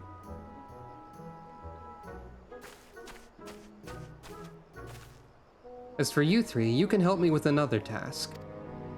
For today's feast, the gods decreed that we lure Gulo Gulo to slaughter with entrails. Perhaps you could be the ones to do this. That your people look to the gods for guidance, I understand, but in your daily meals, I say your grandmother must be quite busy.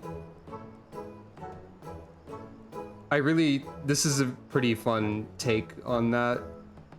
Like, in the first half of this sentence, since like Gosetsu is surprised by the beliefs of other people, which like, being surprised by things is allowed, I suppose. But like, the second half of the observation is kind of funny instead of like anything else that could have led to. Some days more than others, but every night we come together around the cook fire. Even babes must earn their keep on the steppe. Give over the entrails, Serena. We will bring you a bounty of meat.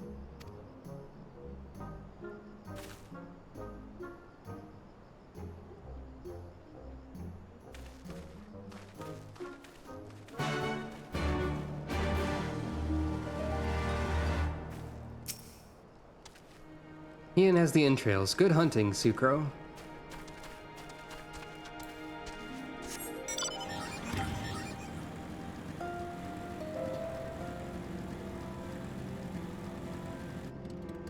There's a turtle over there.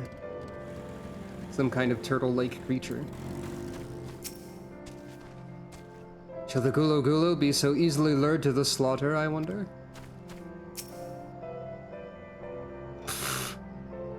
Good one. I appreciate that, thank you. A word of advice. Our quarries want to avoid the Zela in their settlements, but is fond of flowing waters. A thought occurs to me. How about we make a game of it, Sucro? I have 6 bags of entrails with which we may lure our Gulo Gulo. 3 for you and 3 for me. Whoever returns with the greater portion shall be declared the winner. What say you? Alright.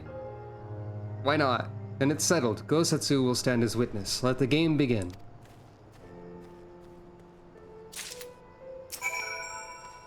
The rules are simple. Whoever returns with the greater portion shall be declared the winner.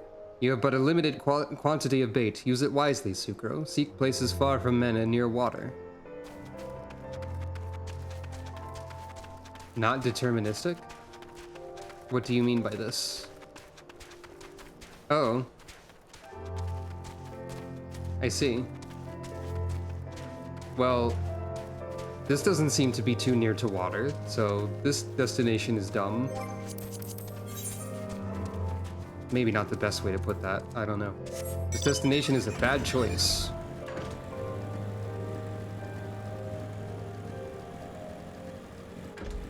I suppose one could say it would be a dumb choice, and that would be normal? I don't know.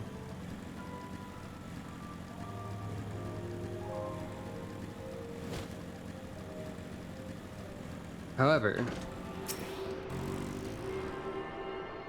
gotta attune.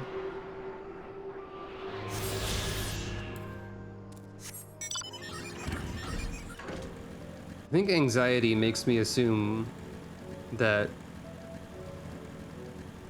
everything I say could be bad secretly at any moment. There's sure not a lot of water around here, you know? I'm getting the impression that we could lose this a lot if we wanted to, because there's a lot of options that are like as far as possible from water. But wait, the options are only up here? There's like nothing...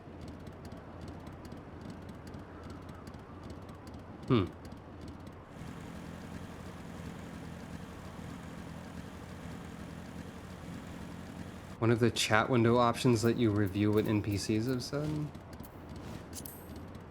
Whoever... Seek places far from men and near water.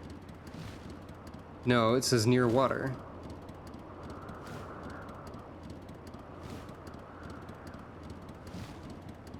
Our quarry is wont to avoid the Zela and their settlements, but is fond of flowing waters. I don't see any water.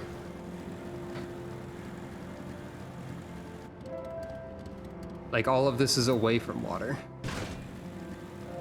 Like, extremely so. Maybe the positions of the... Maybe our choices change every time we use some of the bait. And like, this is not the only set of options that we have. Ow. Like, this is the closest to water of these options, I think. Probably. Maybe I should scout a little more.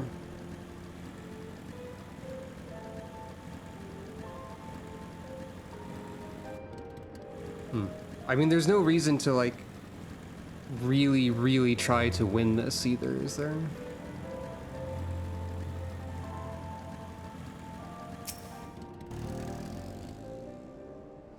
Seems unlikely that Gulo Gulo would venture this close.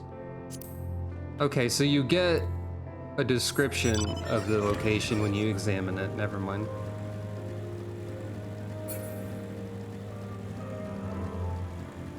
It would be a bad idea to use stuff here. Do you want to do it anyway? I mean, not really, if you put it like that.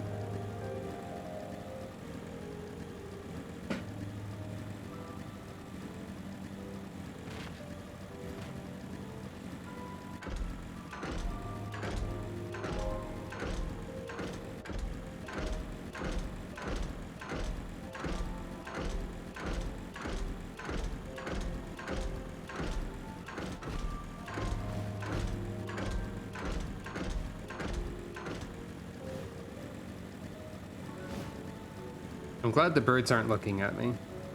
This destination... What about this one? When I originally passed... Hoofprints and wagon tracks. That implies people... No. When I first passed this location, I interpreted the player standing here as NPCs and thought you were literally being prompted to use the lure for the creatures that don't like people on, like, directly next to people. But no, that's not the case. Appears isolated and far from a settlement. Oh, that one is definitely near water, actually. Hold on. I can fall down. Ow. Did I, like, not process that this one was down here or something? At least I think this is near... I mean, there's also a...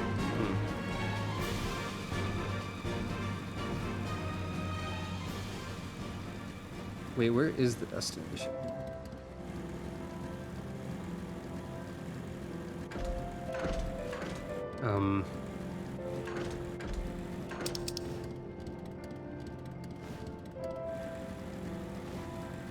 I don't see the interaction point.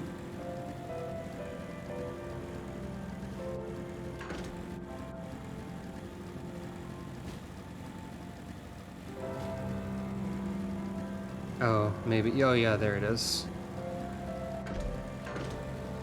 Somehow I just didn't see this over here, I guess.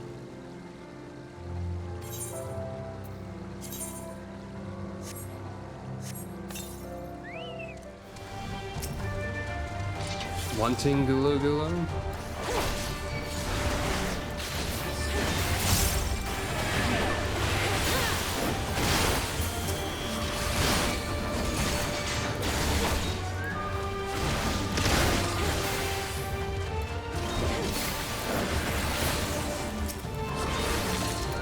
I keep forgetting to use Goring Blade.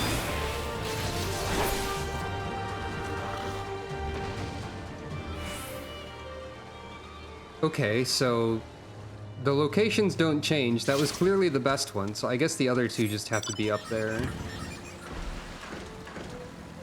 At least I'm guessing that's probably the best one.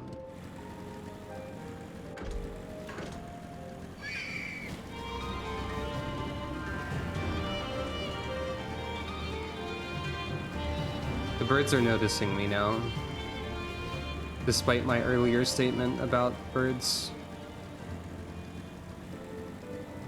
Which was, I think, just that they aren't noticing me.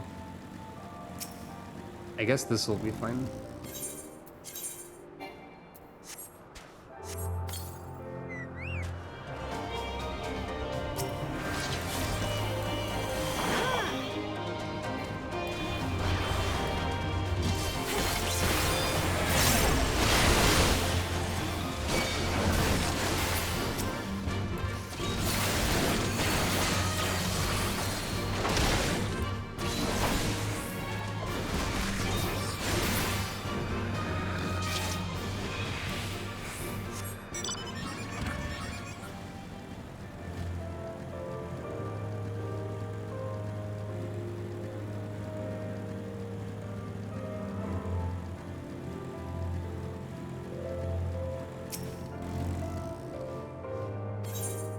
Sure. Oh, 3 here as well.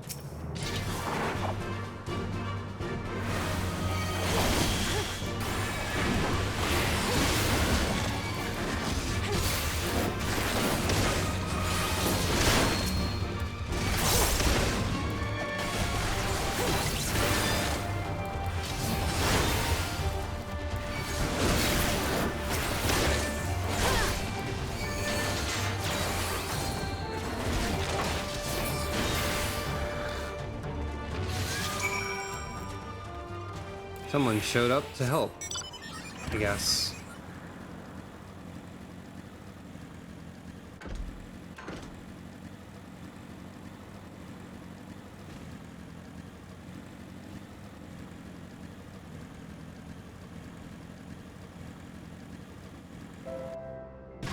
Ow. Fall damage always seems so painful.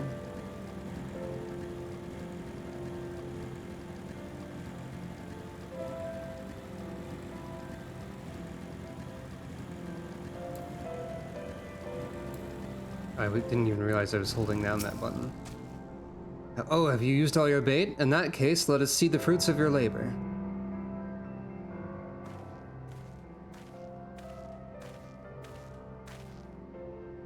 Oh, it would seem that at the very least you are the faster hunter. But speed is not everything. For my part, I slew 6 gulo gulo. I got 8, so...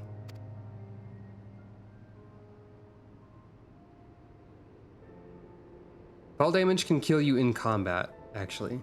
Aye, that you have, my lord. As for Sucro... The meat of 8 gulo gulo did she bring, a fine day's work and undeniably the greater portion.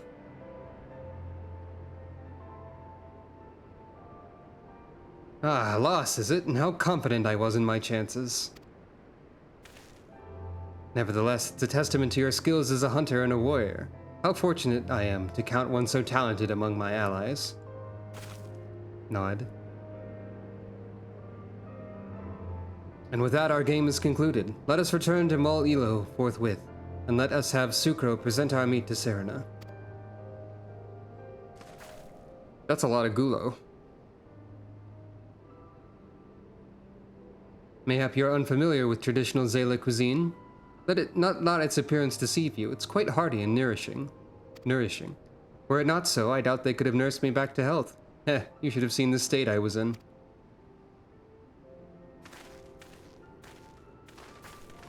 I'm curious about what the dialogue is like if you do, like, poorly in this quest.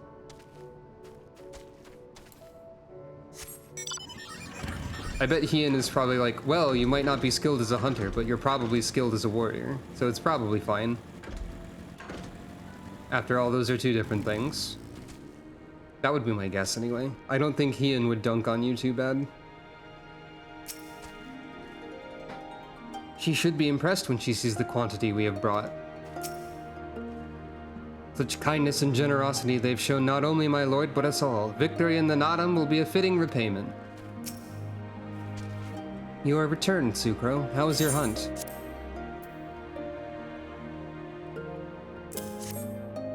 My word, this is impressive. Or were you so hungry that you felt the need to kill so many? Well, I shall endeavor not to disappoint you all with my cooking.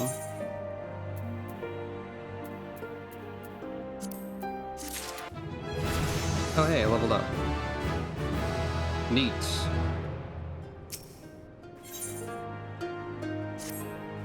It'll be a little while before the meal is ready. If you and Lise wish to fill the time, perhaps you could assist Dorbe? He has many responsibilities and he would welcome your help. Nor would you regret making his acquaintance, for he's liked and respected by all. You may find him by the other yurt, taking stock of our supplies.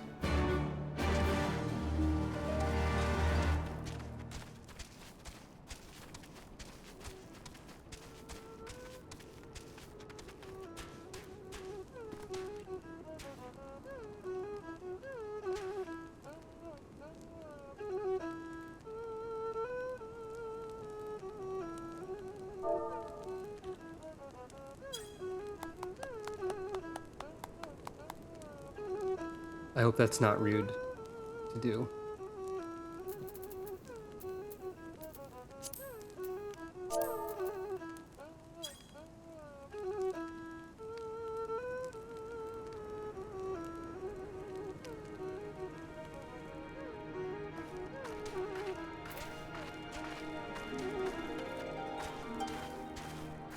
I suppose it would be easy to roleplay the Warrior of Light in that fashion, though I don't think I would.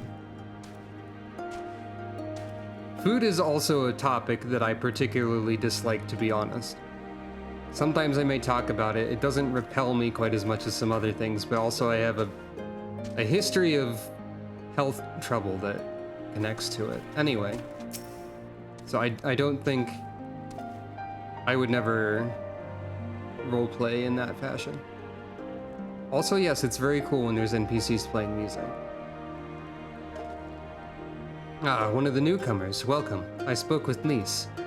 I bade her help the children gather fuel for the cook fires. I trust it will be a good experience for all.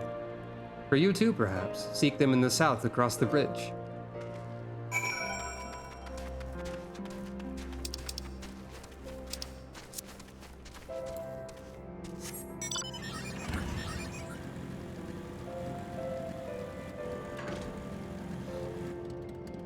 I almost drove off a cliff into a canyon.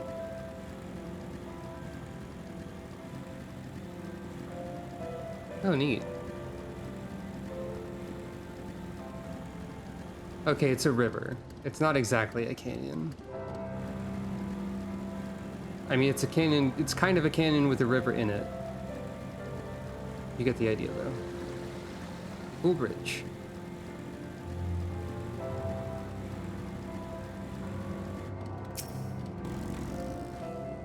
Oh, Sucro, are you here to help too? Nod. Great, so I suppose Dorbe told you that the children and I are gathering fuel for the fires, did he? It'll need to be dried before they can burn it, of course. You do understand what we're here for, right? Only some people can be a bit squeamish about this sort of stuff. Then again, you've never minded getting your hands dirty, have you? Anyway, we're trying to get 4 piles each. Good luck, and keep an eye on the children while you're at it, eh? Oh. Oh. I might be one of those people who's a bit squeamish about this lease. Let's pretend it's not happening. Alright, here we go. I'm gathering undefined objects. Cool, great. Awesome, love it. Love this object, whatever it is. Can't read, forgot how to read, forgot what words mean. It's fine.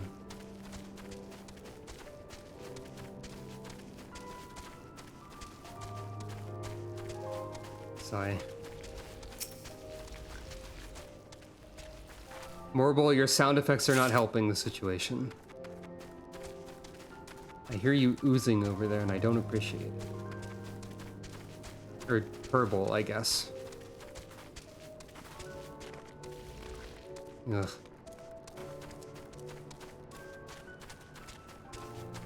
Ah, yes, of course.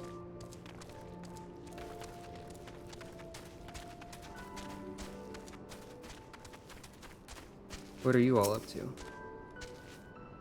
Can't seem to find any.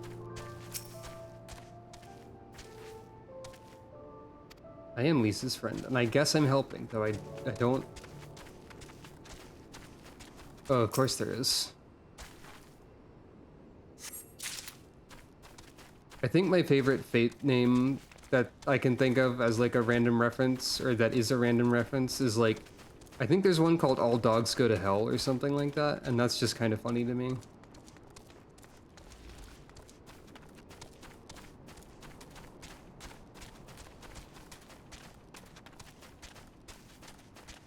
Where's the last undefined object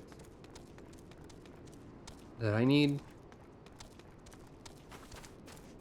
I forgot there was... I either forgot or I didn't know that there was one called that. How do you do?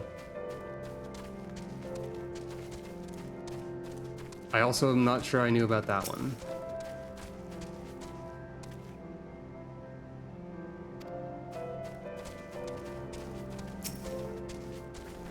I'm not reading this dialogue. I'm not reading that dialogue. I'm counting that as dialogue. If only this game gave you the option to go, actually no. But I guess that might be disrespectful to the people and their customs or something.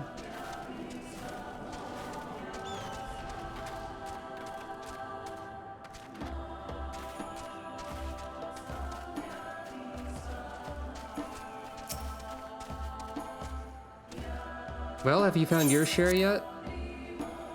It is what it is, says the item description. I guess I can appreciate that much. Good work. I hope you took the time to talk to the children while you were at it. I talked to some of them. Lise, look how much we have. Wow, I'm impressed. I thought we'd gathered a lot, but it looks like we'll have to admit defeat. Dorbe will be happy we found enough. Not just Dorbe, now we can continue making cheese. Not that I was worried. It was easier when we were living near that forest, but it works just as well as wood. I heard the mole move from place to place, that the gods tell you where to go. That must be hard on you all. Hard? I do not understand. Why is it hard? It is better for the animals to move, to have more food to eat and land to roam. To stay in one place is harder, no? Nod. From the heavens comes the rain which nourishes the soil. From the soil comes the grass which nourishes the beast. From the beast comes the flesh which nourishes the Zela. Ours is the soil of one and all.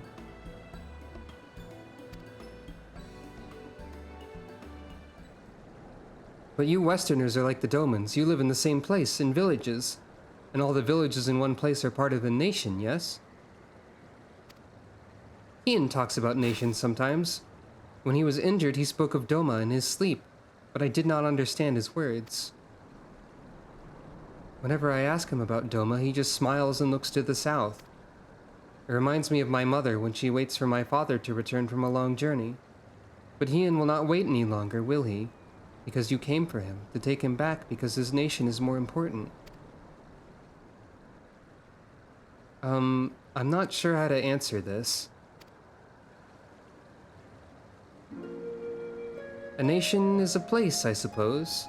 A place and the people in it, and maybe the things, too. But more than that, it's the history, the traditions, the words, the stories we tell ourselves and our children, everything that came before and everything that comes after. The place where we were born is part of who we are. We carry it with us no matter where we go. Whoever, whatever we become, that part remains. That link to our fathers and their fathers before them. Well, not for everyone, probably. It's not important to everyone, I suppose, and that's fine, but it's important to Ian and to me. I appreciate that she added, it's not important to everyone, like right after I said that. Thank you, Lise.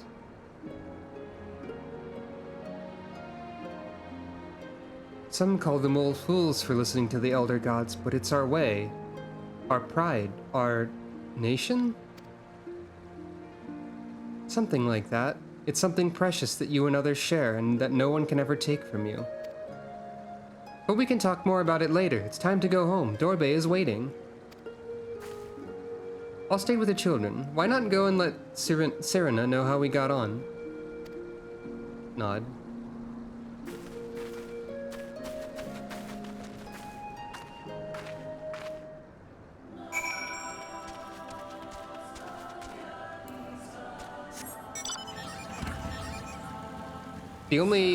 The only fire spell Sucro would conceivably have access to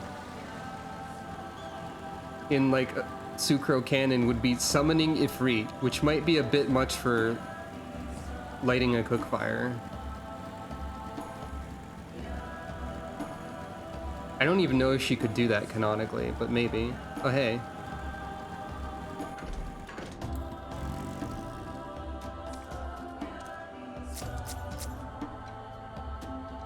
Hello.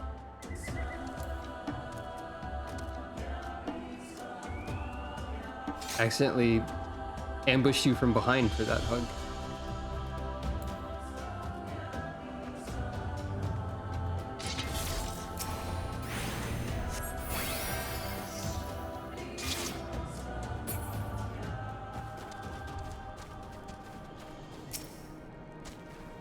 Welcome back, Suchrome. Did you speak with Dorbe? Yes. Well, well, then you'll forgive me if I ask you to wash your hands. I shall pour you a cup of milk tea in the meantime. The meal is almost ready, so we should summon Hien and Gosetsu.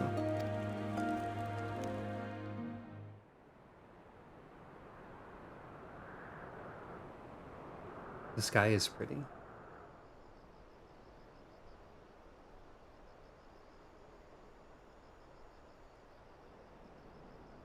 Nod.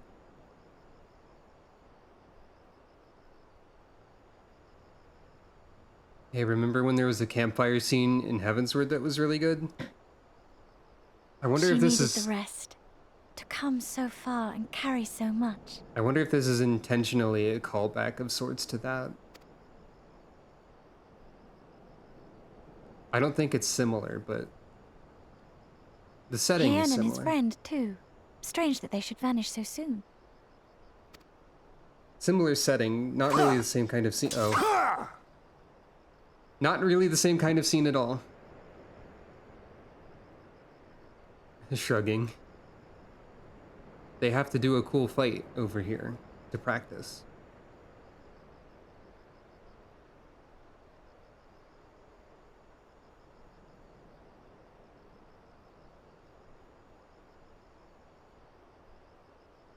Not troubled by your old wounds, I see. Nor you by yours.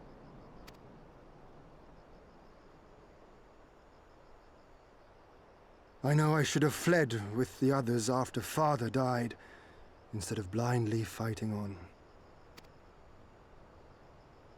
It was reckless and foolish, and there was naught to be gained from it. Everything to lose, rather.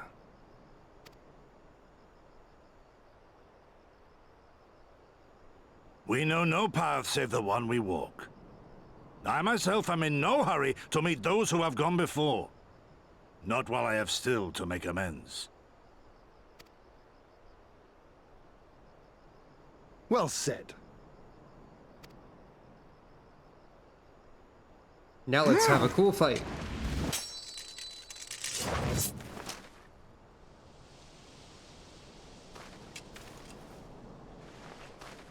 Or like a cool practice duel of sorts, at least. You are none the worse for your time in the wilderness. On the contrary, I would say you have improved. I don't know if I would make such a sweeping gendered statement as that, personally.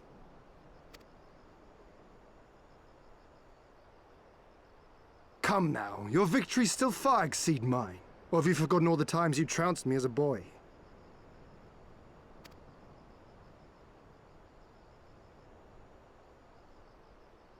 Sometimes people must do this, perhaps, would be... Whoops. I feared I would not see you again.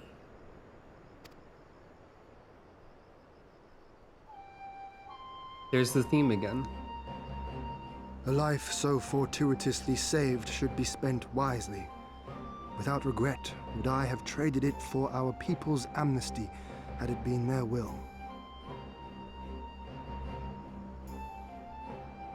I feel like if you had tried to do that, the Empire would not have cared. I don't think it would have solved Instead, they have anything. called for the sword, and so that is what I must be. Until this blade is broken, I can but carve a path forward.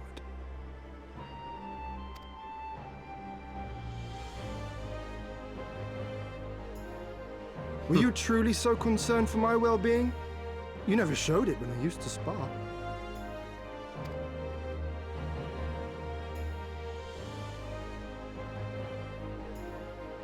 How you cried when you lost, and when your mother tried to comfort you, and when you inevitably came at me once more, swinging your wooden sword wildly. Mina's little Master Shun. What a fine young man you've become. A man should not be addressed by his childhood name. I've told you about that before. They're pretty great. Ah, the mask slips. I was over here so too. Close to cultivating a winning persona. I don't know, I feel like this is within the characterization you've presented so far. Also, hi, I'm a cat. I'm over here. There will be opportunity enough for putting on airs after you have returned in triumph to Doma. Now is the time to show our true character. Yeah, the Doma crew's pretty good.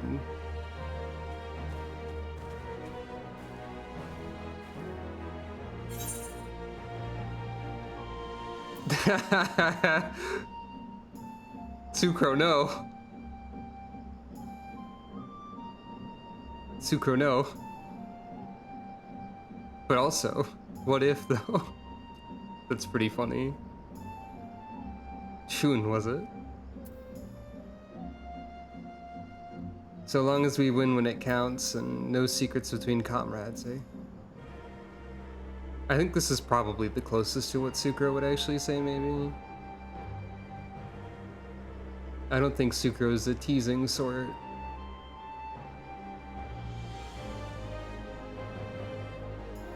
I think I also just don't like the verb of teasing, but, you know, whatever.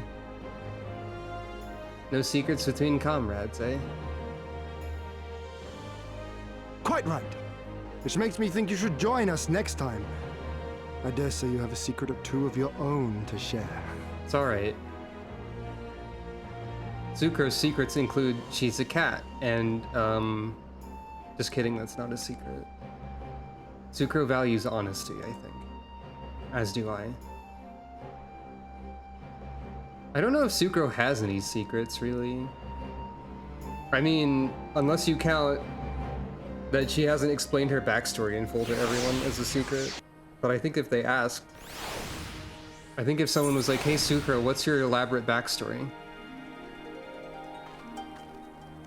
I mean, again, that's not entirely true. Her dad became possessed by Odin.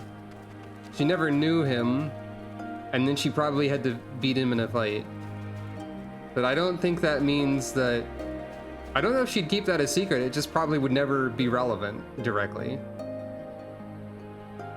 And also, if anyone was like, hey, Sucro, how come you can summon Odin Igai? She would be like, well... Oh?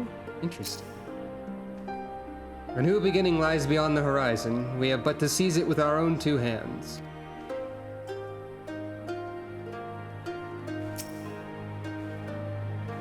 That was just what I needed.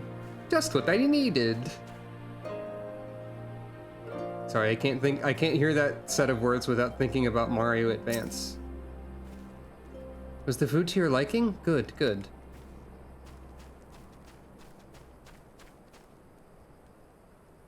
Oh. Well, my friends, I for one am full of vim and vigor. I trust you feel the same? And what better time than now to undertake our trial and become full-fledged warriors of the mole?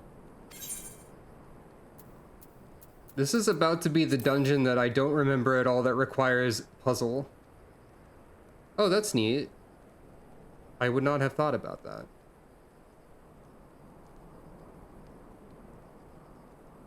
Funnily enough, that's a not dissimilar situation from the names of the two corgis that my family has, who are named Darcy and Lily, which, at least to some extent, mean dark and light, I believe.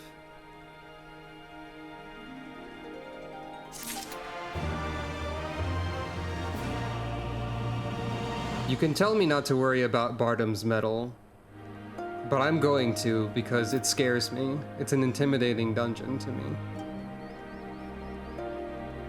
Cringe is dead. That's correct.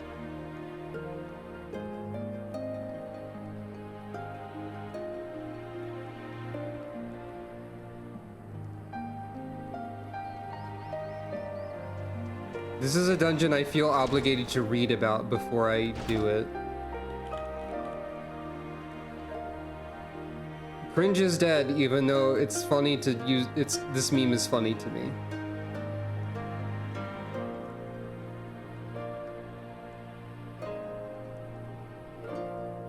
But Cringe is actually dead. Sucro would never actually Oh, I just realized I added an extra typo to this meme than it's supposed to have.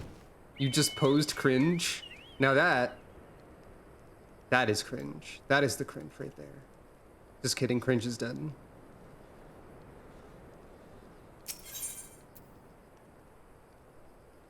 A trial before the trial.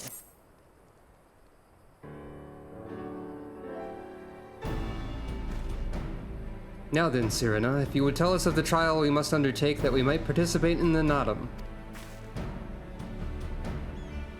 Ah yes, as I mentioned before, to be recognized as warriors of the steppe, one must follow in the footsteps of the legendary warrior Bardam. I mean... I guess that's fair. That's a fair point. I wonder how that differs between languages. He embarked on a great pilgrimage, eschewing cart and horse, and walked for many moms until he came to a holy place, thereafter named Bardam's Mettle. There at the altar as he did, you must pray. The altar lies deep within the breeding grounds of the Yol. To complete your trial, you must tame one. Only then will your trial be complete. Nod. Fair enough, and where's the entrance to Bardam's Mettle? You must journey far, far to the west, beyond Chakazo, where lie the bones of a great and wise woman. Beyond the ruins of Seolain, probably not how you say it, hidden within the mountains is a narrow pass. Follow it and you will come to Bardam's Mettle. Sounds to me like it'll be a trial just getting to the trial. More than you may know. On the eve of the Nadam, many strive to improve their fortunes, some by abducting and enslaving the warriors of other tribes. Be ever mindful of your surroundings, lest you be taken as well. Nod. Nod. Ah, what grim expressions you wear while nodding so powerfully. Warriors such as you are not like to fall en route to a mere rite of passage. We shall proceed with all due caution, yes, but let us not worry over much. We will overcome this trial and the next until we stand triumphant. That's all there is to it, no? Nod. With me, my friends, to the west, to Bardam's Mettle. Pointy eyes.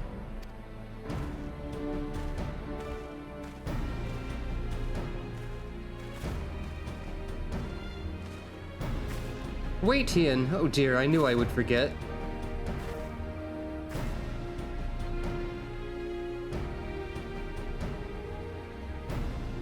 Here, take these whistles. Once tamed, your Yol will hearken to their call. Nod. Thanks, we'll try them out once we finish the trial.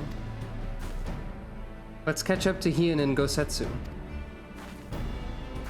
I'm not sure what you mean by pointy eyes, truthfully.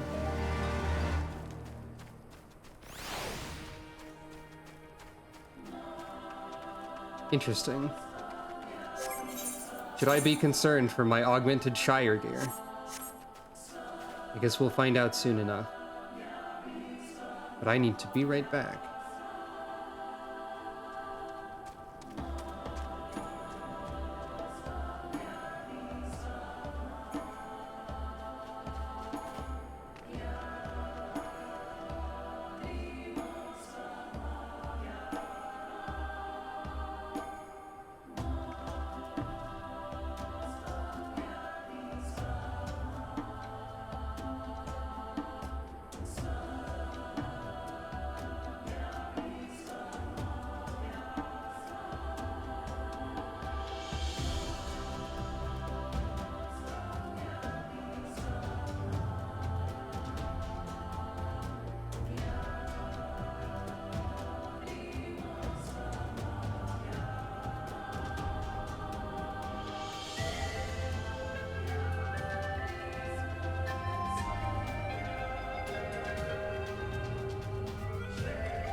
Hello. I guess I am here. Bardam's... Oh, I didn't even have to type the whole thing. He's explained Bardam's mettle to me. Reading.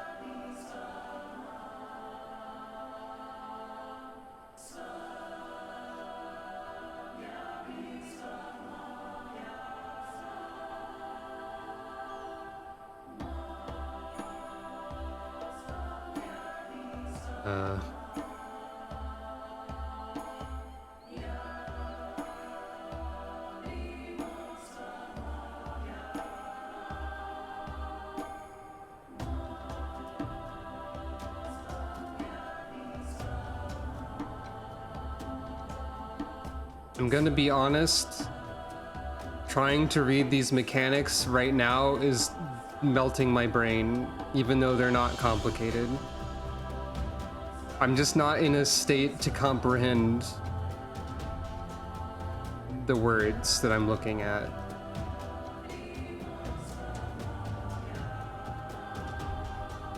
I wouldn't say it's the time of day.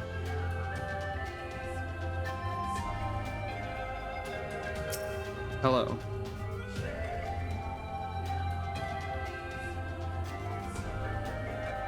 It's not the time of day, but rather the day itself that's been a struggle, I would say. Well, oh. I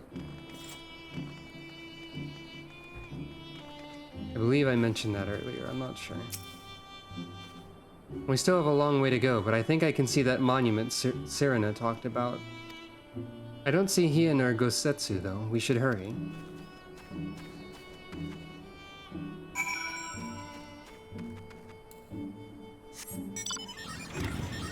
Why don't we simply drive a motorcycle to Bardam's Mettle?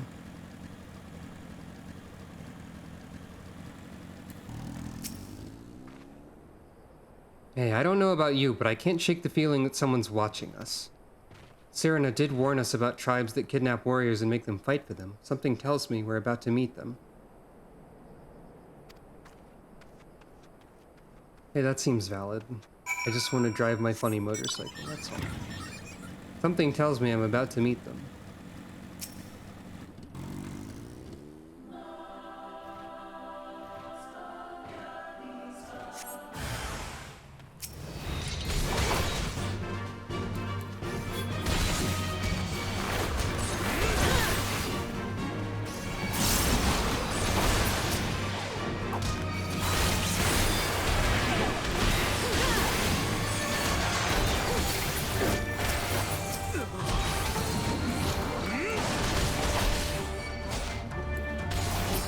It's kind of funny to see the panda sitting on my shoulder, unmoved through all of this.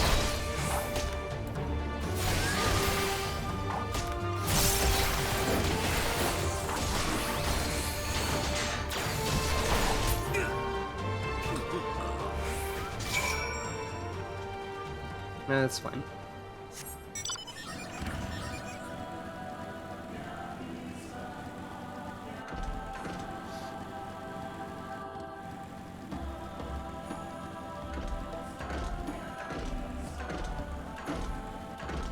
I think I probably mentioned it before on stream, but I find in general that like time of day doesn't really affect me too much. I don't think. I know, because we just mentioned that like a second ago. So usually if I'm feeling bad or tired or whatever, it's for other reasons and not because it's late or whatever. Generally speaking, I think I'm probably more productive later on in the day. Is that the best you can do? Come, villains, come at me. They're wearing yellow. I've seen their clothes somewhere before. We did encounter them earlier. Ah, there you are. As you can see, they left us little choice. I gather you were forced to dispatch a few yourself? So it goes. A few less warriors to face in the Nodum, eh? Saoline is not much further. That said, I should be surprised if our would-be masters do not try to subdue us one final time.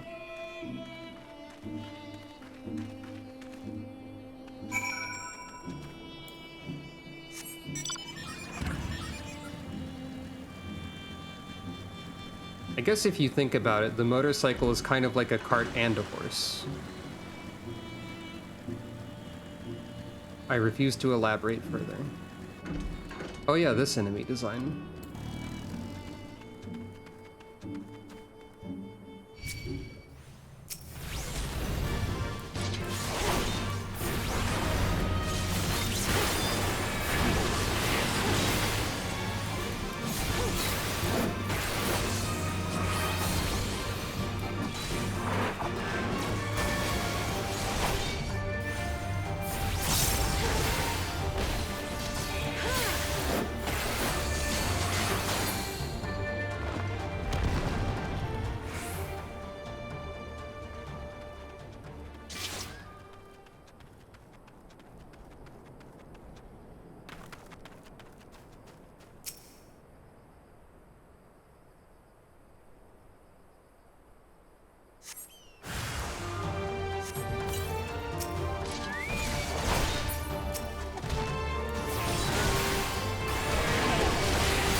I'd be surprised if Hell House wasn't already in the game somewhere.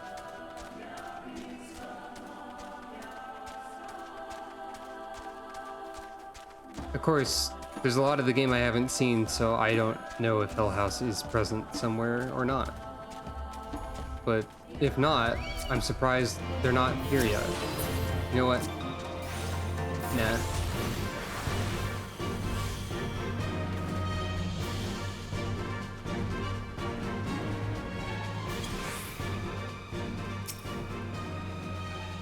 Tread softly. We are for hallowed ground, and the Kami are restless.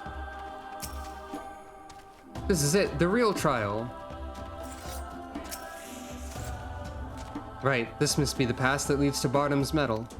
They say no foreigners have overcome this trial, but, well, there's a first time for everything, no?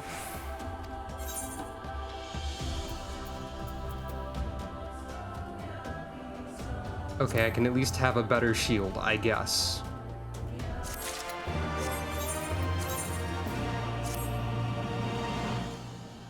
And it's not thematically correct, but that's fine. Maybe. Nothing left but to begin, then. To complete the trial, we must each pass through Bardam's Mettle and tame a Yol. How precisely we are to do this, I'm not sure. But since countless warriors before us have succeeded, I imagine we'll muddle through somehow. But enough talk, we have a Nadam to win.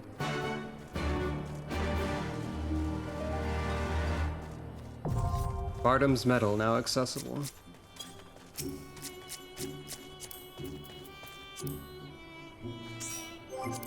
Now please hold. Whoop, no, not that one. Please hold.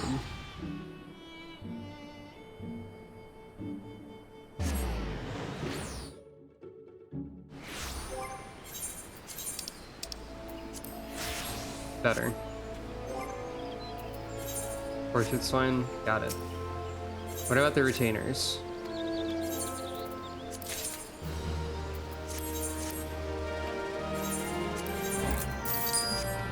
Very important.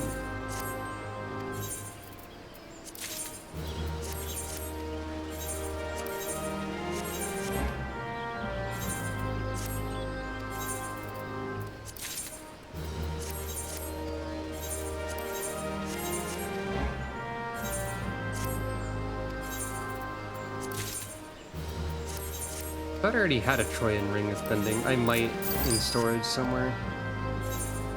But hey, there's an example of getting a Trojan item. Which had to happen on stream eventually if I kept checking retainers. Bardam's Mettle.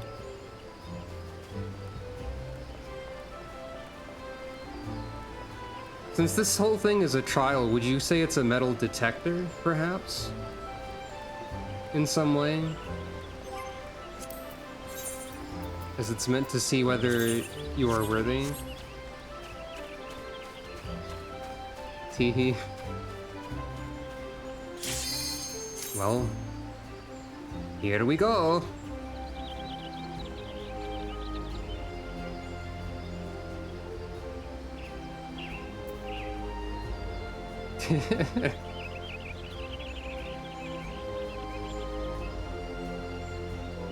The fun of trying to interpret what different emotes in response to a pun actually mean. But also they're just funny.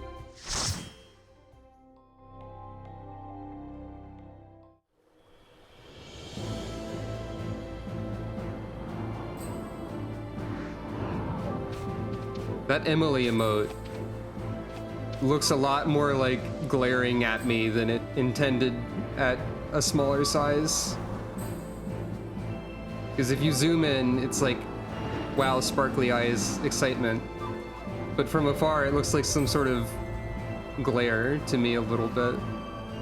That's kind of funny.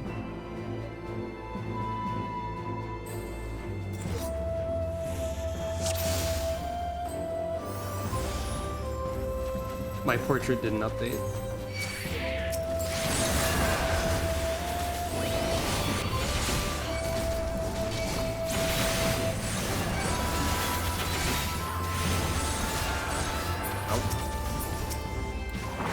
Time to immediately become overconfident.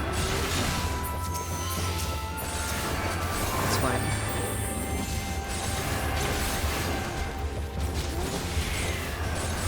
It's fine. It's fine.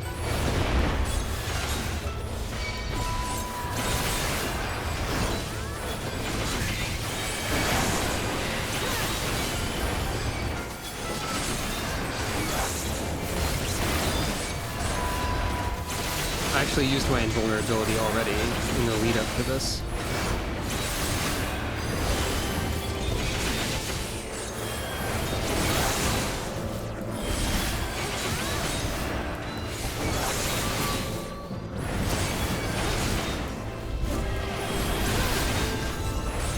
Well, I mean, I used it once all the enemies converged on me. Invulnerability is meant to be used. The red mage is friend of the stream Ayato. Or La Zodiac in the chat.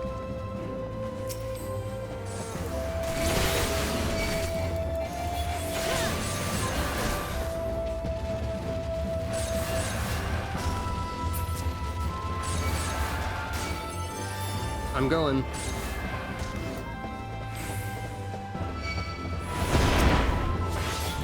Hey, there's a little bit of the Doma theme in this theme.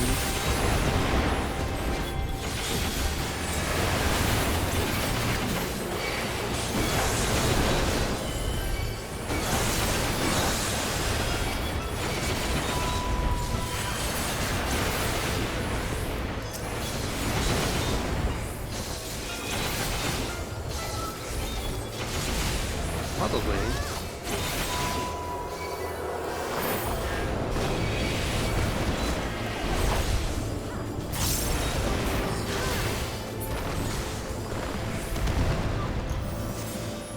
Anyway, Garula's here.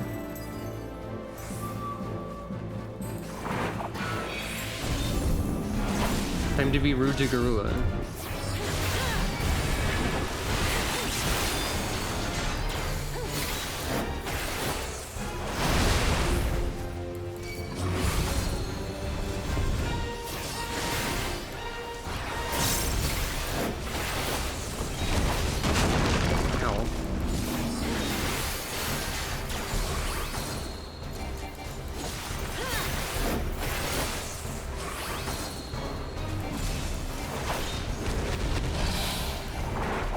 I'm starting to get the impression that I might be good at tanking.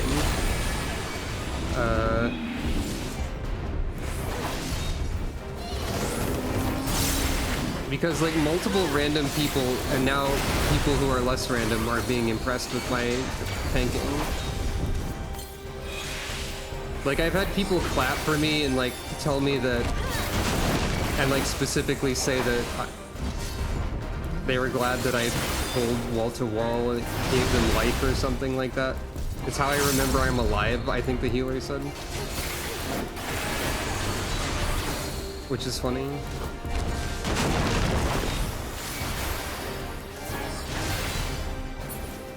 Simply use all of the mitigations.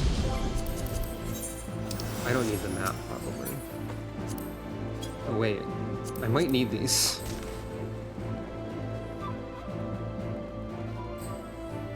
Hello. Is that... No, that's not what I have, actually. Oh, I guess we're just these things.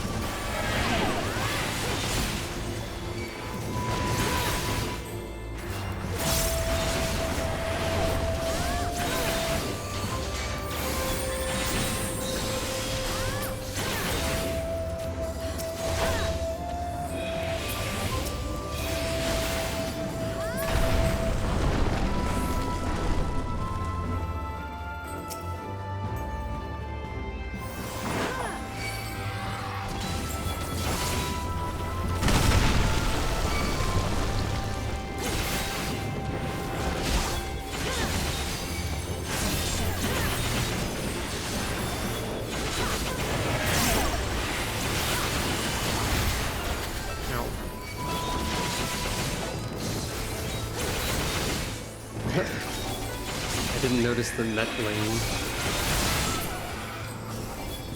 enemy sword.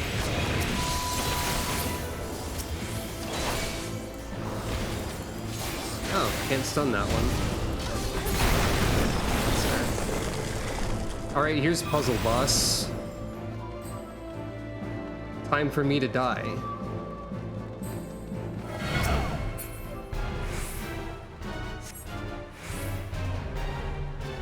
I'll follow the lead of someone who told me to follow their lead.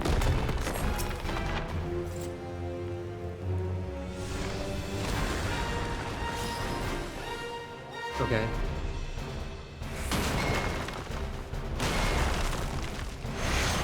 That's fair.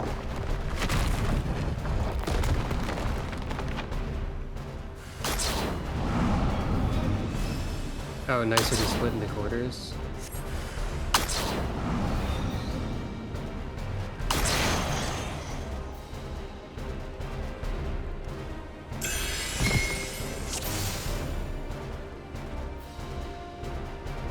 I guess I'll go over here then.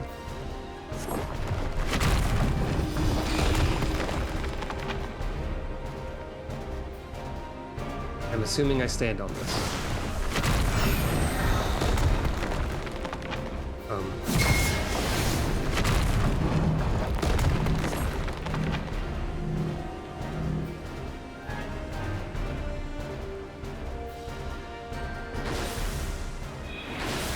Oh.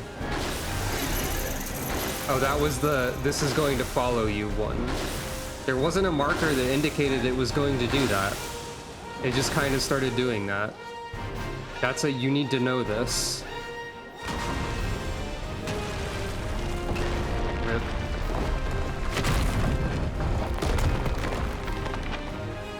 That's not fair.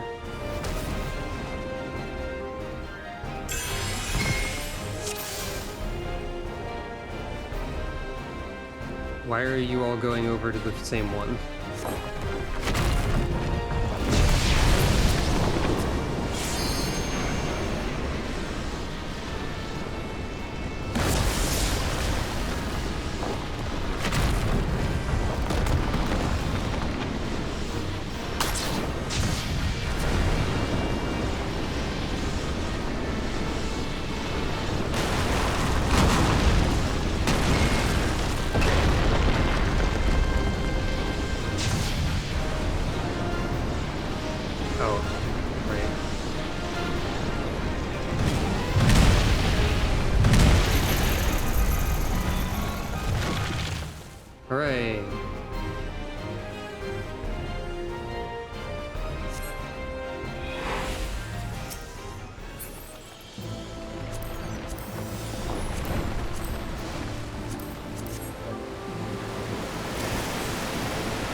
Yeah, that seems likely to be reworked.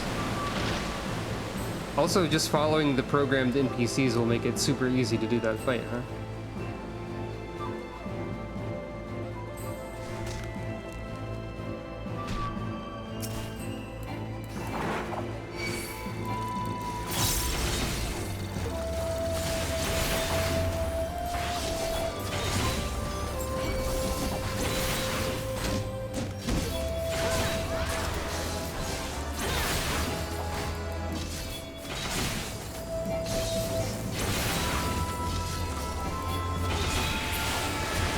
That's a good point.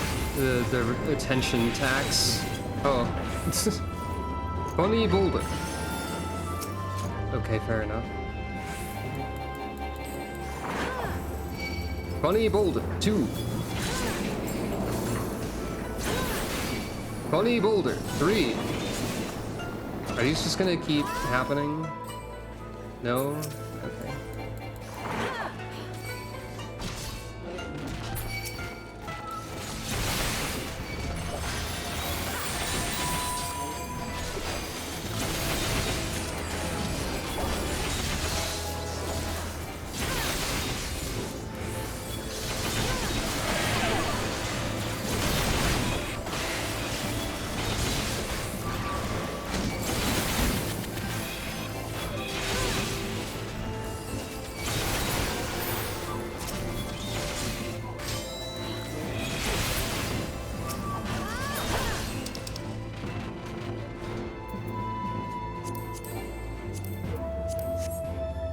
I bet that helmet would be good to have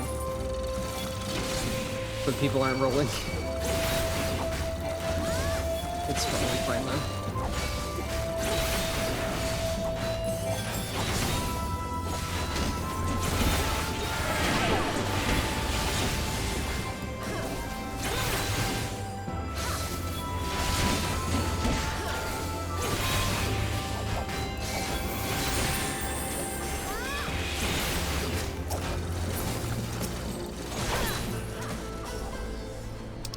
The Blazing Sun? Why, that's a Dark Knight weapon, apparently. I won!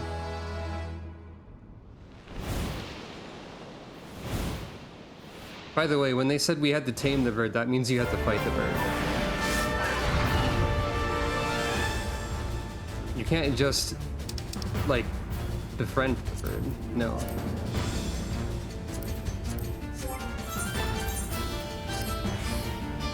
Well, Zuko's hat has changed. That's fine though. I'll just make the hat invisible.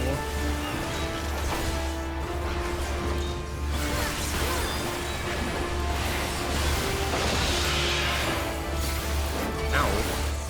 That was a big hit, bird.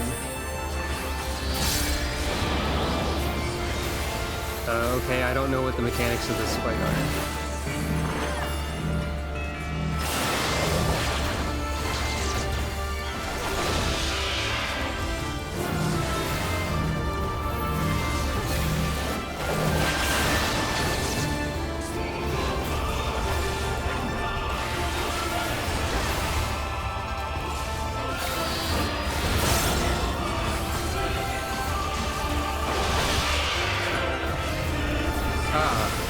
The points of origin for the laser beam.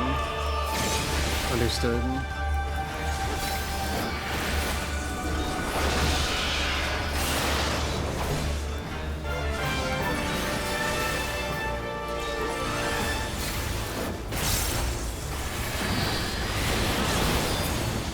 Sort of messed up my rotation a bit there.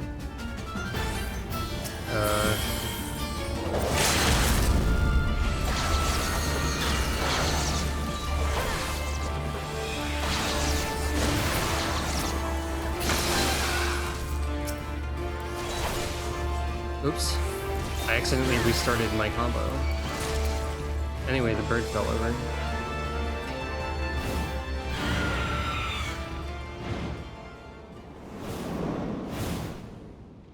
Well, not fell over, but left.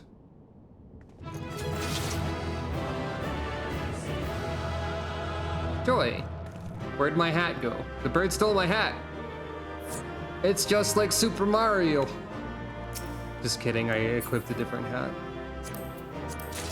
Is it not supposed to go that fast? I figured that was just you know, item level. Oh, no one gets a commendation from me, I guess, because they all left. Oh, that was bonkers? Okay. Huh. What? Would that be the DPS then? Probably? Huh.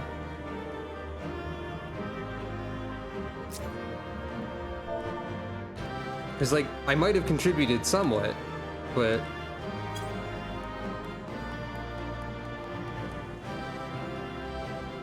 What? I mean, I think I did well with the tanking, but I don't think that contributes to that boss being defeated. Hey, my shield is floating. My shield is extremely floating. This is the power of the E-guy, I guess. I got one commendation. I guess I can accept that. Sucro's hat has disappeared temporarily. Don't worry about it.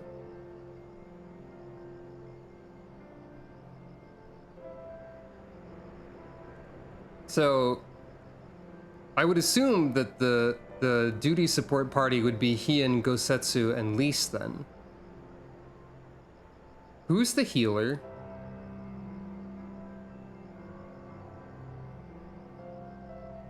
If you're not the healer, who's the healer? Really?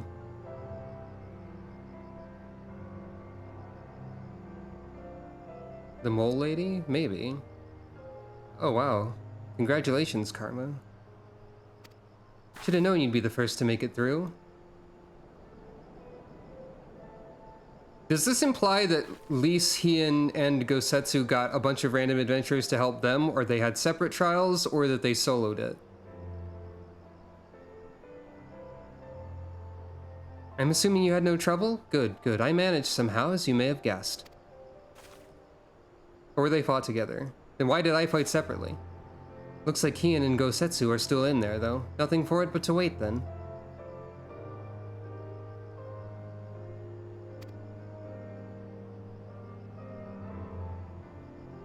Can I put my hat back on? Not right now, because...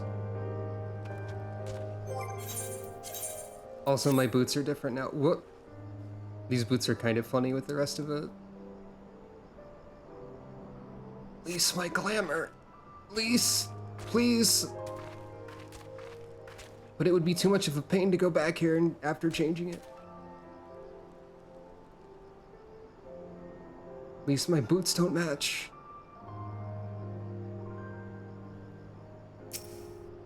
It's fine. Oh right, I've still got those whistles Serena gave me.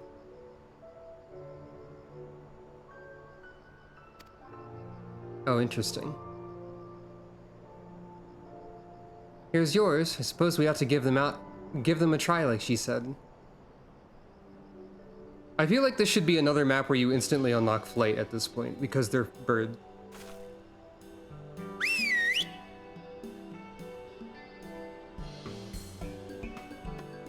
Interesting. Up there, look! Points forward. I think that means we've won them over. That one there is yours, right? The other one's mine. Aw. Bird sound. Wind sound.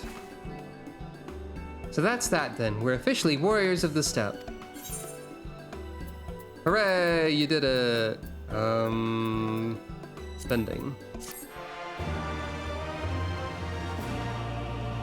Introducing the new class archetype in 7.0, whose job is to sit there and wait and do nothing, and they have pending gear instead.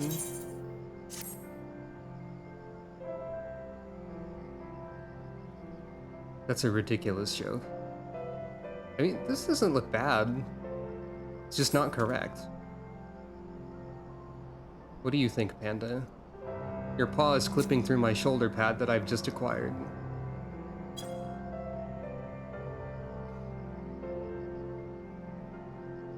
They should call any they should label any unreleased gear as pending, if it's in the code. A dashing storybook hero, huh? Well, maybe.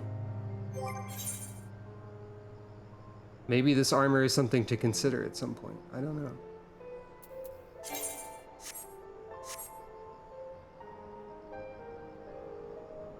Maybe not. I don't know. But I have to look like this for now. Oh, this guy. Welcome to this guy. Lise would very much like to know that Hien and Gosetsu are alright. You don't think they... No, of course not. Hien and Gosetsu will come out any minute now.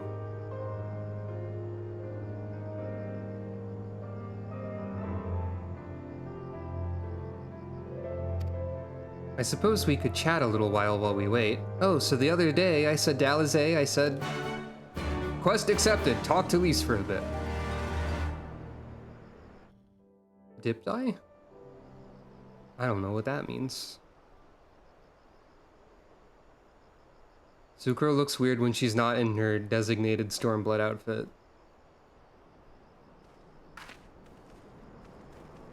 There they are. Ah, okay. Fair enough. Mission accomplished. Everything still in one piece? More or less, aye. That mountainous monstrosity came as quite a surprise. Who knew that the steppe held such secrets? Hmm? I see the two of you emerged similarly unscathed. Well then, by my reckoning, there is naught left to prevent us from taking part in the Nardam. Nod.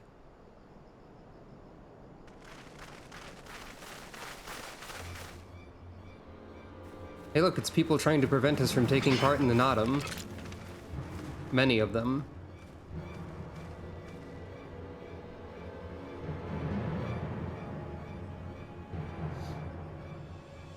You! Yea, you who have walked Bardam's Mettle. Newborn warriors of the steppe. Our Han demands an audience. You will come. Han. Maybe I'll remember that. Is this the same person who was seen earlier? Or... because he looks like he has the same sort of hair and facial structure. Or is it just a similar looking person? I remember those clothes. He's Oronir, isn't he? What should we do? Ordinarily, I would politely decline, but this may be an opportunity to assess their strength. And we do have some time before the Nardam begins. At some point in the game, I think people started making fun of people for saying strength all the time. And I think we just heard strength. If it all goes to plan, they will be fighting for us soon enough. What say you? Shall we go and greet our comrades-to-be? Grin. Why not? Or if you insist. Why not, I guess. Nod.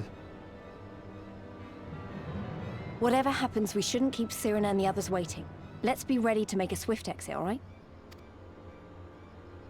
Nod. We accept Johan's generous invitation. Lead the way. Pointing!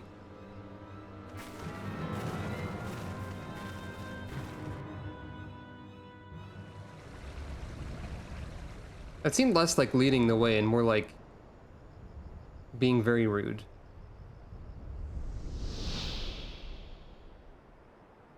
Anyway, we're up here now.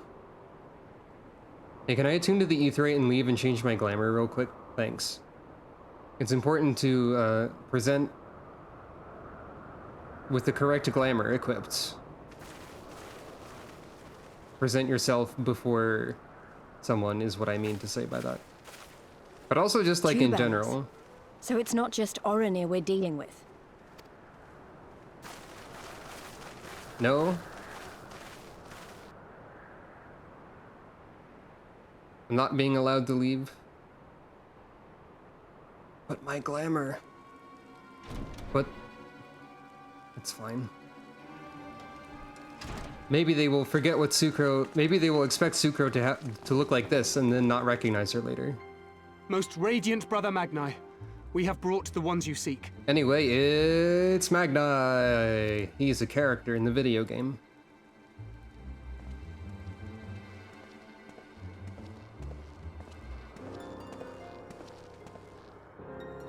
You conquered Bardam's Mettle. Yes. As warriors of the Mall, aye. You were the Khan here, yes? Why have you summoned us? Mayhap to propose a joint endeavor?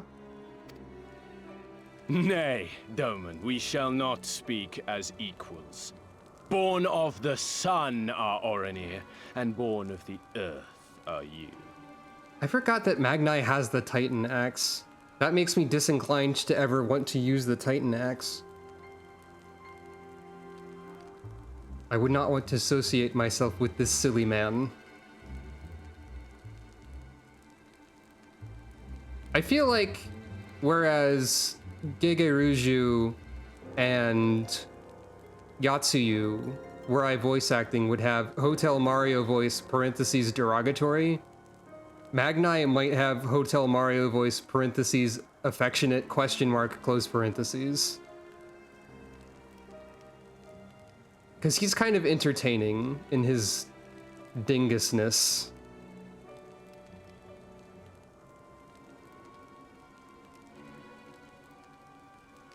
Instead of terrible. He's a little bit terrible, but it's kind of funny because he gets dunked on. Spoilers. That is a spoiler I will allow, the vague spoiler of Magni getting dunked upon. I will not elaborate further.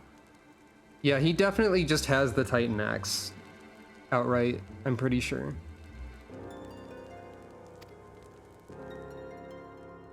When I learned of trespassers, I bade my warriors take their measure, to flay them if they failed.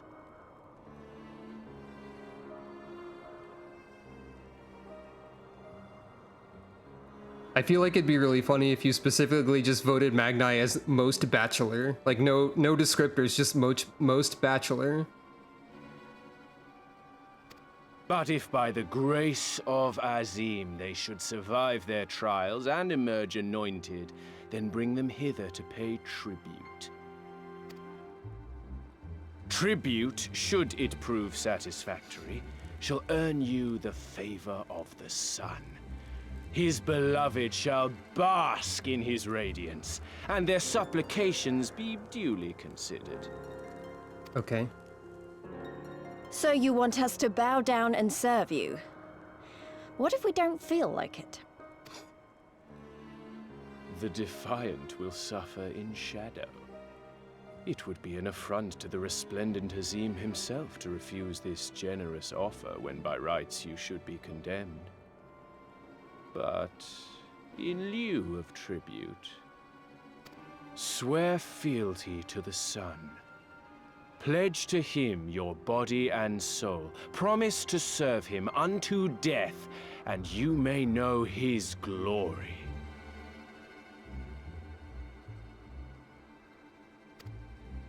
A generous offer granted to but few.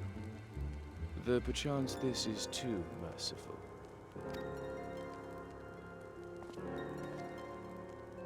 Talking. Oh, his axe is right there next to him. It seems our brothers of the Boudica want you. The men only.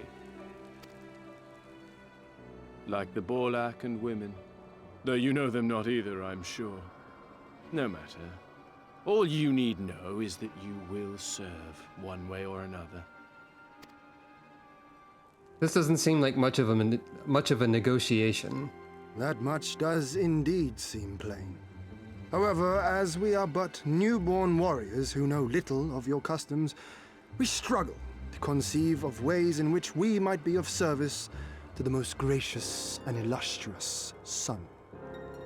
He and Charisma 5000 activate. maybe not. You make mock of us, Doman. Do not do so again.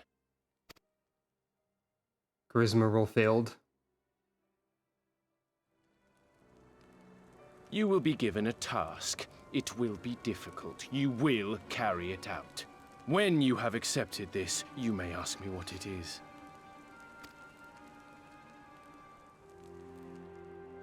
Nod.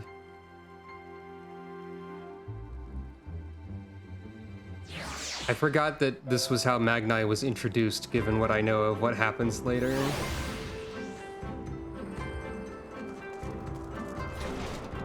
Anyway, bye.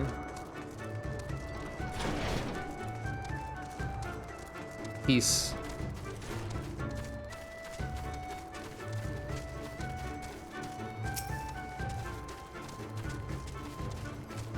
It's pretty funny that there's someone whose name happens to be spelled the same way as Be Rude outside of the very rude man's throne room.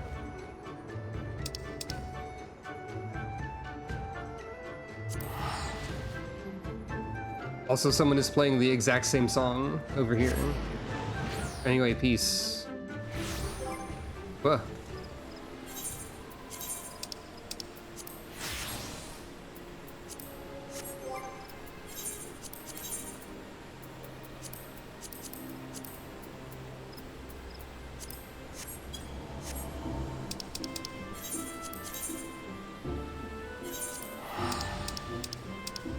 Okay, fine. I'll go talk to Magni now.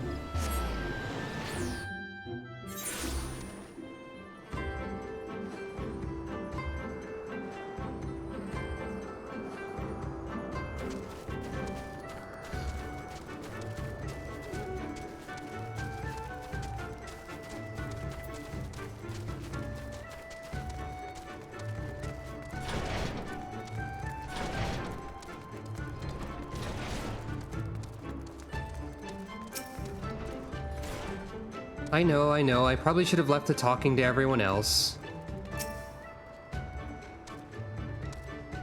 Favor, tribute, how easily the language of tyrants tumbles from this Han's lips.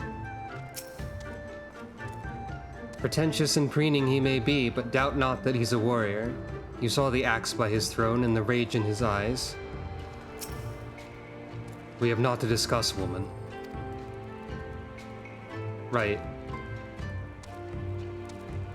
There are a couple of tribes that are like men only and women only, the tribes. Also, yes, this is the Titan Axe.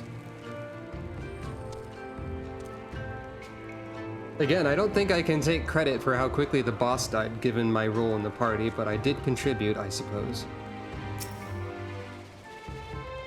Were I Buddha, I might take offense. But I know better than to dismiss a woman outright. You demonstrate boldness or recklessness. Time will tell.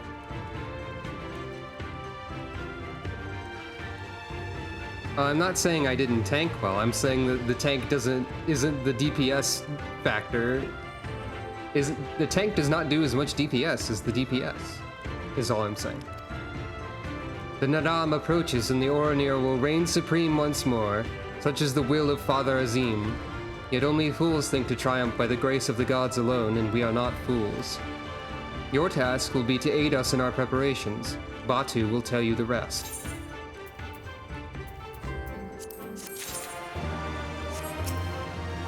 The sun has spoken, see to your tasks.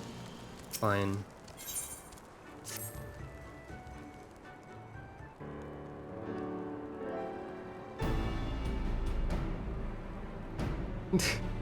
Someone just glaring at me. Sucro glaring back. What? Tell me what I'm supposed to do. Warriors of the Steppe, by the grace of our most radiant brother, you will not die this day, but instead be granted an opportunity to contribute to our cause. Rejoice, for this is a great honor indeed. Serve well and you will be rewarded. Question, you keep calling Magni your most radiant brother. You're not related or something, are you? All Oronir are descendants of Father Azim, but if you mean to ask if our mothers are one and the same, then no. The most radiant is the elder brother to we younger, the strongest and most deserving of respect. No more interruptions. Your duties are as follows. You, the Red Woman, you will milk our beasts. To grow strong, one must be well fed, and we have great need of kumis or something, and cheese. We have great need of cheese. Is that it? I mean, I'm not happy about all this, but I suppose I can go along for now. You, the one who lumbers as a mountain. An old warrior, I see. We have arms and armor in need of repair. Go and speak with our menders. I have no talent for delicate work, but if that's your wish, then so be it.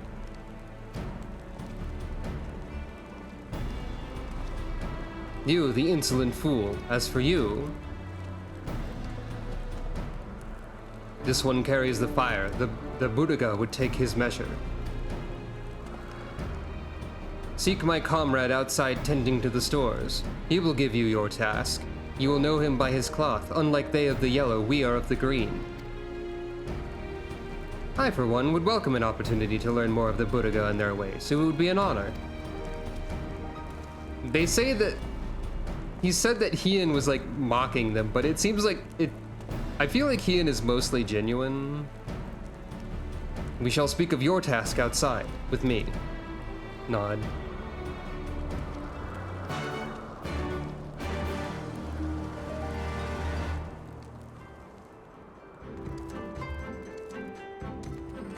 Hey, can I... Haha, eat shit! I can sit on your throne! Or your throne-adjacent chair. I win.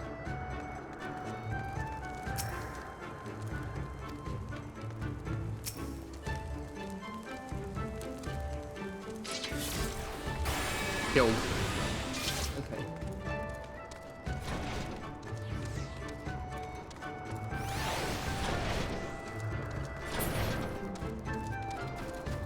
Throne adjacent chair is a funny phrase now that I'm thinking about what I just said.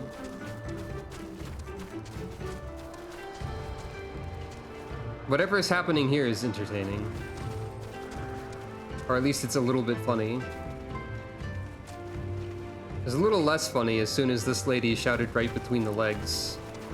Anyway, moving on. Killed. Yeah, exactly. Your name, foreigner? I'm a cat. Sucro, then. You are to dive into Azim Cat. Hey, wait a minute! Azim Cat? Close-up on Sucro. Non-lethally kill. Below the Dawn Throne and gather swordgrass from the lake bed. It's an invaluable ingredient in many medicines. 8 bundles will you bring. You will need to dive deep to obtain that which you seek, but that shall pose no trouble for a true warrior, no? Some say that the dominion of the Dawnfather and the Duskmother does not extend beneath the water, but ours does. Indeed, the Oranir fear not above nor below. Speak with the guard to descend. We shall speak again when you have finished.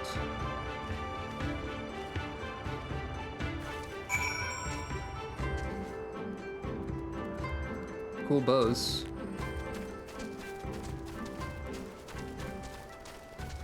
Well, it wasn't directly brought up. What do you think, Be Rude? Oh, you're just friendly. Well, there's no time for friendly chatter. I have to gather swordgrass, apparently. Yes, I know who you are. You wish to go below?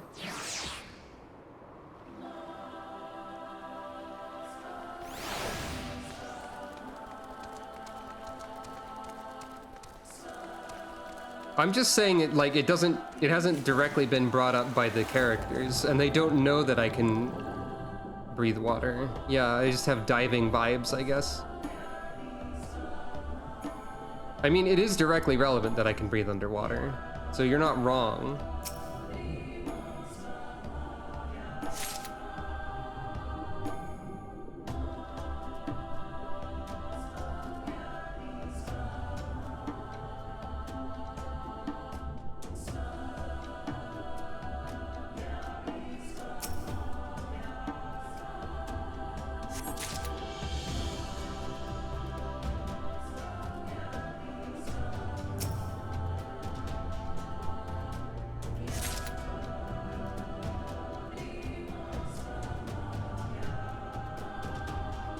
To get the grass that's also sword. But not really, it's just kind of grass, I guess. So named for its long, narrow shape, this plant thrives in the depths of Azim Khat. Fair enough.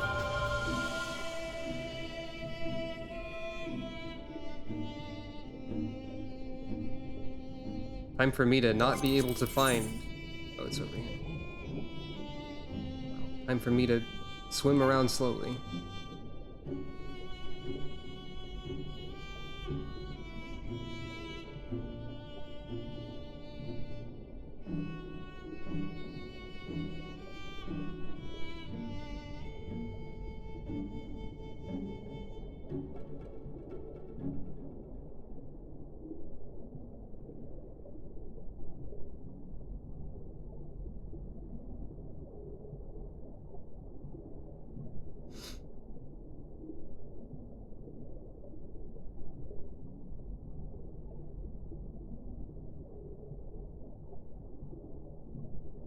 That's probably accurate.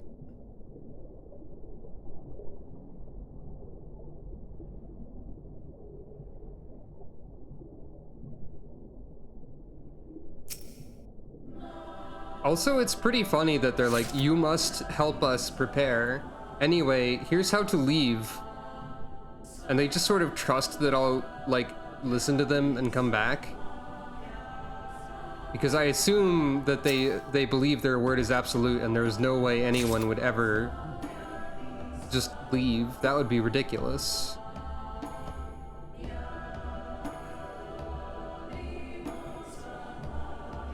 But the fact remains that if we wanted to, we could just leave. Of course, Sucro wouldn't abandon the rest of her party. Fish.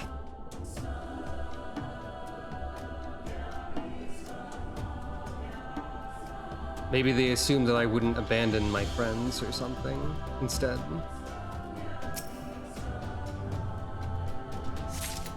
Anyway, time to find the final sword grass. There it is. I did it.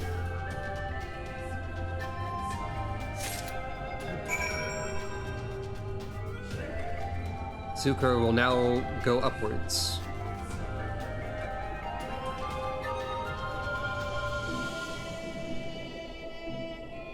She has just a completely neutral expression this whole time. Because she doesn't have to like hold her breath or anything, I guess.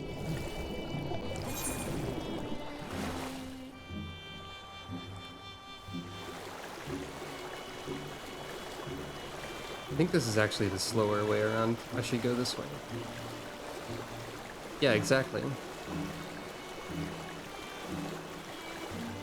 I guess that emote is outdated because she got a haircut and doesn't wear glasses anymore. I guess the schedule image is also outdated. It's all Sucro. Sucro can have different hair in different times.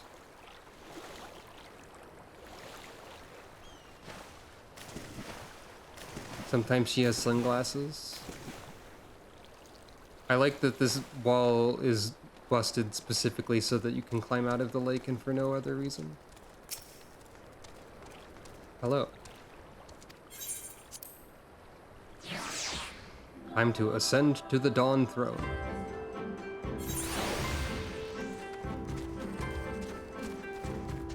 In approximately one quest, I will be able to suddenly equip level 68 gear that I bought for Gunbreaker, thus rendering all of the dungeon gear unrelated, or irrelevant, or something. She returns, and with swordgrass in hand, he seems surprised by this. That you would immerse yourself in the depths is a testament to your bravery. Well done. Lest you wonder, we will use it to prepare potions to induce paralysis. In the Nodum, we must use every means at our disposal to delay our foes. He who inscribes his deeds upon the sacred ground shall be declared the victor. However, none may know this place until the Garl have scattered the soil. It matters not. We will be swift as stallions and fierce as Baros. The steppe will be ours once more. Your tribute is accepted. We will return to the Most Radiant, and you may beg a boon. I don't know what one of the animals you described was. I might have seen it already, but I forgot. I have a poor short-term memory, both in character and out of character. Help.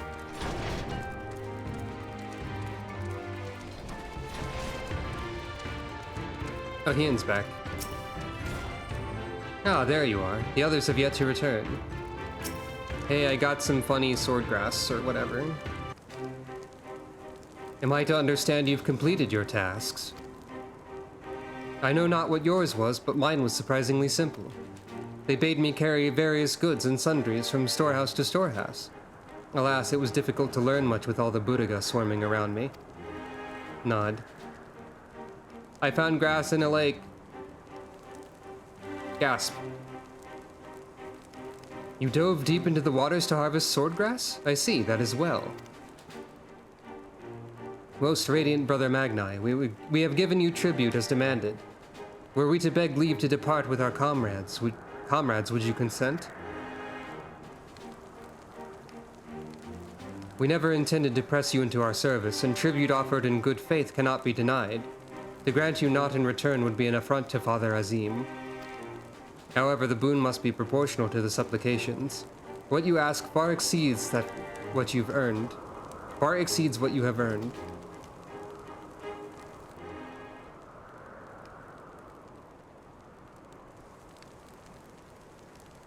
Okay.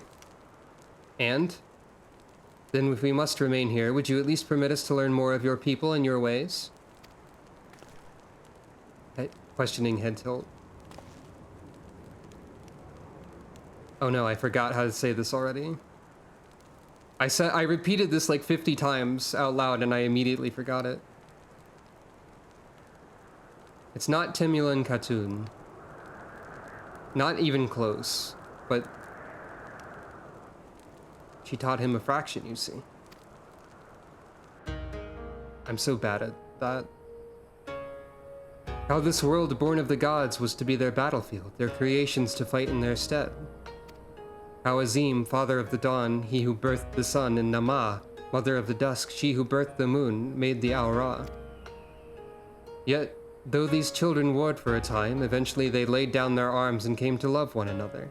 And so the gods bequeathed this world to their children and ascended to the heavens whence they came. Those born of the Dawn Father were called the Rhine, and those born of the Dusk Mother were called the Zela.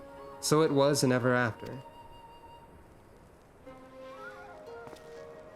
But I say to you, Brother Magni, how can this be? How can Uranir be the children of Azim if they are Zela born of Nama?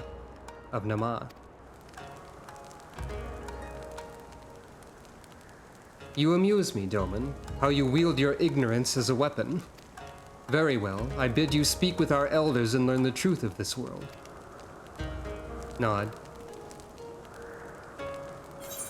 Ian is just excited to learn stuff about culture. I choose to interpret Ian as just being completely sincere once again. Anyway. Sucro upgraded. Boaster dissolved into thin air. Again. As he is wont to do.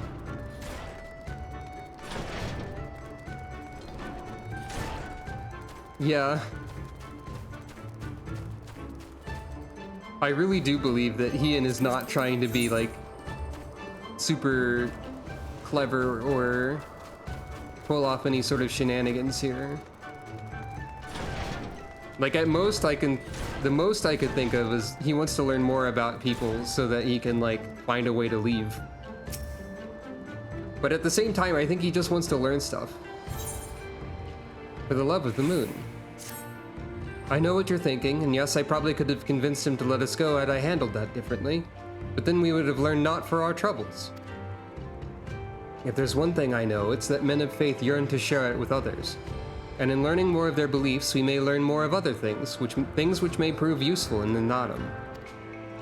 When I was carrying out my tasks, I met an elder, a storyteller, named Udatai. Mayhap he can be our teacher.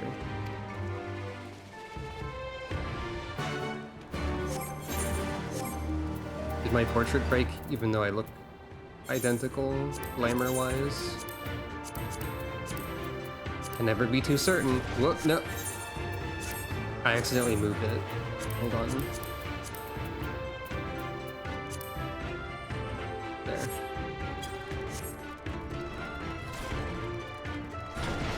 Oh. What? I have FFXIV now. Huh.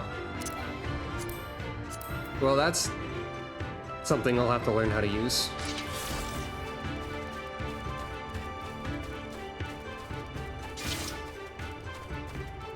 In fact, Paladin Guide, leveling. I'm a FFXIV. That's correct. Move the slider to make the guide update to your level. 68. Use FFXIV inside of Fight or Flight and spend the stacks on 4 times Holy Spirit, and then go into your combo. Understood.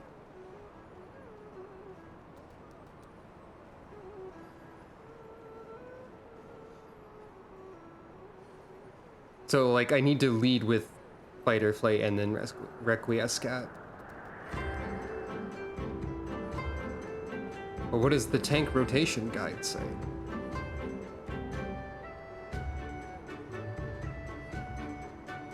Wait. The Paladin opener is Fast Blade, Riot Blade, Royal Authority, Fight or Flight, FFXIV, Goring Blade,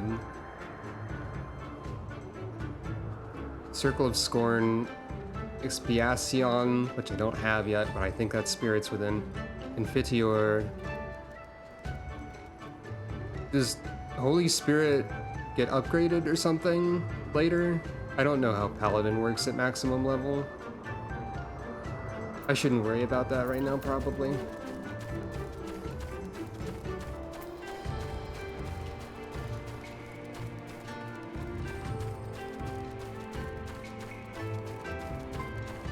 However, there are many sheep over here.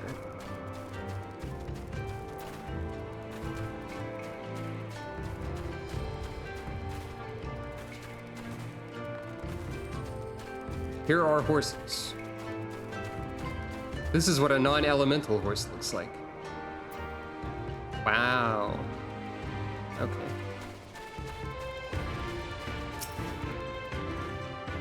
This is the man of whom I spoke, Udatai. Colorless horse. Artifact creature. I can spare no time for you. Other troubles demand my attention. What troubles, what ill fortune has befallen you? Not me, but my lambs. Some few wandered far and have yet to return. Mayhap they will return to their mothers in time. Mayhap they will not. Mayhap you can help? If we must, then we must. Let us be about it, Sucro. They cannot have gone below. They must be here somewhere.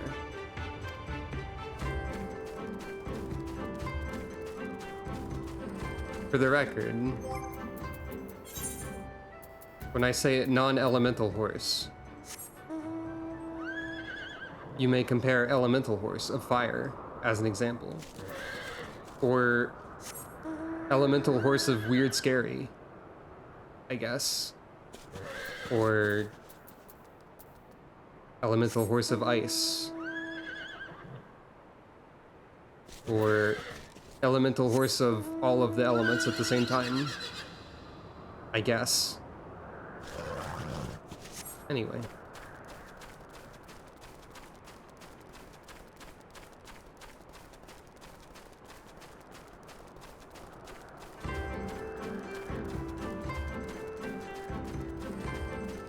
Could be dragon. And yeah, I'm not like... Okay, I'm like always worried about using my abilities well and like not doing well enough or whatever. But yeah, I'll manage, I guess.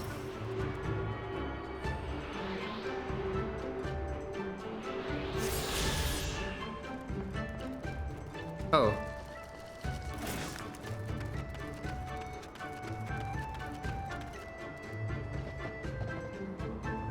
This lamb wandered up onto this, like, cart and then didn't know how to leave.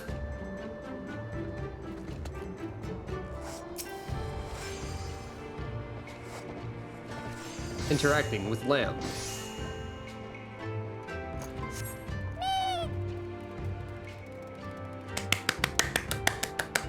Applause! Sheep.wave.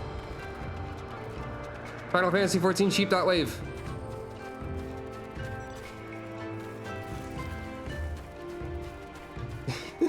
I hope the applause was not too loud. I got excited about this funny sheep sound. I'm pretty sure there is a YouTube video that is just that noise.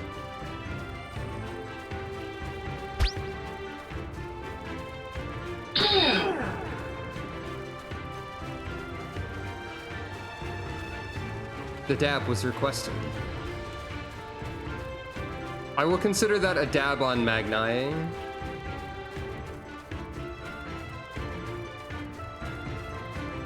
Although we are not directly in his presence.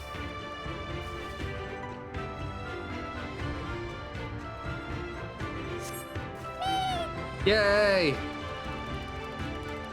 And the wiggling. Okay, this calls for.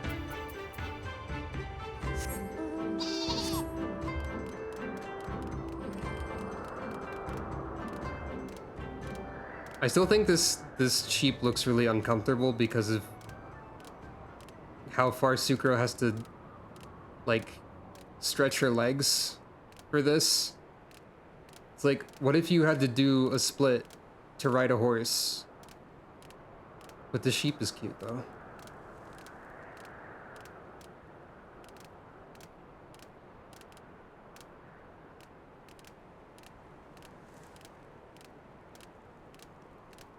Like, this looks really uncomfortable to me. I would use the sheep more if it didn't look so uncomfortable.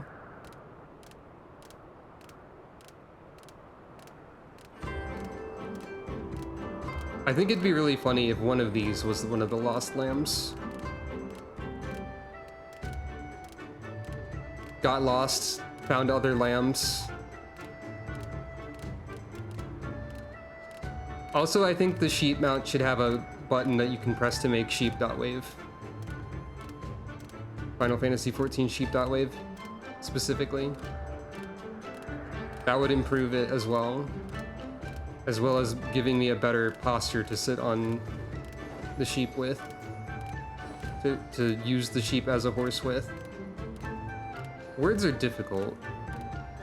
Difficult to find words that I, like, figure are, that I can find no fault in. Because I'm very particular with words. That might not make any sense. I'm sort of rambling while looking for sheep now.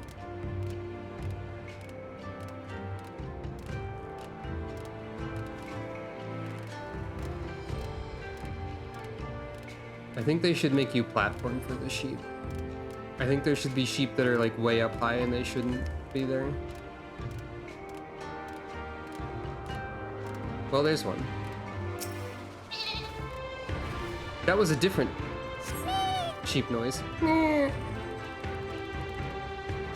I want to pick my words carefully, especially because words cause a lot of problems for me. Ian has located 2 sheep. Where are you, little ones? Your mother is waiting. It's time to come home.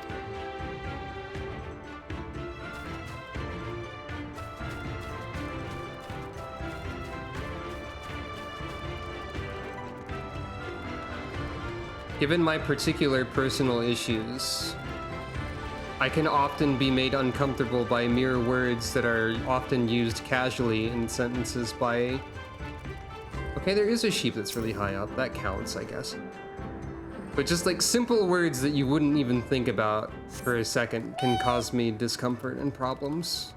So if you ever notice, I specifically try to avoid certain words or like immediately correct myself to a different synonym in some cases. Like whenever I correct myself to say something is difficult instead of a different word that would mean difficult.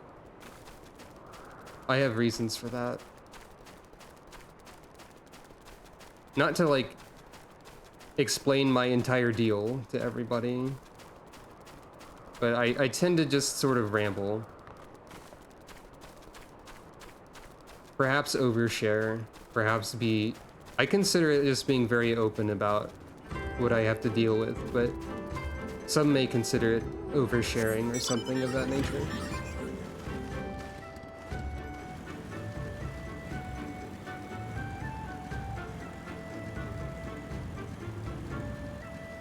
I have located all of the sheep. Okay, yeah, the sheep definitely requires more of a stretch of the legs than the motorcycle. I will continue to consider the sheep to be uncomfortable relative to the motorcycle. Like, uncomfortable looking in terms of leg stretching. Anyway, sheep located. Greetings, I trust all of our little explorers are safely accounted for? Nod. That they are. My thanks to you, Doman. Hey, wait, do you have a mustache made of scales? Hold on for a second. You have a scale mustache. Like, I guess that's not too outlandish, given that there are many Aura with scales that sort of form a beard of sorts. But also, that's pretty cool. My thanks to you, Doman. Now, you had questions for me? I would know more of the Orinir, of their creation, and of Father Azim. As you wish. Come, let us sit. Story time, story time, story time. Story time. Before we begin, tell me, what do you know of the Aura and how they came to be?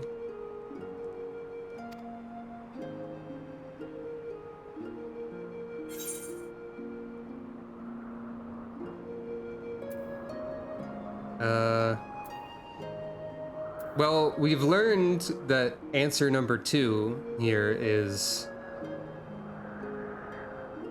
Well, it's been implied that answer number 2 here is not what the Orinir agree with. So we can start with the first part that we heard. In the days before men, Azim and Nama waged a bitter war. I don't know why I'm being prompted to explain this. Also, Sucra's being very polite right now with her sitting posture. I'm assuming the obvious reasons are that you like the Aura. The demon, lizard, dragon people, depending on who you ask. I think they're actually... Aren't they supposed to be more like demons and not actually lizards or dragons? But yeah, they have a lot of cool stuff. There's a lot of cool stuff with the Aura. Yes, a common tale and one believed by many tribes. Oh no, is that part also incorrect? But what it does not mention is this. Azim and Nama were lovers. Gasp. Oh, they fought in the beginning, as did their creations. That much is true. But when they saw how the Zayla and the Rhine rose above their hatreds and joined hands in harmony, their hearts stirred, and the love their children shared became theirs as well.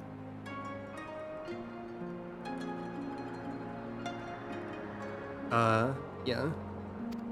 Alas, he was of the sun, and she of the moon. Apart they must remain, lest day and night cease to be, and with them all creation. With sadness in their hearts they returned to the heavens, he to the day, she to the night, destined to walk before and after, never to meet. Don't look directly at the sun. Don't look directly at Azim, I guess. Like, that's bad, don't do that. There's science about this. Science says bright light hurt eyes, ow. As time passed, Azim's yearning for his beloved grew deeper still. Was there truly naught that could be done, he wondered? At last he knew. Azim is a deadly laser. Not anymore, there's a blanket. Not anymore, there's a... I guess there's not a blanket. Is there a blanket in this mythology somewhere? I'm always thinking about history of the world and or history of Japan. If the father cannot be with the mother, then he shall go amongst her children, now and ever after. So it was that Azim took a fragment of his being and with it fashioned an avatar. Clad in scale of midnight he descended and sought out the Zayla. Yea, he was the first Orinir. We are of his flesh and his blood. We are the children of Azim, and it's our duty to watch over and keep the Zayla safe.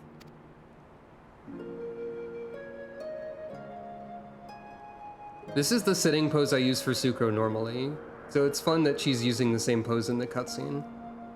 I confess, I did not expect the tale of your people's beginnings to be quite so romantic.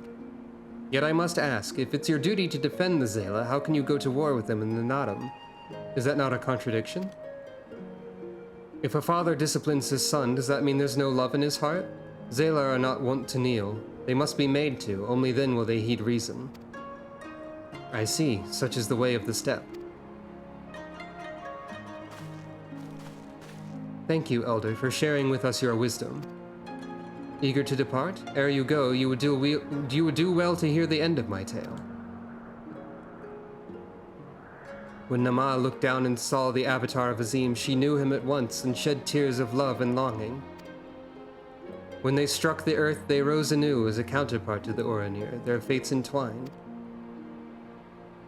So you see, for every son of Azim is a daughter of Nama for whom he must search, even now.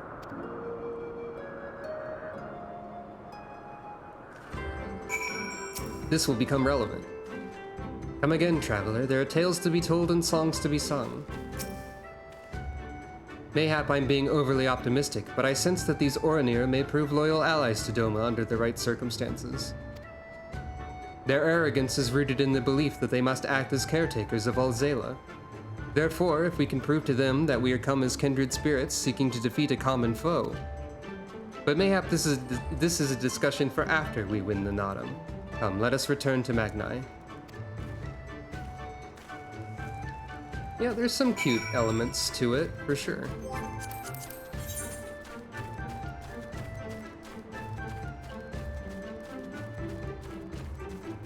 I don't know if I would agree with the, with the whole thing as being cute. Or at least the part where, everyone must be made to kneel to us so we can protect them. Though that's not necessarily part of the story, I guess? I don't know. I think it's kind of funny seeing this other tank that's been in the same location of the plot, running around with the armor that I chose for that quest that I had to go glamour out of. Fair enough. You're back. They had me milking sheep, by the way. It was, interesting. Another task completed, eh? I wonder what the most radiant brother has in store for us next. At a glance, their arms and armor may seem crude compared to those of Doma, but they are well crafted and no less effective. You shine with the light of newfound wisdom. Could it be that you have at last accepted the supremacy of the sun? No matter, you've each completed your tasks and proven yourselves deserving of mercy. However, if it's freedom you desire, then there's one more thing you must do. Well, I don't need these, because I have level 68 gauntlets. Ah.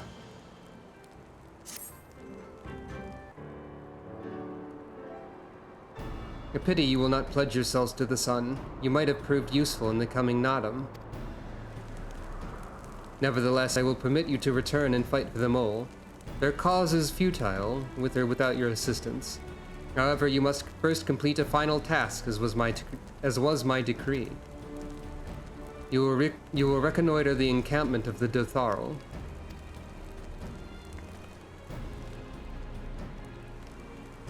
For this task, 2 will go and 2 will remain. Should the 2 who embark upon this expedition choose to flee or be captured or killed by the Dotharl, then the others will be taken as slaves and serve the sun unto death. We better not fail then, eh? The question is, who should we send? That is not for you to decide. All of you have conquered Bardam's Mettle and proven yourselves warriors of the steppe. You should all be equally capable of carrying out this task, and therefore you should have no objections.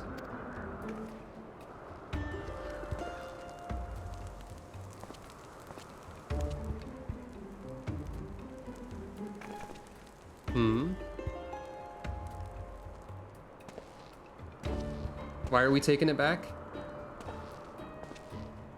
Rest well. Thanks for stopping by.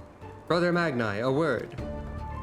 The Bodaga require that a hostage be male, for if these ones fail, we cannot accept a woman as a slave. Therefore we choose the Firewalker, the one they call Hien. So be it, I shall choose second. Gasp? I doubt either of you are the moon I seek, but stranger tales have been told, and men are of no use to me. I don't know what this moon stuff is that he's going on about, but I don't like the sound of it at all. No, of course not. The woman I seek is of the dusk, a gentle, ethereal maiden, a dancer in the morning mist. You are warriors of the steppe, fierce and brutal, conquerors of magic stone and steel. Ethereal you are not. Wow. I will not say that first one. I'm your Rolandberry? Wow, no. Or you try ethereally chasing after lambs when your boots are full of lake water. The only options are pranks and sass. I feel like Sucro would honestly just say ... here, but I don't have that choice. But I guess I'll say this. Ah, how well your tasks befitted you both. I'm assuming the first answer makes a funny reaction, but no, I'm not going to say that, sorry. But since I must choose, I choose you. You did well milking the sheep. They took a liking to you, I'm told. Gosetsu and Sucro, then. I'd hoped to see these undying ones for myself, but it seems it was not meant to be.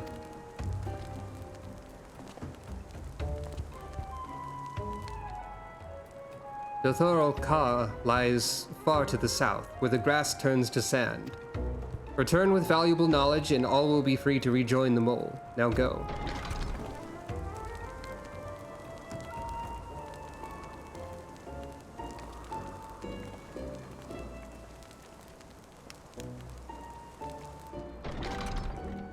Have no fear, my friend. We shall see them freed soon enough.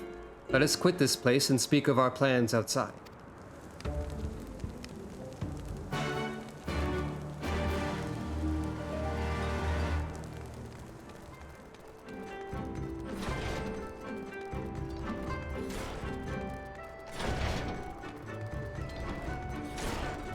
By the way, there's a wind-up minion of Magni.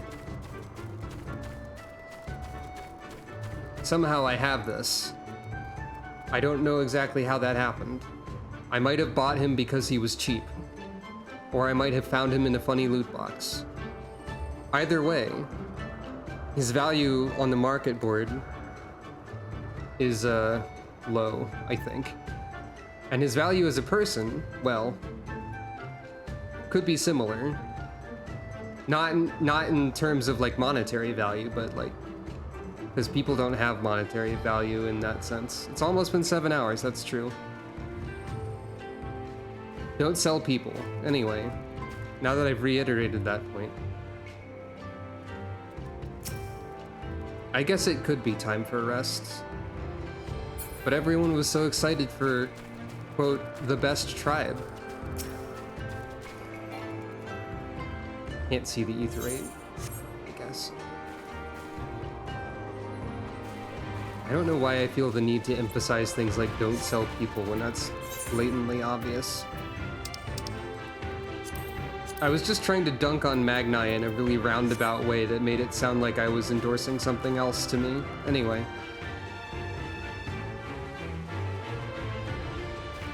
This is what I mean by words being difficult. Anyway, people were excited to see Best Tribe, quote unquote. But I guess this has been a lot. Also, technically, if I leave, bad things will happen to the other two, but thankfully time's frozen.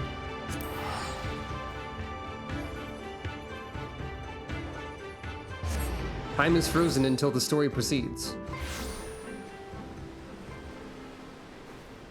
Nobody used minion roulette this entire 6.5 hour recording. 6 hours, 33 minutes, and 7 seconds. There's minion roulette.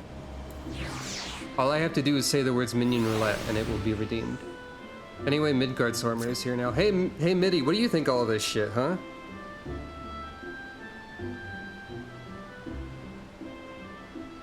No comment. Gotcha.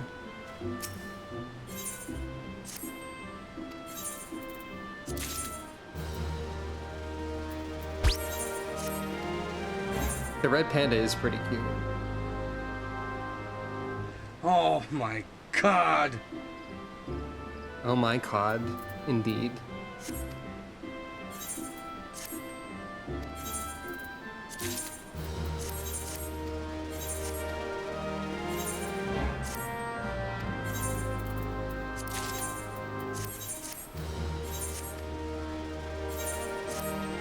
I feel like I should probably change up the minion roulette sometimes. If this venture coffer has jet black dye in it, I'm going to make $1 million. But it probably won't.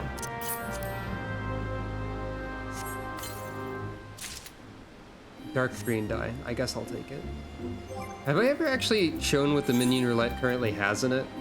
Morpho, Trike, Toy Alexander, Lesser Panda, Gestal, Crab de la Crab, Hedgehoglet, Capybara Pup, Koala Joey, Dwarf Rabbit, Salt and Pepper Seal, Axolotl Eft, Owlet, The Major General, Anima, Armadillo Bowler, Model Magitech Bit, Unlucky Rabbit, Gigi, Midgard Sormer, Weatherproof Galacat, Suzusaurus, Tiny Tatsunoko, Tiny Taper, Komenu, Wind Up Tonberry, Demon Brick, Wind Up Odin, Tiny Rat, and Black Corel.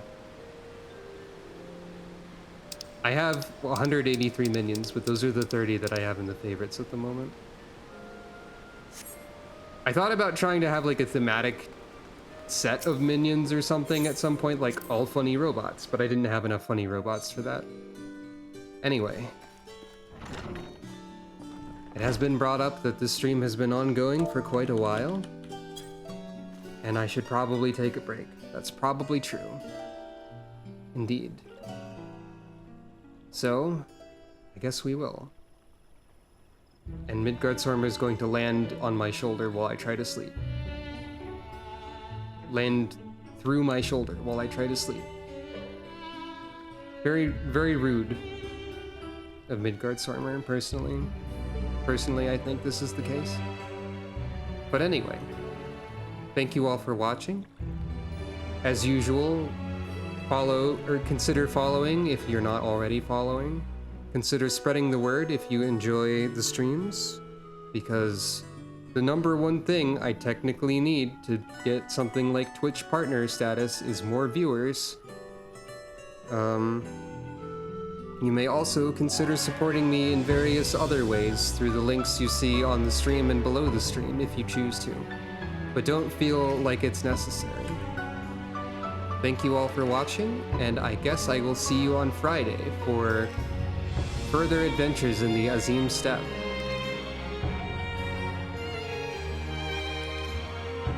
With Sucro. She's a cat.